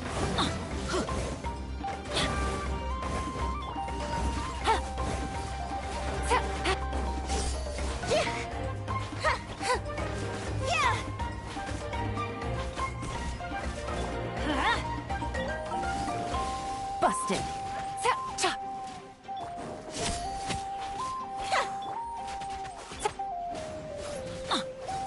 Yeah, everybody stand back!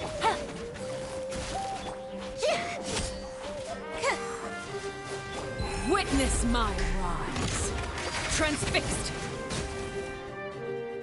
Thanks to you, we managed to clear out the threats in the surrounding area. Let's head back.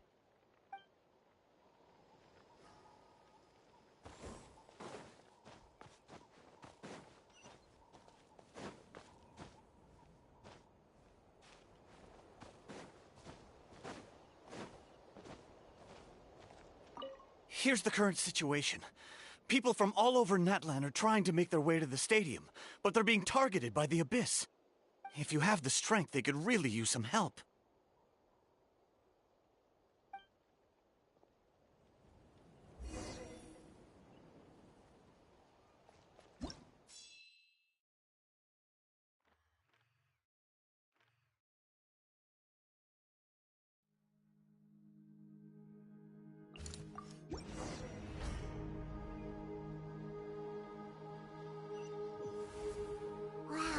so many people here? Looks like it really is getting too dangerous for people to stay out in the wild. Guess that means the situation isn't getting any better. Well, we'll just have to keep fighting.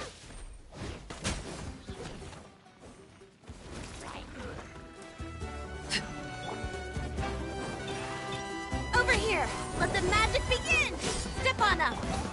I'm going in! Let's light it up!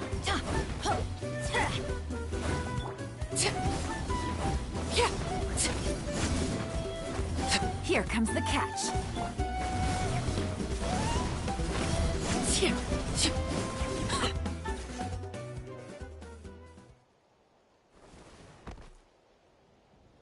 Oh, Kenichi, you're back!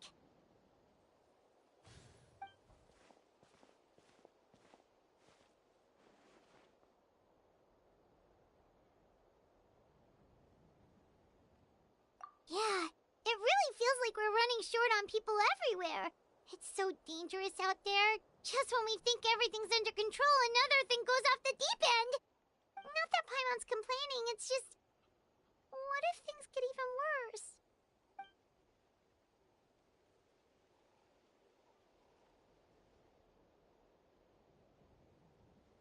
Okay, that's enough out of you!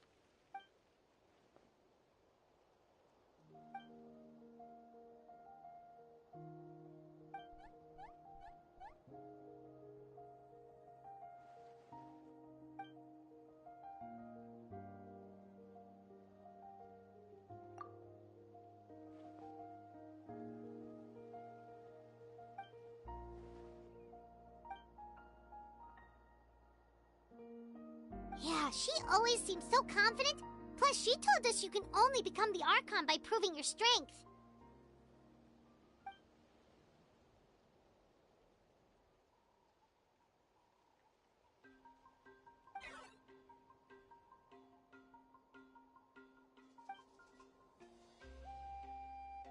Good idea!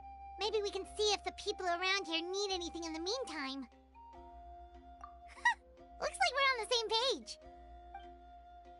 There are a lot of people in here. Could they all be refugees?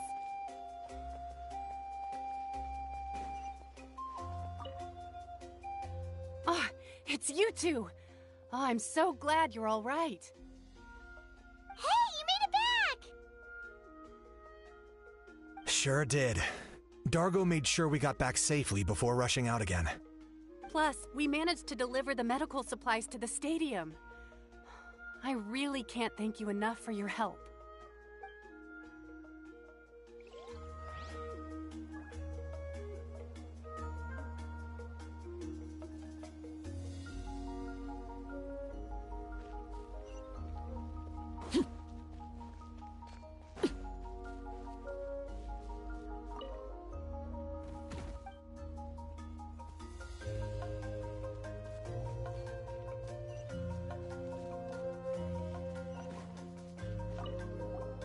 Want to get some rest, Traveler? We have to head out again in a bit.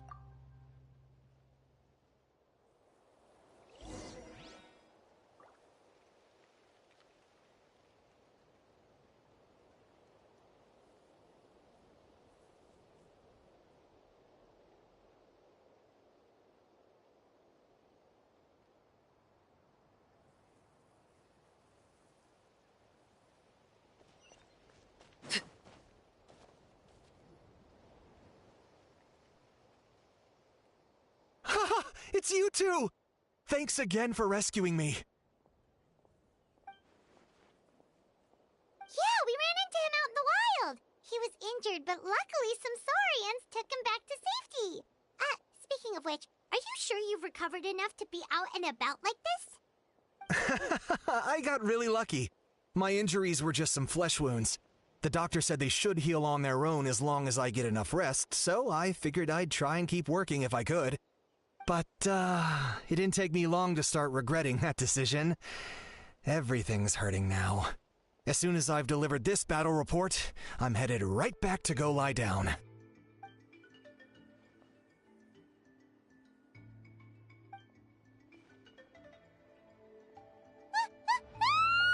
What's going on?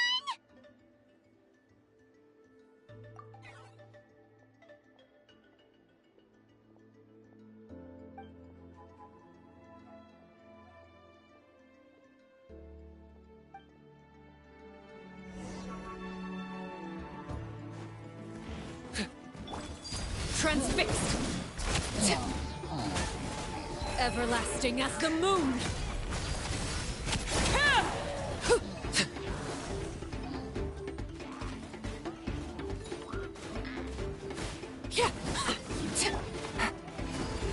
Everybody stand back! I hear the children singing. Quietly now. Things are about to get dicey. Be amazed! Surprise! Over here!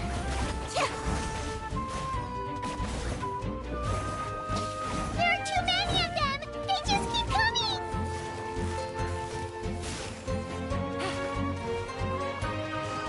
Quietly now. Teamwork is strength! Surprise!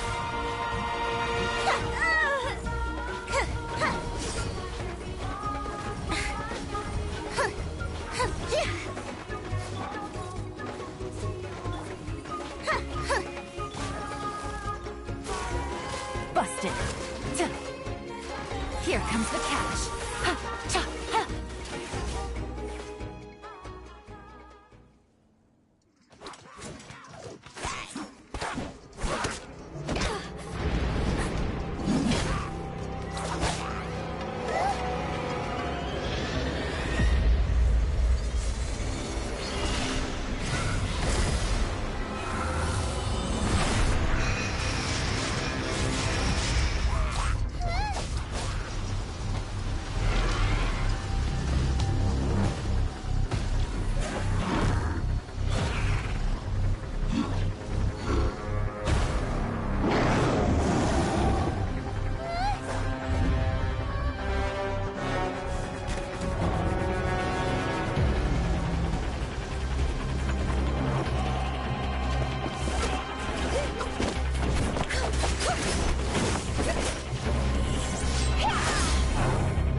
Thanks.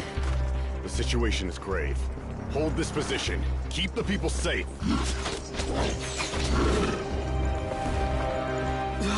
Chaos and emptiness. So that's the abyss. And it knows that now is its best chance. But the sacred flame! Archon's on the case.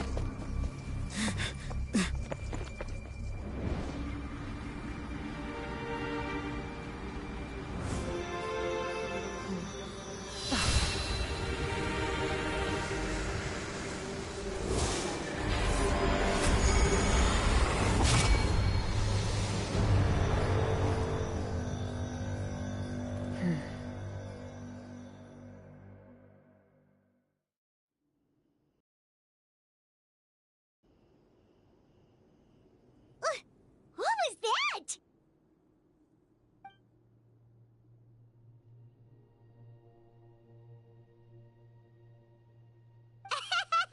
Laugh all you want, it's gonna eat you too!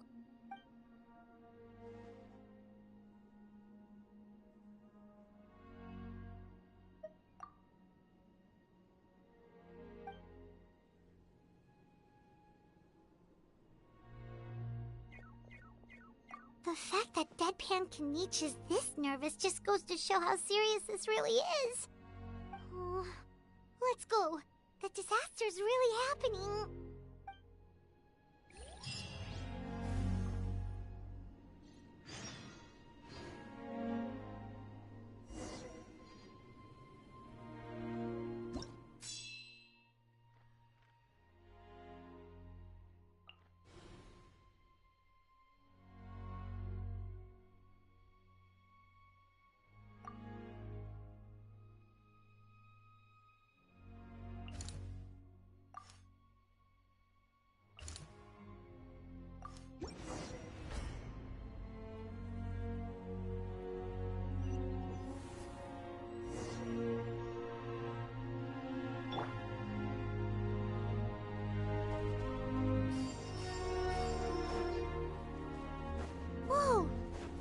Scions are fighting each other! No, wait, something's wrong. They're abyss monsters!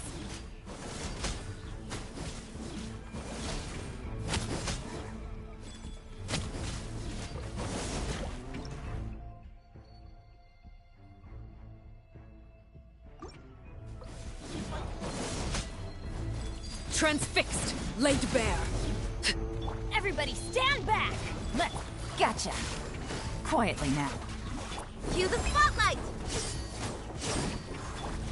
Witness my rise.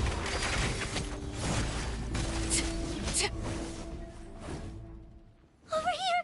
Come on, quick! Hey, wake up! And you, wake up!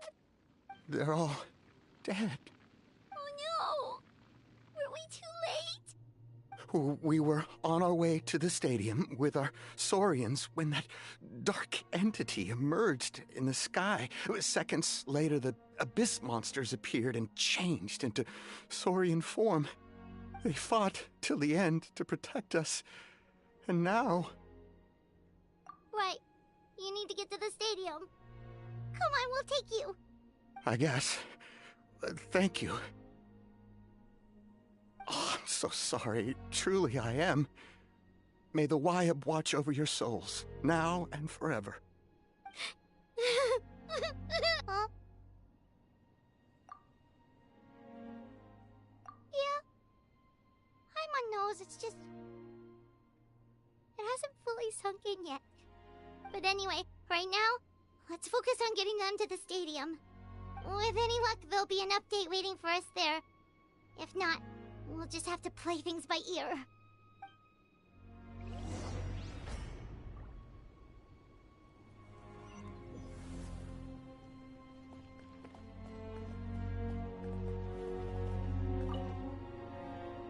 Oh, hey, it's you again. It's a real shame I'm stuck here nursing my wounds. Otherwise, I'd be out there on the front line delivering the latest intel to you guys. What's the current situation out there? Fewer and fewer messengers are making it back, and each trip seems to be taking longer than the last. It gives me a really bad feeling. I'll update you on the latest intel for now.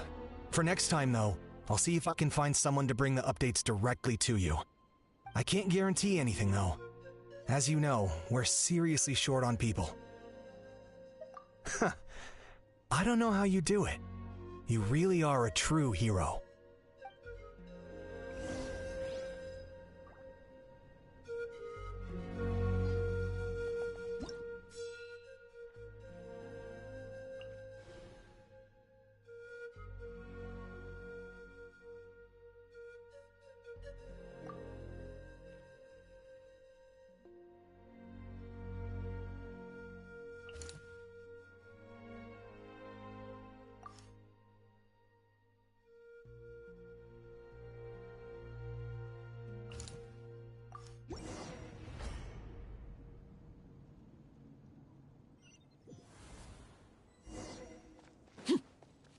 Yet another place crawling with monsters. Let's clear the area and see if there are any survivors.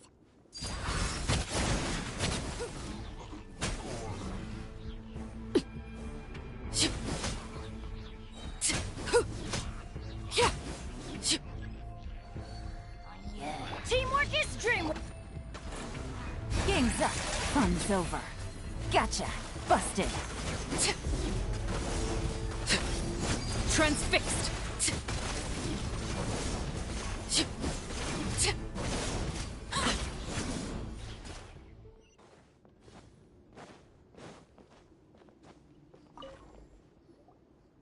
Stay back! Wait, here? What happened to the monsters? All of them? But there were so many. What's the situation here? Any other survivors?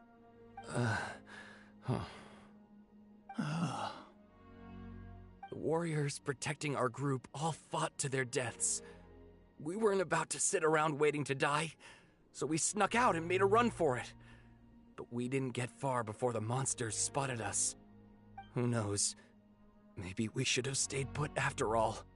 Oh, when I was in my prime, I could have handled them all by myself. Yeah, take our hot air balloon and head to the stadium. Oh, but won't that hold you up if we take it? What the? How is anyone still here?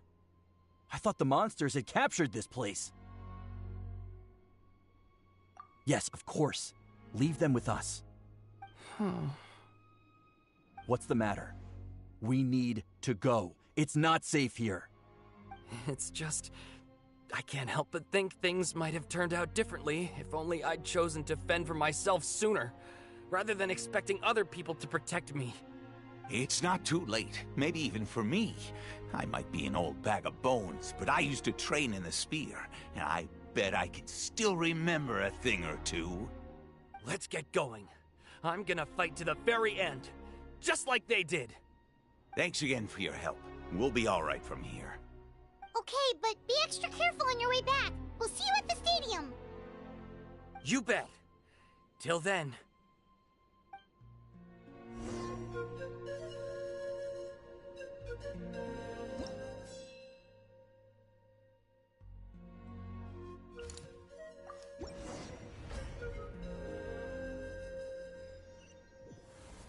Doesn't look like we'll be able to find anyone here. The monsters are all that's left.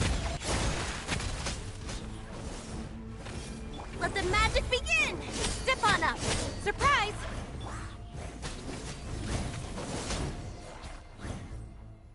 Nope. Nobody here. The latest intel said the Children of Echoes need support too. Let's head over.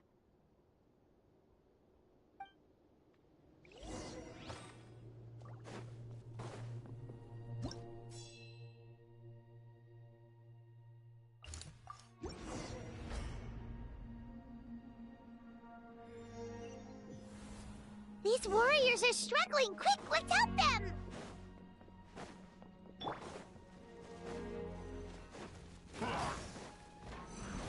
I'm going in! Step on up!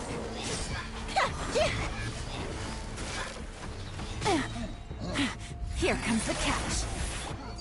Transfixed, everlasting as the moon. Laid bare. Yeah.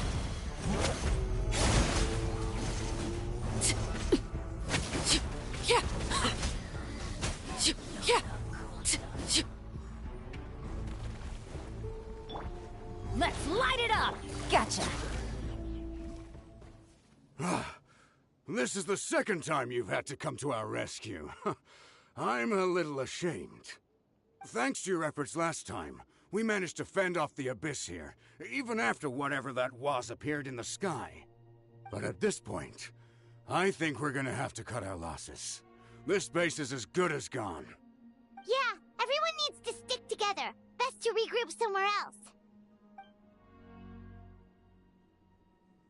All right, time to evacuate. There's a volunteer unit here too, so first I need to ask them what they want to do next. For anyone who still wants to fight on the front lines, the Children of Echo's front is the closest to here. Anyone who wants to leave will likely also see action as they evacuate, but will be afforded safety at the stadium. Those are the options. We're abandoning this base, and you're free to stay with the group or leave.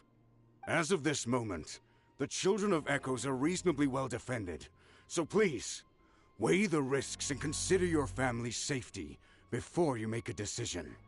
Now then, anyone who wishes to keep fighting, show me how serious you are.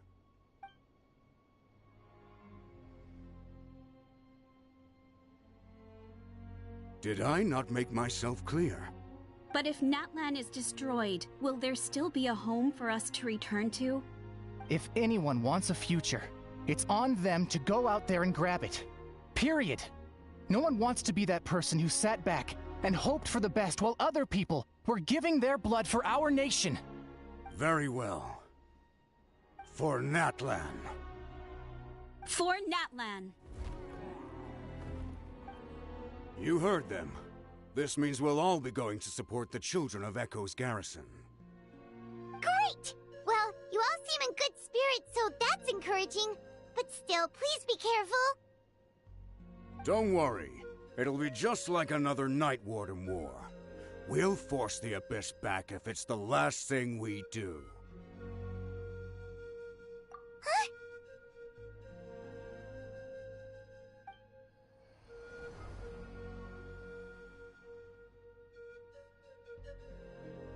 Shoot! That creepy Abyss thing is raining down a dangerous-looking substance again! That's over towards people of the Springs territory. From what I've heard, their defenses have been substantially weakened by the Abyss invasion. Then let's head over and check on them!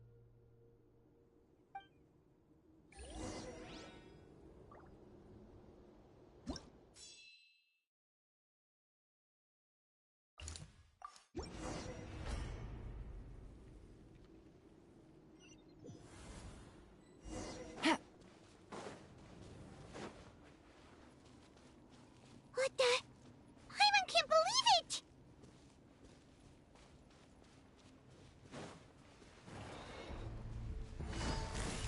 Busted. Be amazed! Over here! It's too darn strong, our attacks are useless!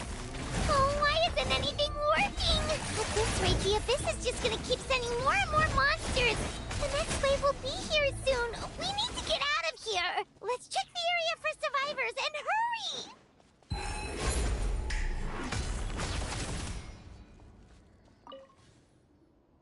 There's just one battle report left, and it gives a long list of places where the dangerous substance has been dropping.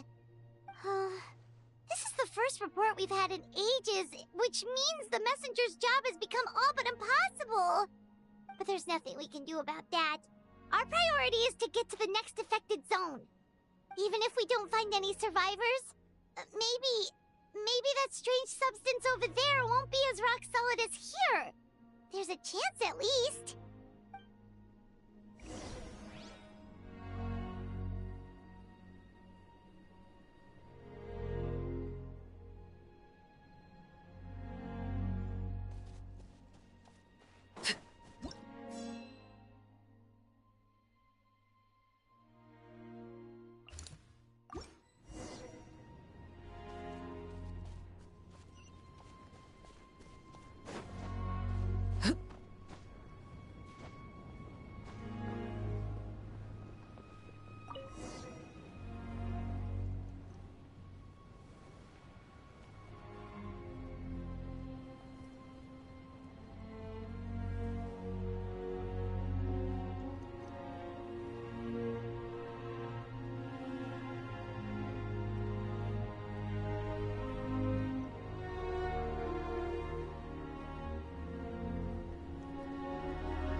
There are too many monsters. There are just too many. It's beyond anything we've seen before.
is getting too much for my mind to take.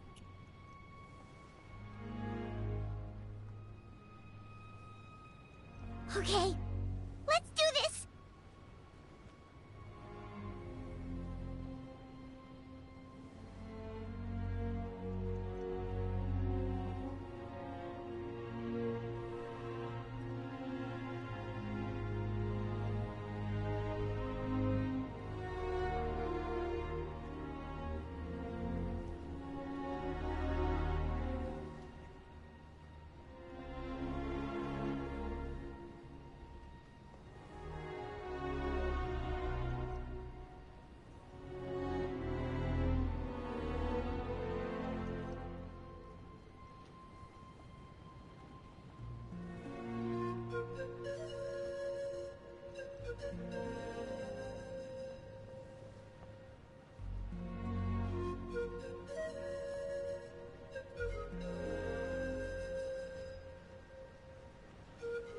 Oh, thank goodness, those people are still standing!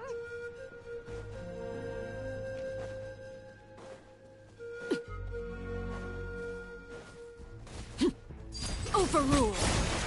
Yeah. Teamwork is strength. Surprise! Step on up. Gotcha. Yeah. Move out! You've got to get out of here!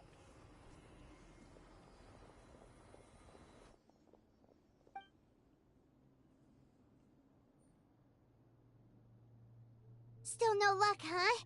What on earth are these things? How are they invulnerable to attack? Yeah, at least with regular abyssal pylons, anyone with a vision can destroy them. But this thing, no one's seen anything like it before. It's like a part of that sky demon's body or something. Whatever it is, it seems like it can spawn abyssal pylons, and with them, a never-ending stream of abyss monsters. We're just no match for it. At this point, retreat looks like our best option. We're fighting a losing battle here. The stadium is our only hope. That's where the sacred flame is, which seems to be the one thing that well of abyssal energy is afraid of. The Pyro Archon is guarding the flame. As long as that continues, we still have hope. What's this? Water, and some snacks. You look like you need it. I'm guessing you've been supporting the fight all over the map? Sounds like you need a breather. We got enough people to hold our own here, and it's high time you took a break. Why don't you sit down and gather your strength for a minute? It's true. We've been fighting pretty much non-stop. Traveler, you must be exhausted. What do you think? What is it?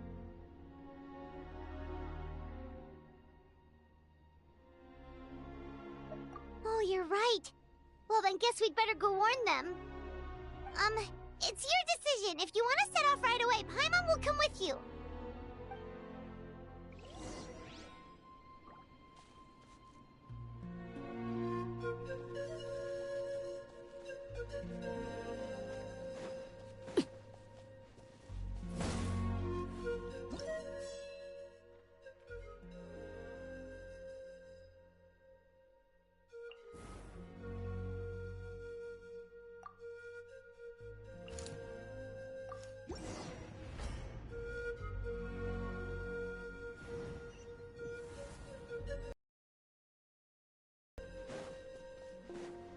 Oh no, the monsters have already stormed in!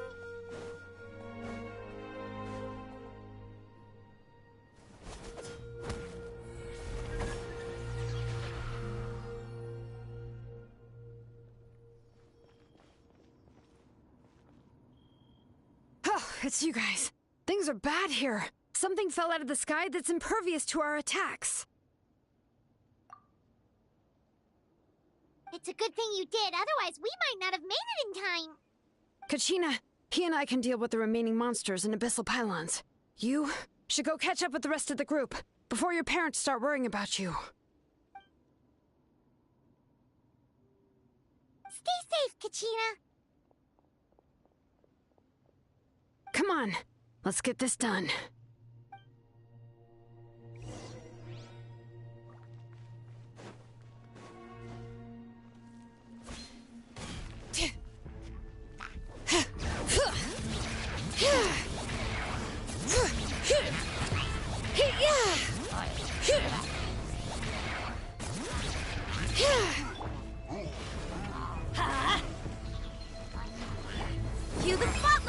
Surprise! Quietly now. Gotcha. Laid bare. This is where you fall. Transfix. Game's up. Fun's over.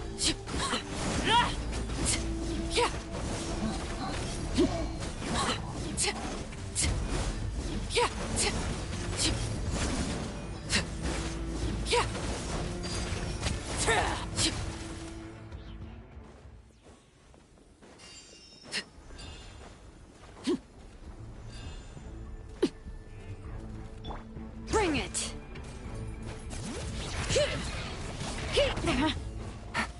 Quietly now. Everybody stand back! Step on up! Let the magic begin! Busted. Here comes the catch.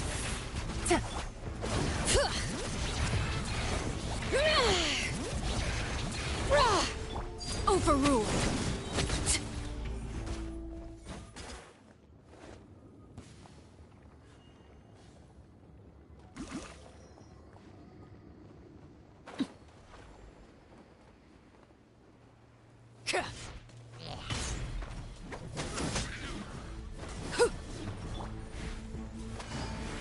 Gotcha. I'm going in! Let's light it up! Surprise! Step on up! Hear the echoes of the valley! Laid bare.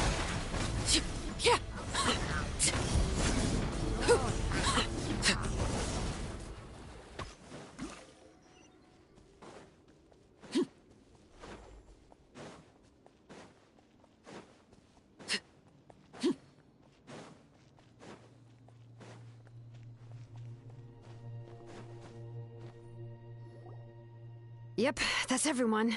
And no more casualties by the look of things. Yeah, this is, good. We can evacuate shortly. I appreciate your help. How are things out there? Pretty dire, I bet. Some of the things I've seen, I don't know if I'll ever be able to get them out of my mind. Are we in Natlan doomed to this fate? I've never witnessed a full-scale abyss invasion before. I mean, I'd heard stories about the sky being painted black, but I always thought that was an exaggeration. Mawika has witnessed this all before, so she knew better than anyone the terror and despair an abyss invasion would bring. Yeah, and despite that, she's still facing it head-on. We've had to abandon our homes and chase the dying light of day, and maybe the only time we'll see the dawn again is in our dreams. But as long as there's even a sliver of hope, I am not gonna give up. We should catch up with the group. Let's go!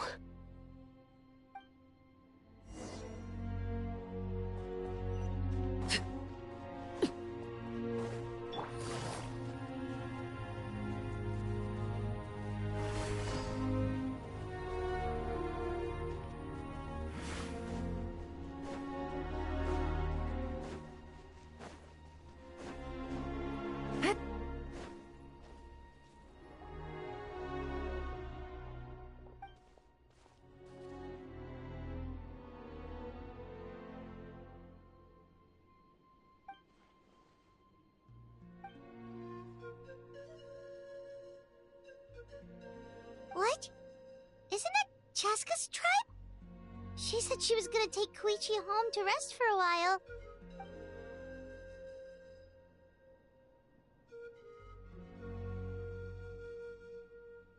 But how, right? Everyone's struggling just to defend themselves. There is no spare manpower. At this rate, it won't be long before even the stadium is indefensible. And with everyone congregating at the stadium, the Abyss forces will start converging there, too. Then there'll be a battle on a scale much larger than anything we've seen so far. On the bright side, at least my old injuries aren't playing up at the moment. It means I can actually join in with the fighting. The crux of the issue is that the heart of the Abyss itself has joined the invasion. That's a power we just can't match. I have every faith in the courage of our people. The Natlanese will never give in to despair. But still, the fact is, our lives are more fragile than our spirits. Traveler Paimon knows what you're about to say. Yeah, I'm unsure it's getting tired from all this flying, but it doesn't matter. Wherever you go, Paimon's going too. Yep, we'll leave the Children of Echoes to you guys. Flower Feather Clan, hang in there. We're coming. If there was ever a time to push ourselves to the limit, that time is now!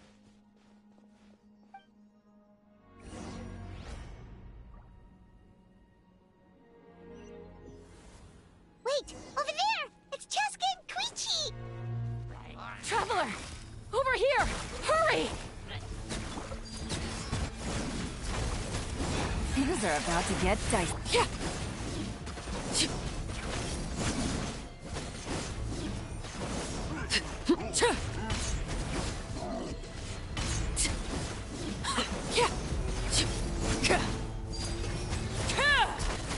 Everlasting as the moon!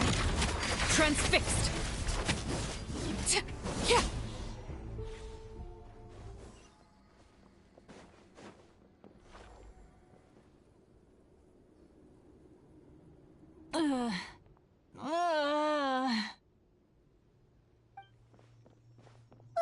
What happened to her? She's covered in abyssal energy!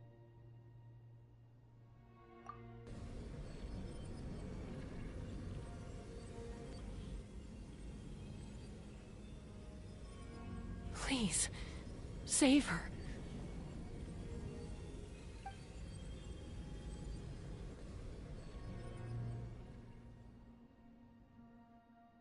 How's that, Koichi?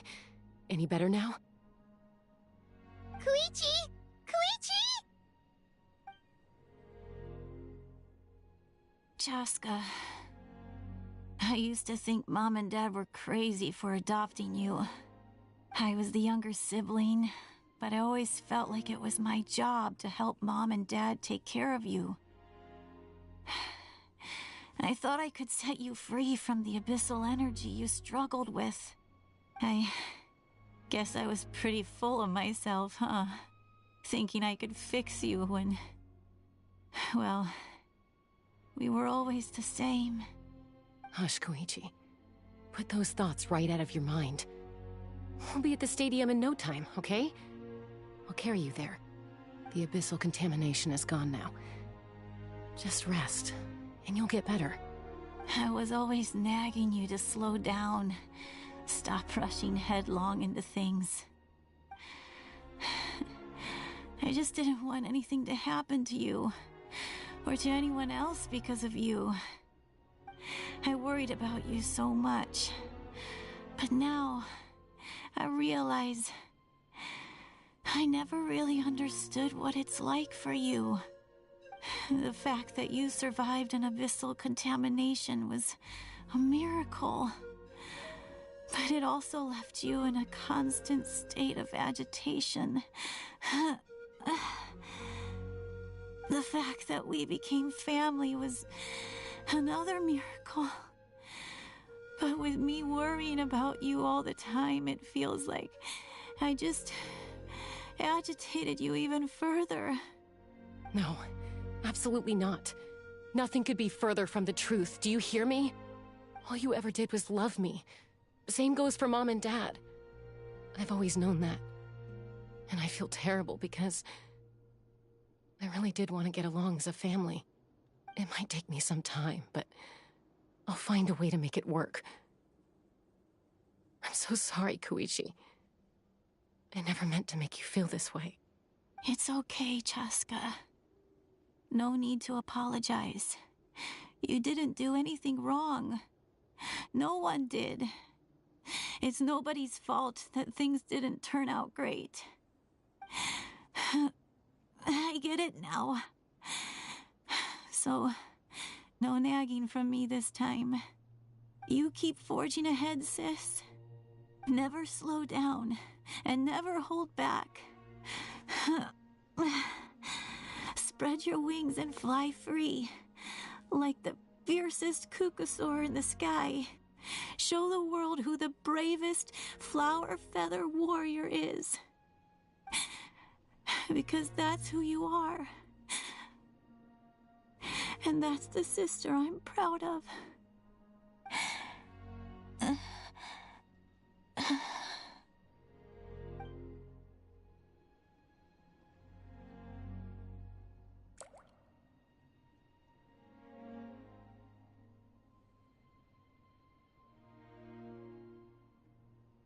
Koichi! Koichi!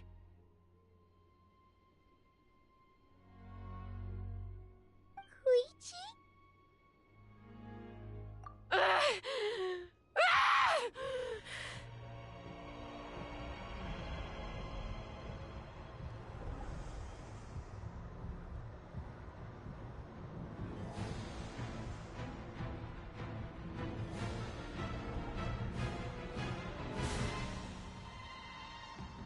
Chaska?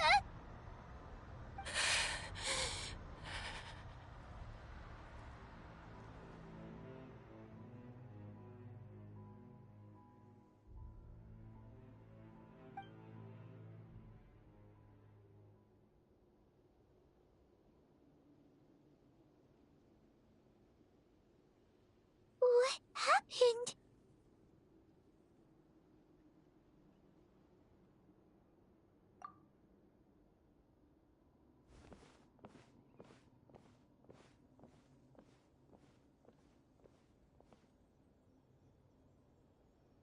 What was that just now? It looked like abyssal energy was flowing out of her, but then, a split second later, it disappeared.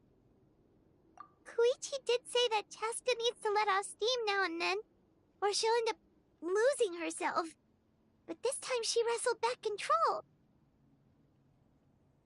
If only we were faster! Dealing with abyssal contamination is a piece of cake for you!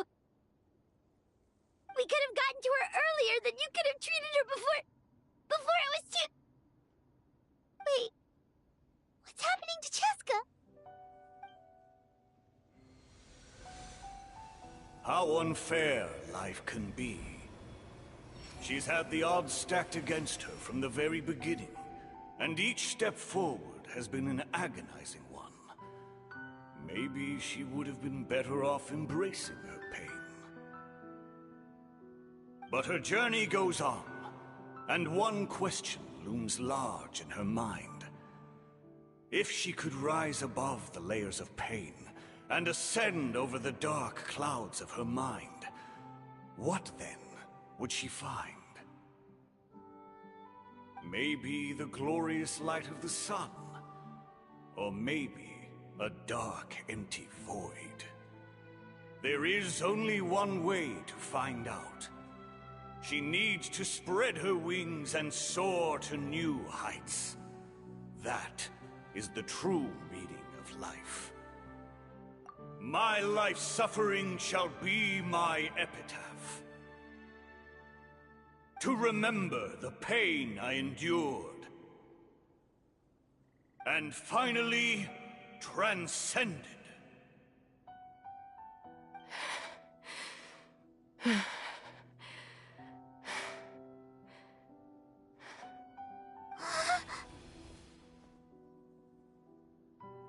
Let's take Koichi somewhere safer.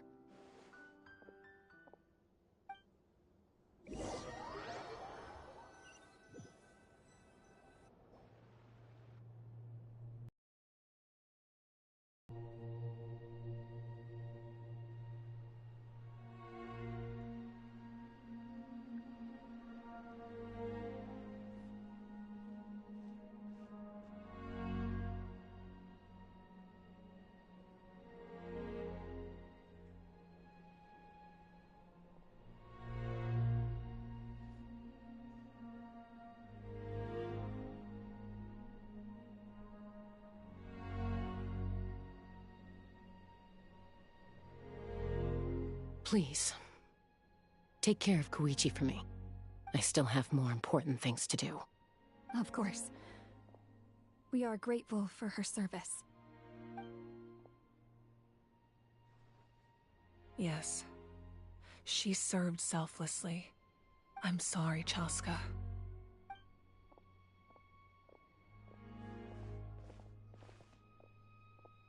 It's all right. I'm far from the only one going through this right now. Koichi wanted to be a hero.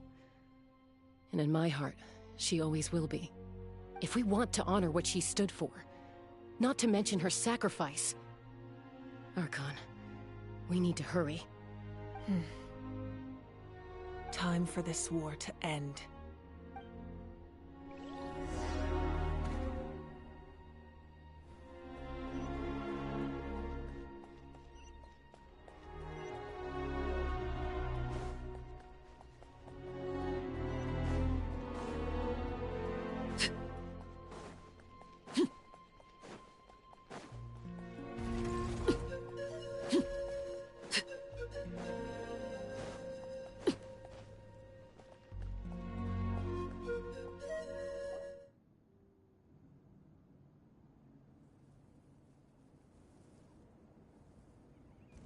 Everyone, are you ready? A bitter war lies ahead. Our victory begins in each of your minds. So ignite the spirit of victory for me. May no further lives be lost, and no one else may to suffer the loss of their loved ones. As long as blood still runs through your veins, even the tiniest spark of steel against stone can ignite a flame.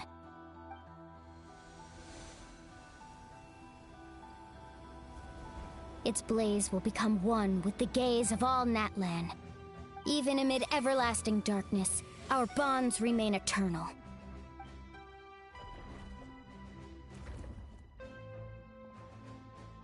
Stone engraved in echoing peaks. Converge, disperse, and ashes be reborn. For flames born anew, and the blazing dawn. A hero scaled the volcano to seize the sun. Anointed with flames, she shone with the light of 1,000 stars. Now, guide me in my first step. Having foretold his own death, the omniscient man holds a feast in celebration. Let us raise our cups in honor of his heroism and send him off with this final tribute. For at last, his wish is now fulfilled.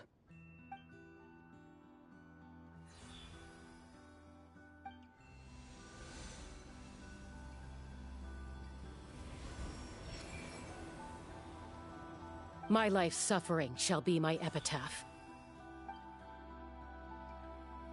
To remember the pain I endured, and finally, transcend it. Heroes of the ages! Our moment has finally come!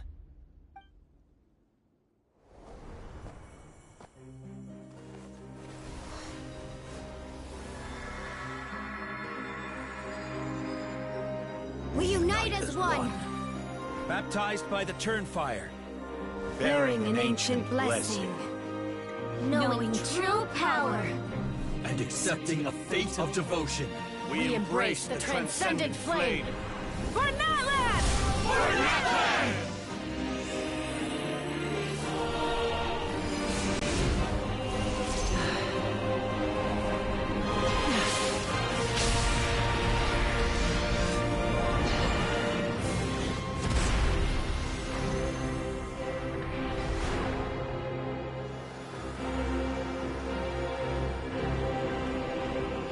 In the name of the Pyro Archon Halloran, I declare the Night Wars underway! The Ode of Resurrection will guard all life till the war is over!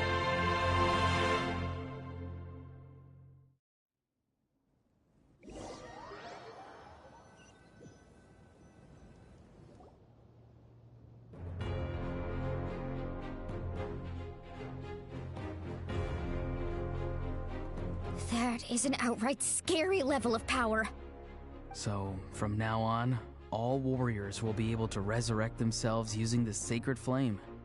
That's right. No more casualties. It's time to wipe the enemy off the face of the earth. And to reclaim our lost territory.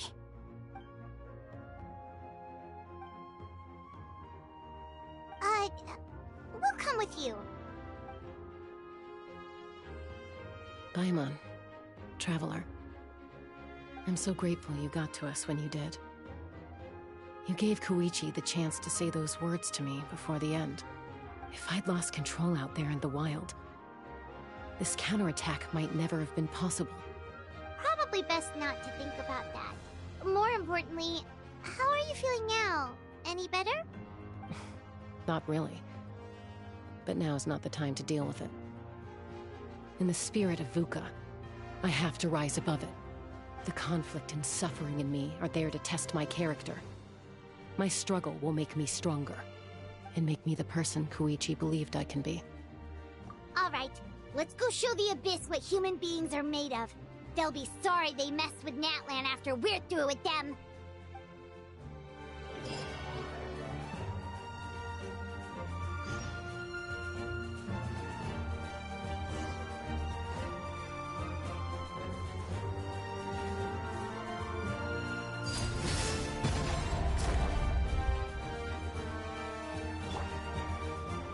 Teamwork is dreamwork!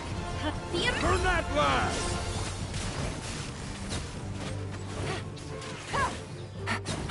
Let's light it up! Surprise! Step on up! Here comes the catch.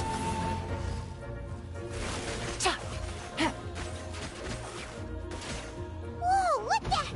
Aerial support from Moika? Look how powerful she is now. It's borderline unfair. Let the magic begin!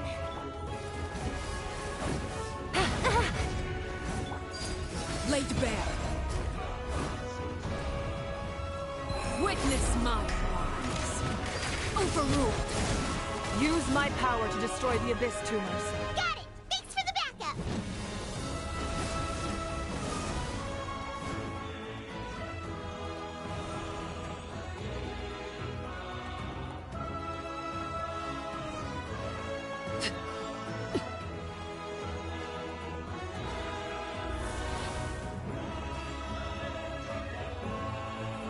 Oh, did you guys see that huge fireball? It exploded right above my head! Sorry, Mualani. I'll adjust my aim. No, you're good, Archon. It didn't hurt at all. Plus, it was freaking cool! Not great for your eyesight, though. Oh yeah, fair point.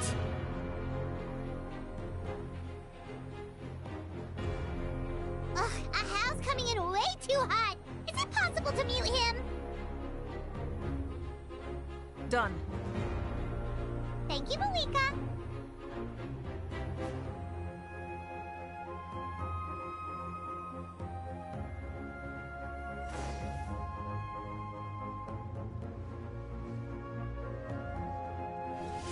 Backup has arrived. All right, give him hell.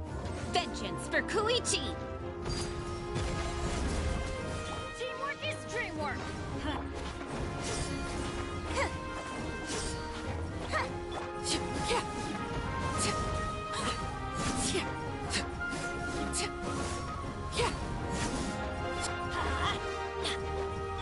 Surprise!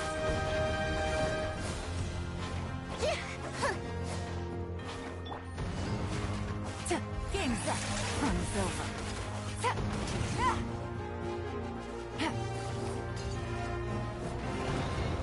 Gotcha. Transfixed. Commendable. Everlasting as the moon. Overruled. The enemy ranks are thinning. Time to double down. Use the Pyro Archon's power and show no mercy.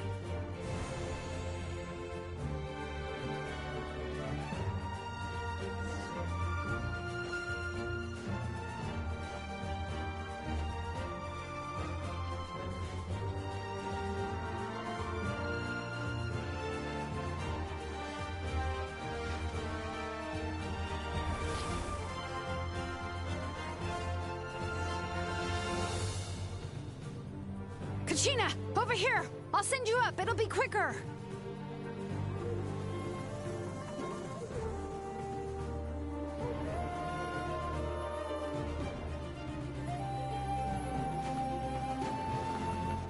Okay, everyone's safe. Granny, please go on ahead with the others. I just need some more time, I promise. I won't hold things up. Oh, roar on!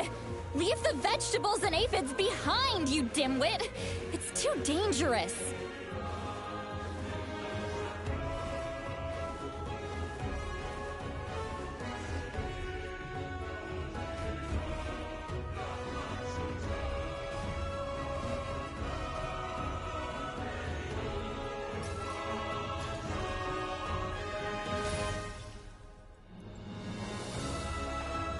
Hey, you're back.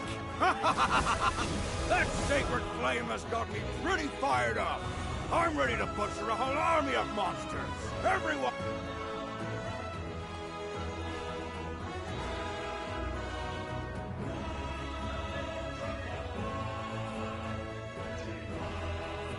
The Children of Echo's territory is secure. All monsters down. All good here at the People of the Springs, too. We crushed it! Masters of the Night Wind are also safe. Should I go support the Flower Feather clan? Things are still pretty rough over there. I'm already en route. No need. I just dealt with it. Already? But you were just at the stadium! Yeah, well, you have no idea how long I've been itching to bash some heads in. Oh! Fair enough. Ian-san, what should we do about the Collective of Plenty? Your home's a long ways away from the stadium. Oh, no need to worry. I just heard from Veresa. She says they're safe now.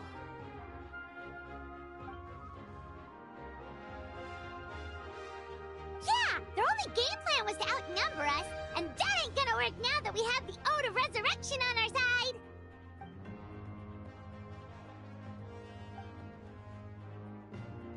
We ain't gonna let them get away with that. Friends, let's gather at the stadium. More abyss tumors have descended, all near the stadium. Let's split up and take them out. Oh, we need someone to guard the main entrance. All right, this is the final battle!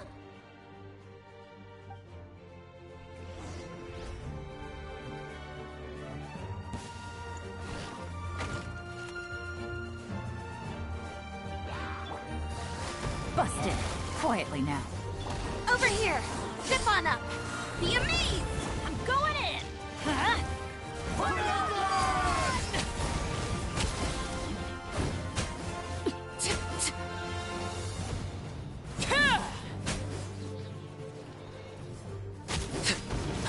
Things are about to get dicey. Gotcha.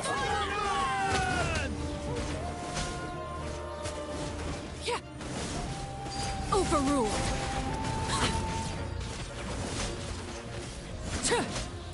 Yeah. Witness my rise.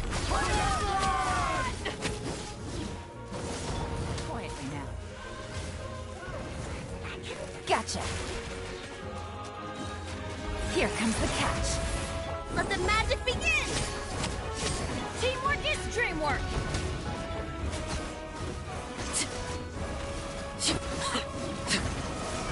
Yeah.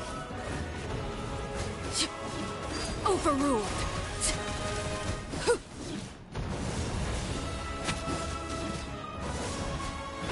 Over here!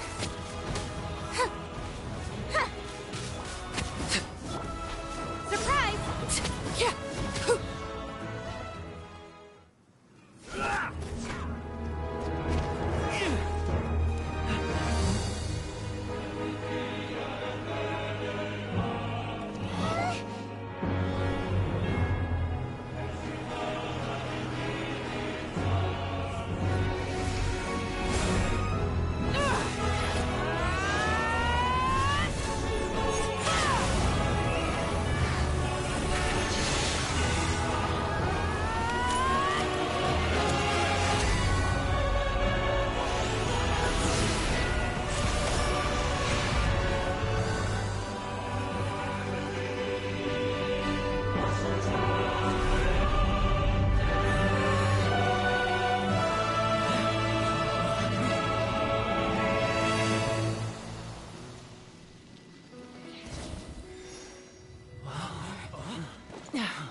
Everyone, We are gathered here to celebrate a glorious victory.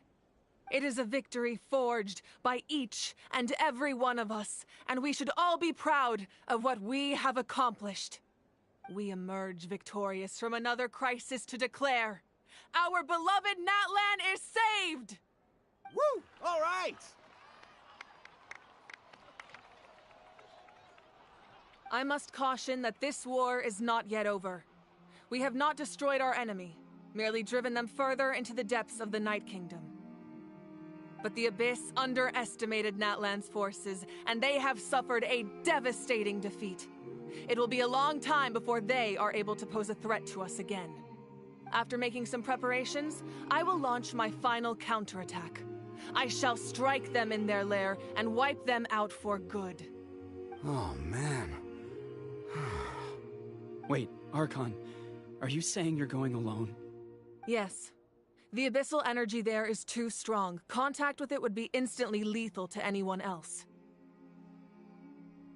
I'm sure you're all still fired up, and you must be eager to take the fight home to the enemy. But I must ask you to temper your ambitions.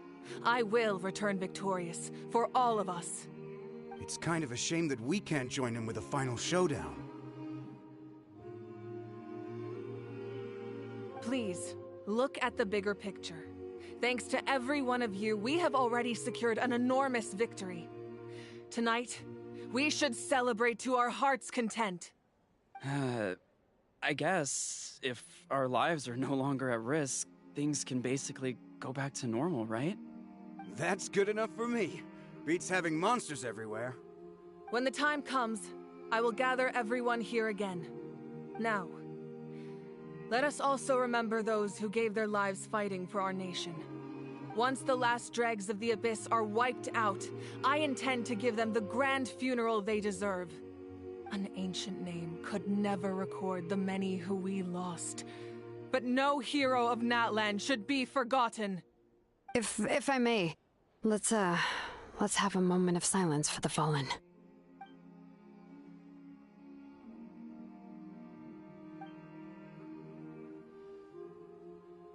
Lastly, there is one more person I must thank for his extraordinary support in our time of need, and that is the Captain. Speaking in a personal capacity, I should like to offer my sincere congratulations on your victory. Well, everyone, please enjoy the victory feast. I hope it's a chance to relax your minds and rekindle your spirits, so that we may face what lies ahead with renewed vigor.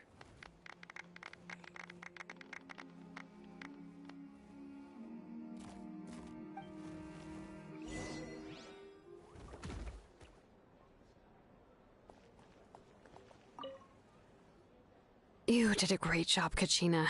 Oh, you're much more confident now. Seems like winning the pilgrimage gave you a real boost. I spoke to your mom and dad. They were singing your praises. They said the world's your oyster now.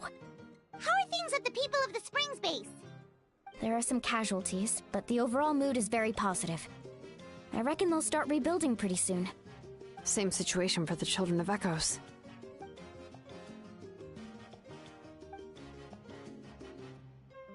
Oh, that's a great idea. Let's do it together. Let's hope that their sacrifice marks the beginning of a new age for Natlan. An age of unprecedented peace.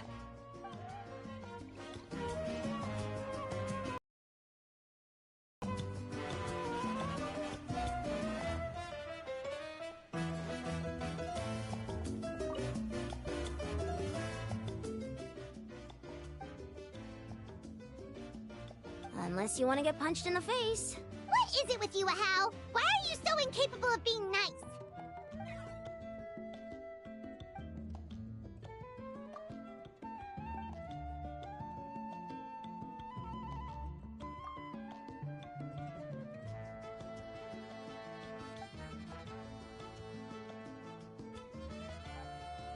The Collective of Plenty was the furthest from the Abyss's entry point, so they didn't have as many monsters to deal with. From what I hear, they got off relatively unscathed. But it might have been a different story if Chaska hadn't gotten there when she did. That's good to hear. All's well that ends well.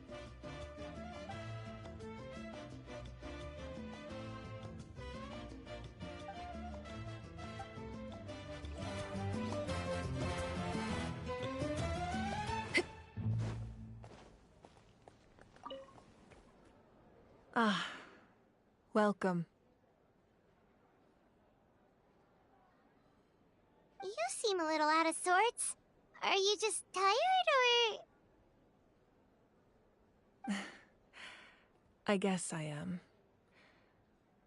You know, when I was up there in the sky, I could see all of Natlan stretching out below me.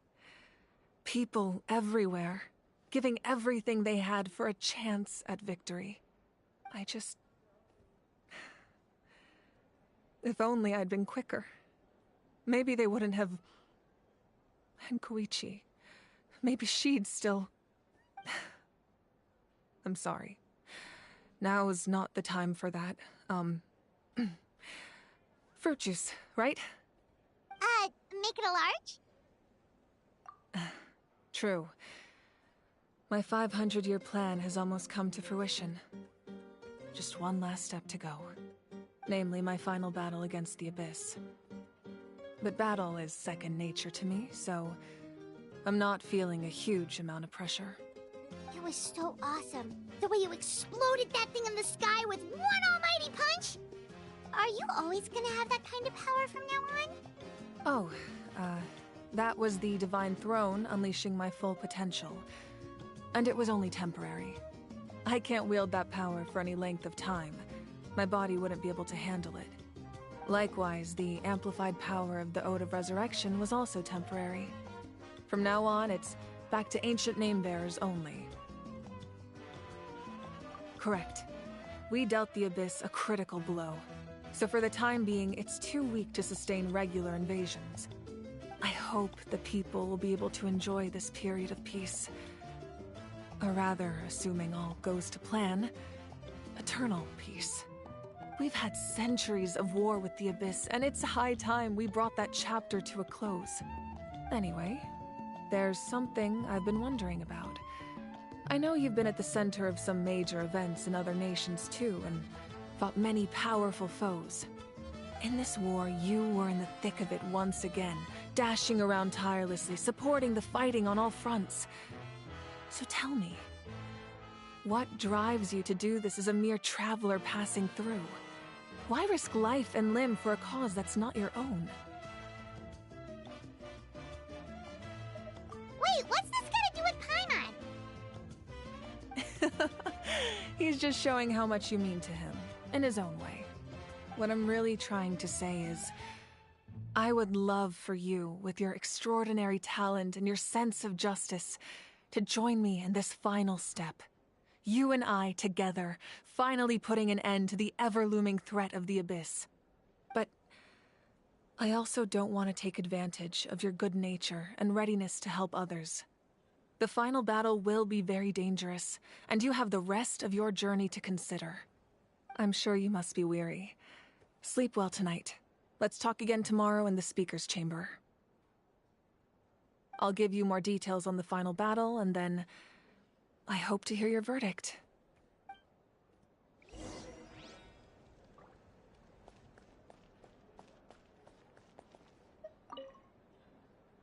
I must congratulate you on your efforts during this war. I'm told you have proven yourself to be an outstanding adventurer and warrior. You remind me of the princess. Similarities in your approach are striking, especially when you told me you wanted to win. I hope you will see her soon. Hey, Auroron! How are the Masters of the Nightwind doing? Granny Sealolly's been there the whole time, and she's a tough one. I think we should be fine. I'm sure there'll be some patching up to do, though. That's a job for the young folks. I should probably head back so I can pitch in. Do you need support from the Fatui?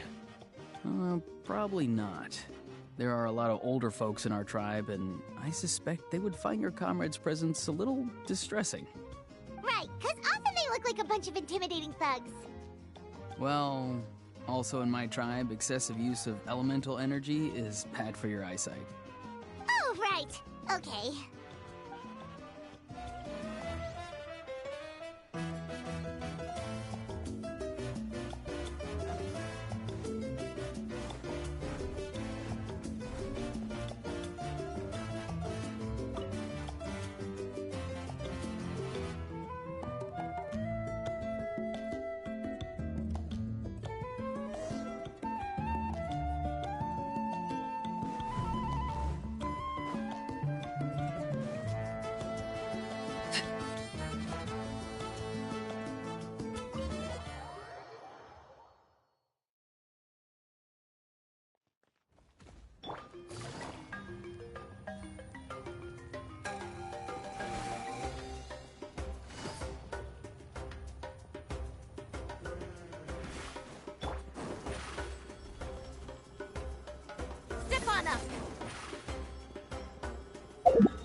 Hey, Traveler, Paimon.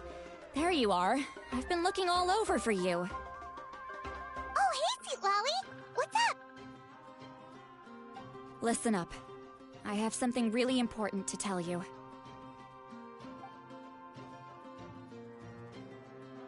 What? Are you serious?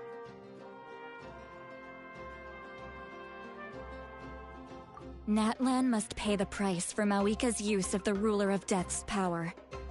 That price is death. And only Mawika's death can clear the debt. I had thought that the Ruler of Death might have a change of heart after seeing the people of Natlan come together and fight so bravely. But even now that the war's over and the threat to Natlan is gone, it looks like that death is still set in stone. I had to know your thoughts. I want to save her, but I can't do it alone.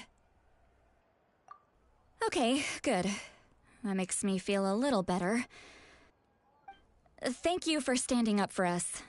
There's clearly something special about you, so if anyone has a chance of defying the rules, that would be you. Oh, and please don't breathe a word of this to Mawika. I'm sure she's well aware of the cost of using the Divine Throne's power, but if she finds out that anyone else knows, it could ruin our chances to help. Got it. Mum's the word. Alright, that was the last major item on my to-do list. Now, since I've come all this way, I think it's finally time for a well-earned drink. Go easy, though, yeah? Don't worry, I said a drink. That means just one.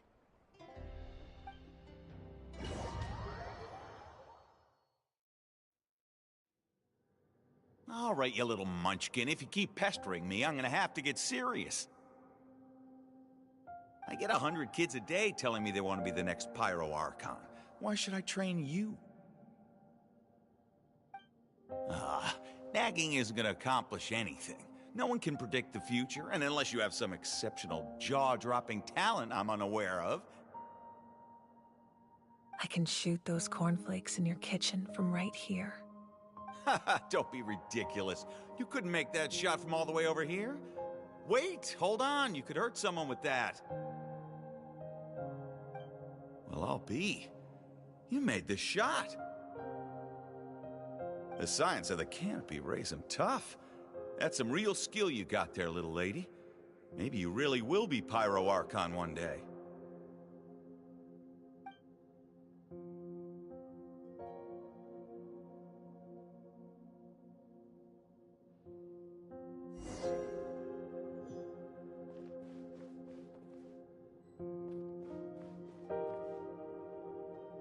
See this? I'm the first one of us to get an ancient name. And it's not just any ancient name, but Mollypo. If you ask me nicely, there's still time to join my team for the pilgrimage, you know. No need to scowl. You lost and I won, it's no big deal. You want me to be happy for you when your turn comes, right? So cheer up. I'll get my own ancient name soon enough, and it'll be an even better one than yours. Oh, really? Well, good luck with that. What ancient name could beat Mollypo in our tribe? Unless... surely you don't mean Kiangozi?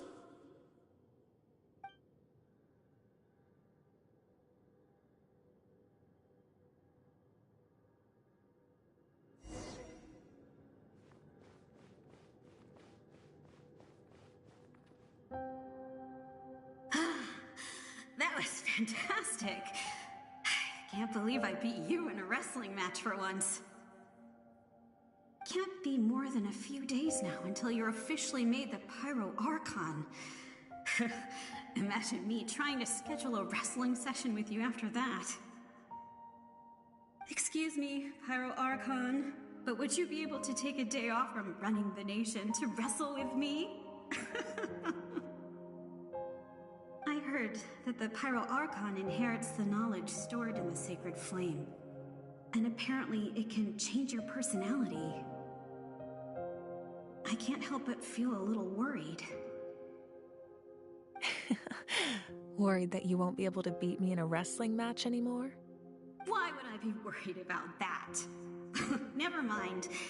Clearly I'm just overthinking things. Why would you forget about me just because of some new job, even if that job happens to be Archon? Come on, one more round.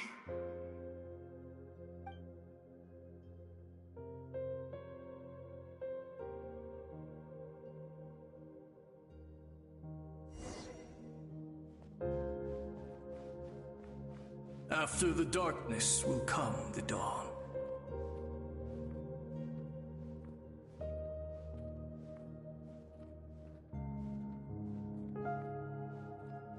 No one fights alone.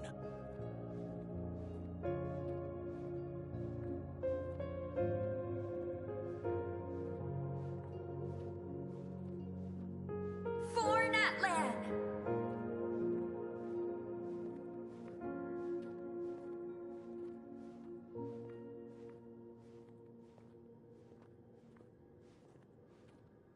Look at the sky!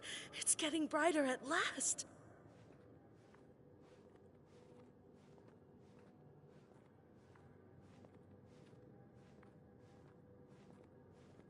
We walk the righteous path, and the Pyro Archon will guide us.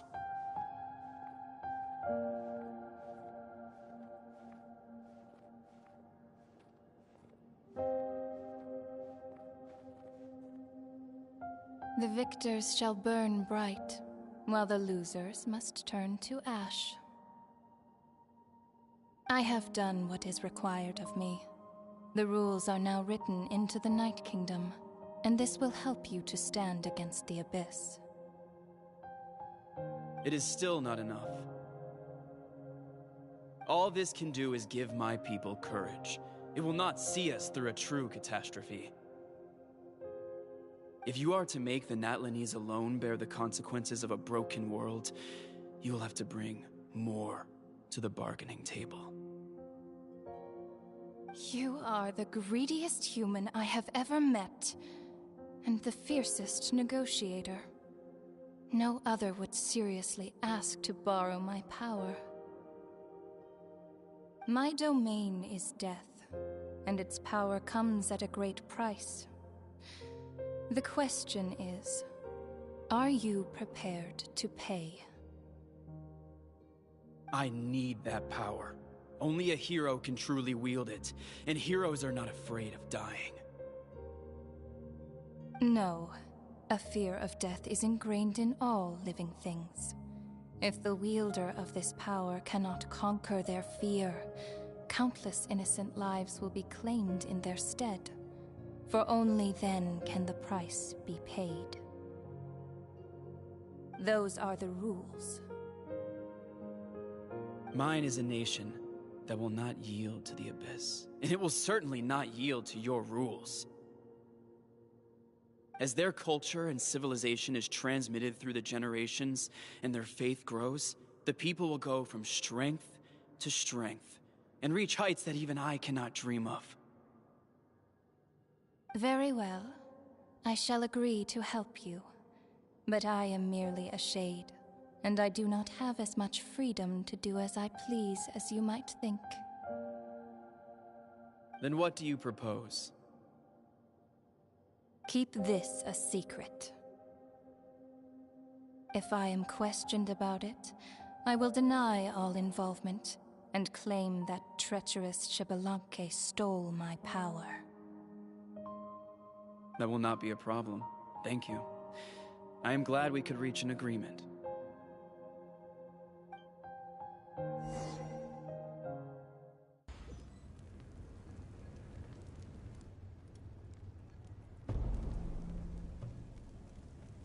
Come in. As you know, I've asked you to come here to discuss the task of wiping out the Abyss. Oh, but first, any progress on the ancient name? I'm surprised she was willing to help you, and by extension, me. I'm very grateful to her. Wait, hold on. Wasn't the whole point of the ancient names for winning that huge battle? Why would the Traveler still need one by this point? That's right. The Abyss has retreated to the depths of the Night Kingdom, a place that has long since been corrupted by abyssal energy. If we don't finish them off and restore the ley lines, the threat they pose to Natlan will remain. The battle we fought yesterday, we may one day have to fight again.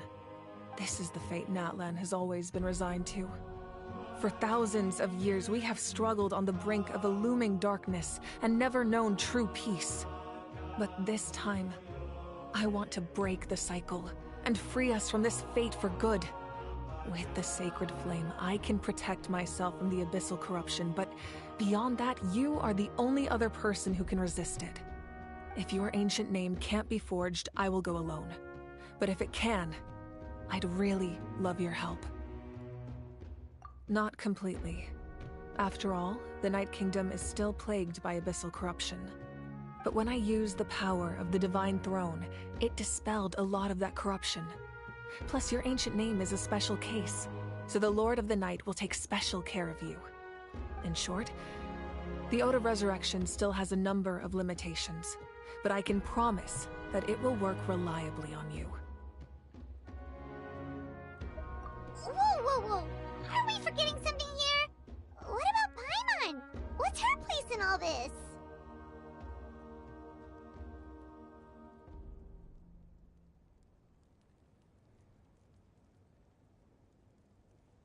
What? You mean we'll be separated? The Abyss is extremely devious. If you two go there together, you can bet they'll make Paimon their primary target just to put us in an impossible position. Paimon wasn't that worried, but now she's petrified. What will you do without me? Okay, well, Paimon needs to think about this because you're really asking a lot of her, but give Paimon some time and she'll do her best to rise to the challenge. I greatly appreciate it. Everyone in Natlan knows how important this final battle is. You will be remembered and revered long into the future, until the end of time. If you have any other questions, please ask away.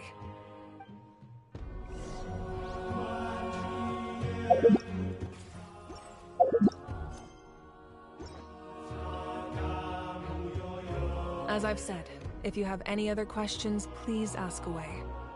The work of rebuilding is underway, and people are flocking to join the effort. With everyone rallying together, I'm sure it won't be long before there's no trace left of the damage done by this war. The healing process, on the other hand, that's a bigger obstacle to overcome. Many are grieving, and there's simply no replacing the ones we lost. As the sun rises once more and we rediscover the ability to believe in the future, we must never forget their sacrifice. As I've said, if you have any other questions, please ask away. False sky. I have heard this expression before, but I think this was the first proof of its existence. I think there's a lot of investigating to be done to understand what the fragments behind the sky are and why they were hidden in the first place. However, from what the Adventurers Guild tells me, neither the split sky phenomenon nor the fragments have ever been observed in any other nation. My guess is that the Heavenly Principles wants them kept a secret. I just hope they don't cause me any trouble over it. Oh, you should be fine. We did something much crazier back in Fontaine and we're still here. Well, that's good to know. Anyway, the line I'm going with for the masses is astronomical anomaly. And I don't expect much of a backlash. Meanwhile, we can look into it at our own pace. As I've said, if you have any other questions, please ask away.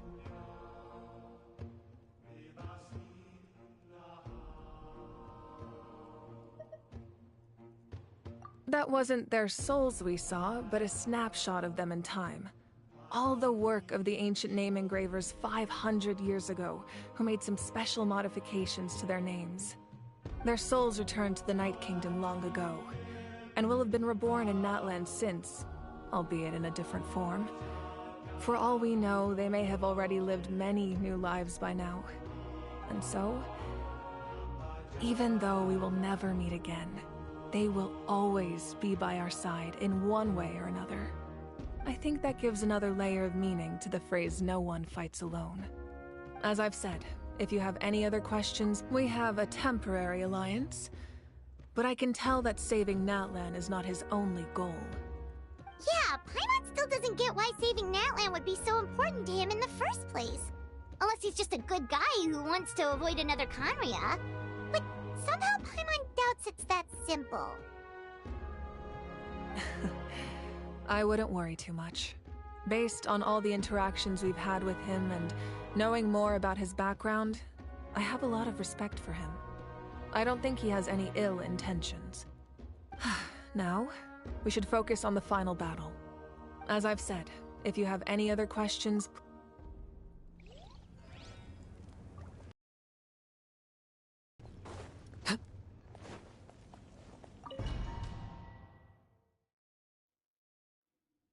The Outlander with deep ties to this land returns.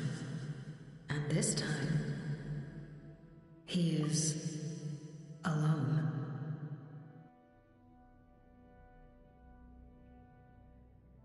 The power that the Pyro Archon used to strike back at the Abyss came from the Ruler of Death. From what I know of her rules, she will demand death in return. How do you know of this? I see. So, the Ruler of Death sent you on your long journey. Natlan still has a final battle to fight, and I too have a final foe to face. For the sake of those countless lost souls, and a hope for Natlan's future, I need your help.